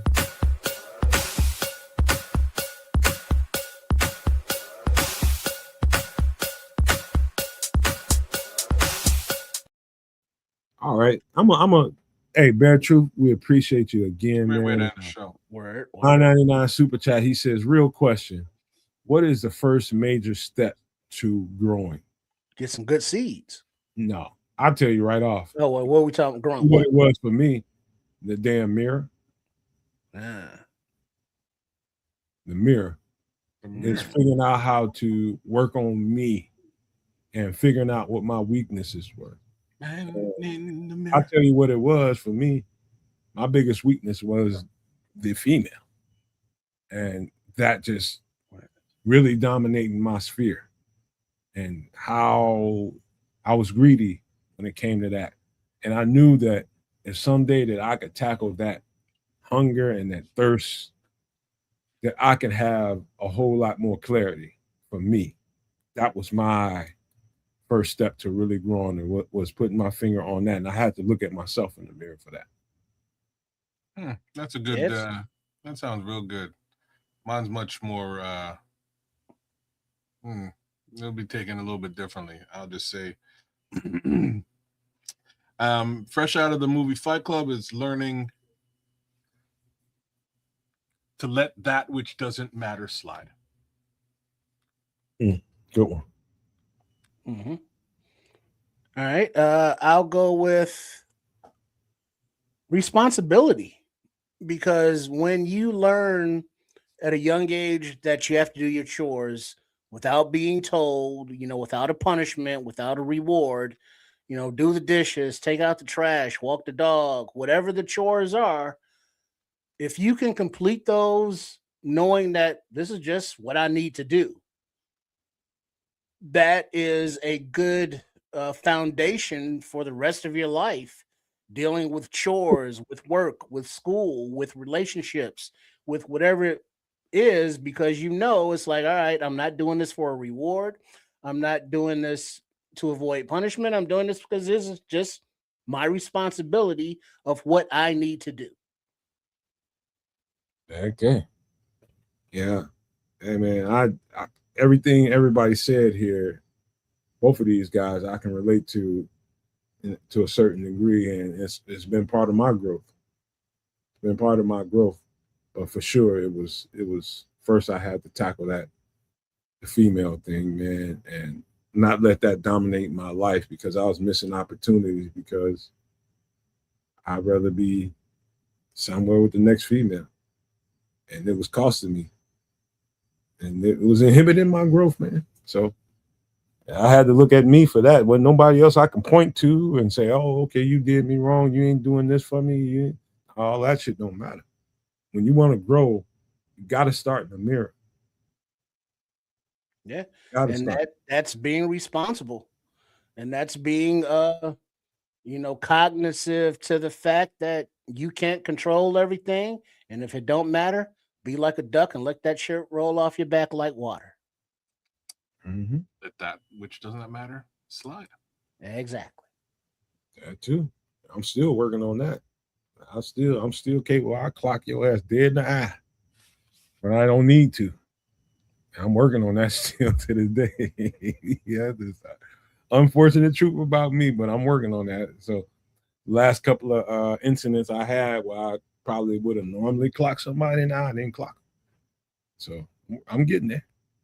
I'm getting used to the habit forming that it takes to change a behavior. You know what I mean? So changing behaviors it's a habit forming thing that you have to break that cycle and replace it with a better behavior. That's just how humans grow and get better.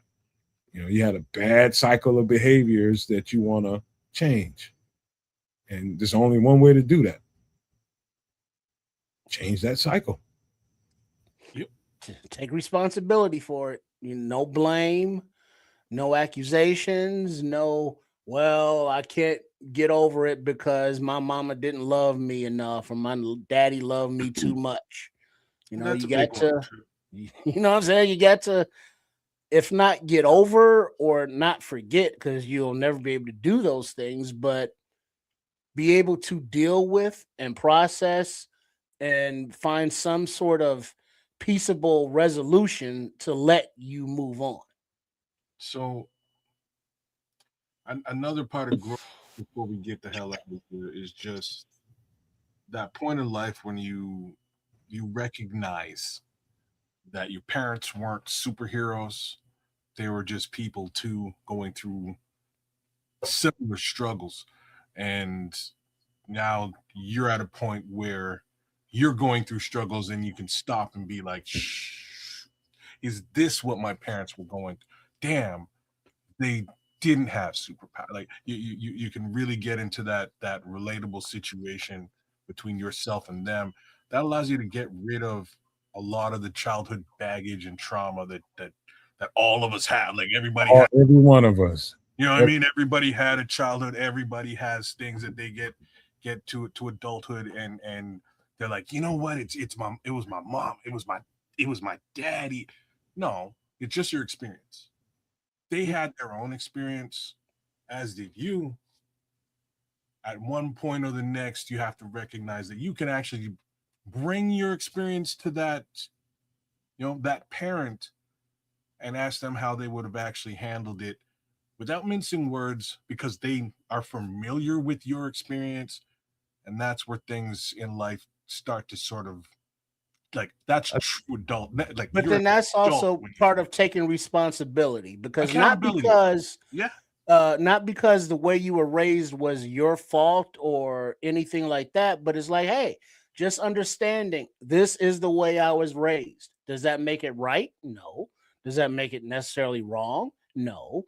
but understanding that it is what it is, it probably made you feel a certain kind of way, bad or, worse, but it's not your responsibility to carry that weight. You got to do the Check your Fight baggage. Club thing, and you can't control that shit. You got to let that go. See, And part of I the tell you another thing too, man. Mm. I tell you, when you cross the threshold, and I know a lot of people that's with us here in the chat. A lot of people probably lost their mom, and or their dad, whoever it was that they looked up to for that worldly advice or whatever it was. I tell you, when you cross the threshold of knowing and understanding, it's when your parent brings something to you and asks you for advice.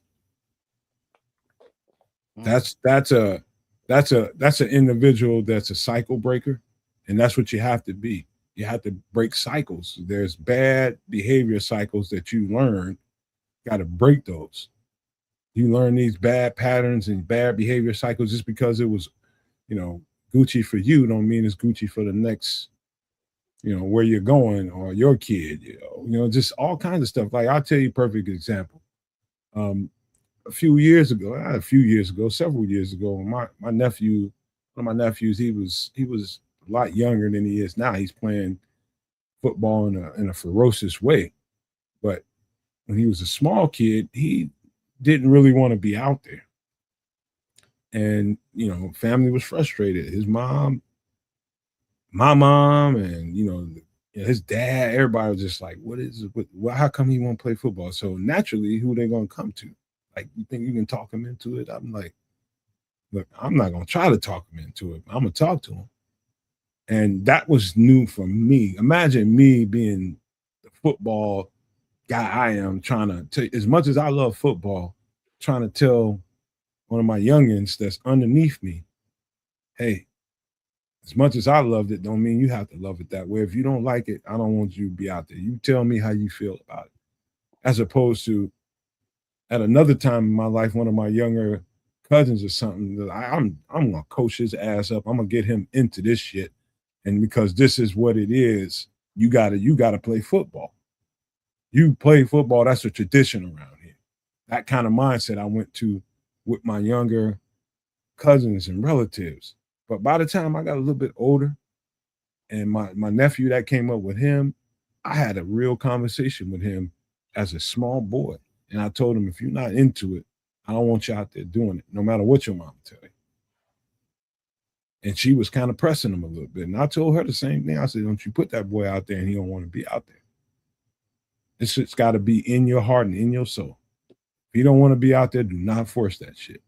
And she pulled against, she was pretty pissed off at me because she thought I was going to come a different way.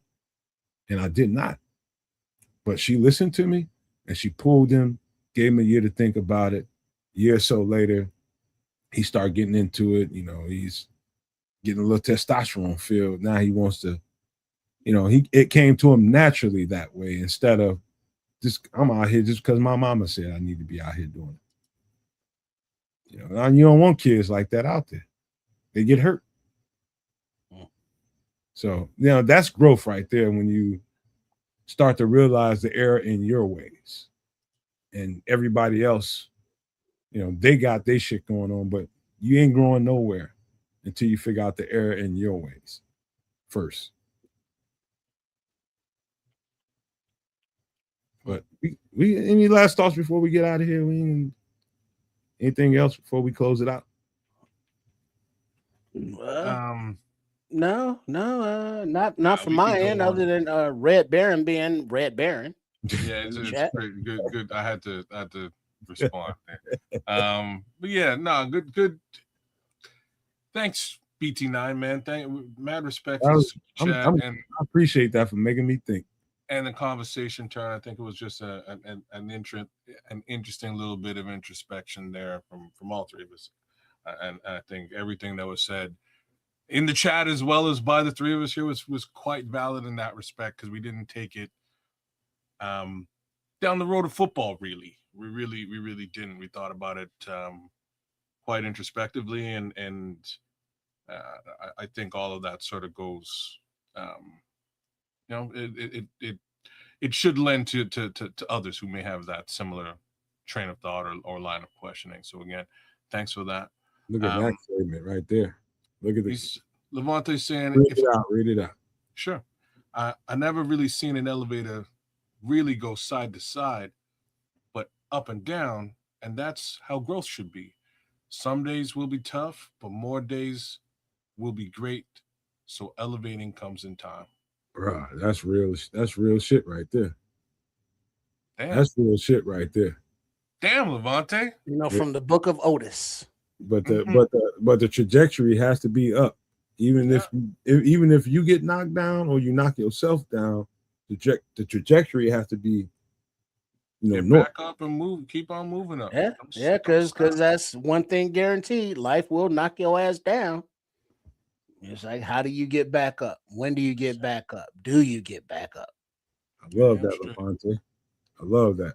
That's real talk. But finish it up, kids, before we get out of here.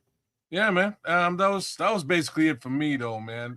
All y'all, man, mad love and respect. Thanks for coming back, spending a Sunday night with us for Nomad at Night. We'll be back in full effect on Wednesday doing the extra sauce thing. Hopefully, microphones 1, 2, and 3 will be in check, and we'll be rocking and rolling.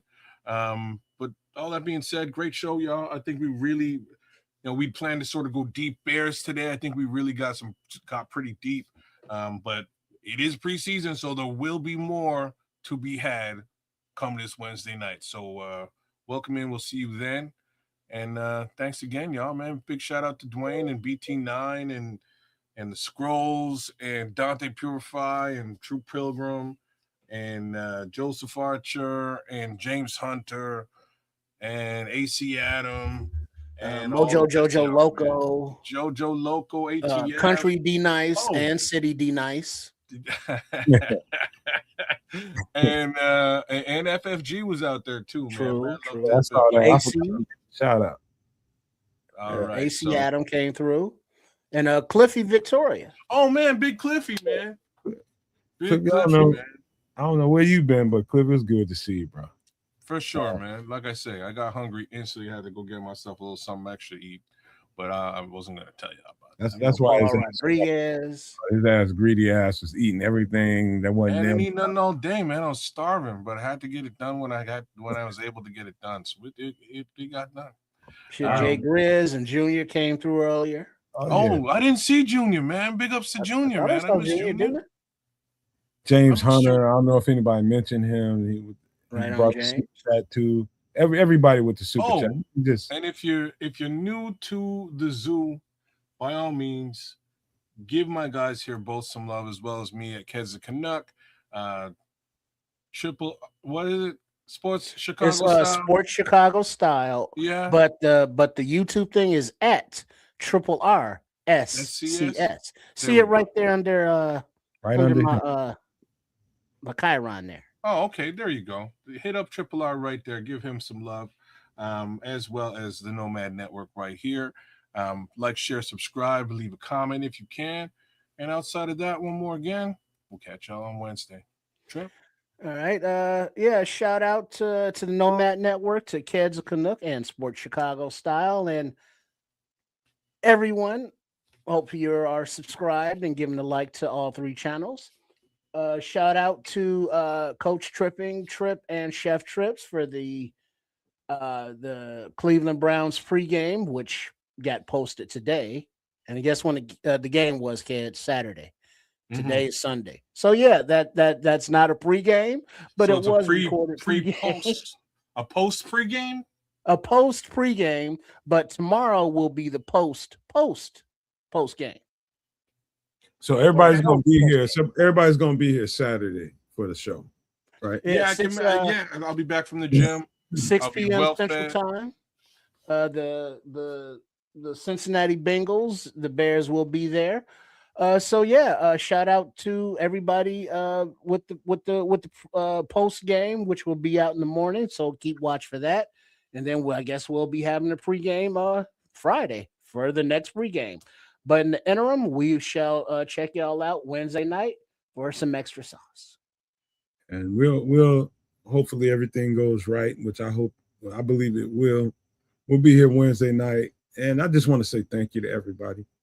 And I'm just right now I just feel so overwhelmingly grateful that a lot of things that could have happened with me in the last several days, everything straightened itself out, and it's I'm still in the process of working through it all, man. And not having insurance gives you an extra amount of nerves because you need to get that going on. And I got to get some shit taken care. I got to check some boxes, man. And being away from doing normal shows like we normally do, we never really miss shows, man, unless there's something real dramatic going on. This was a dramatic moment for me.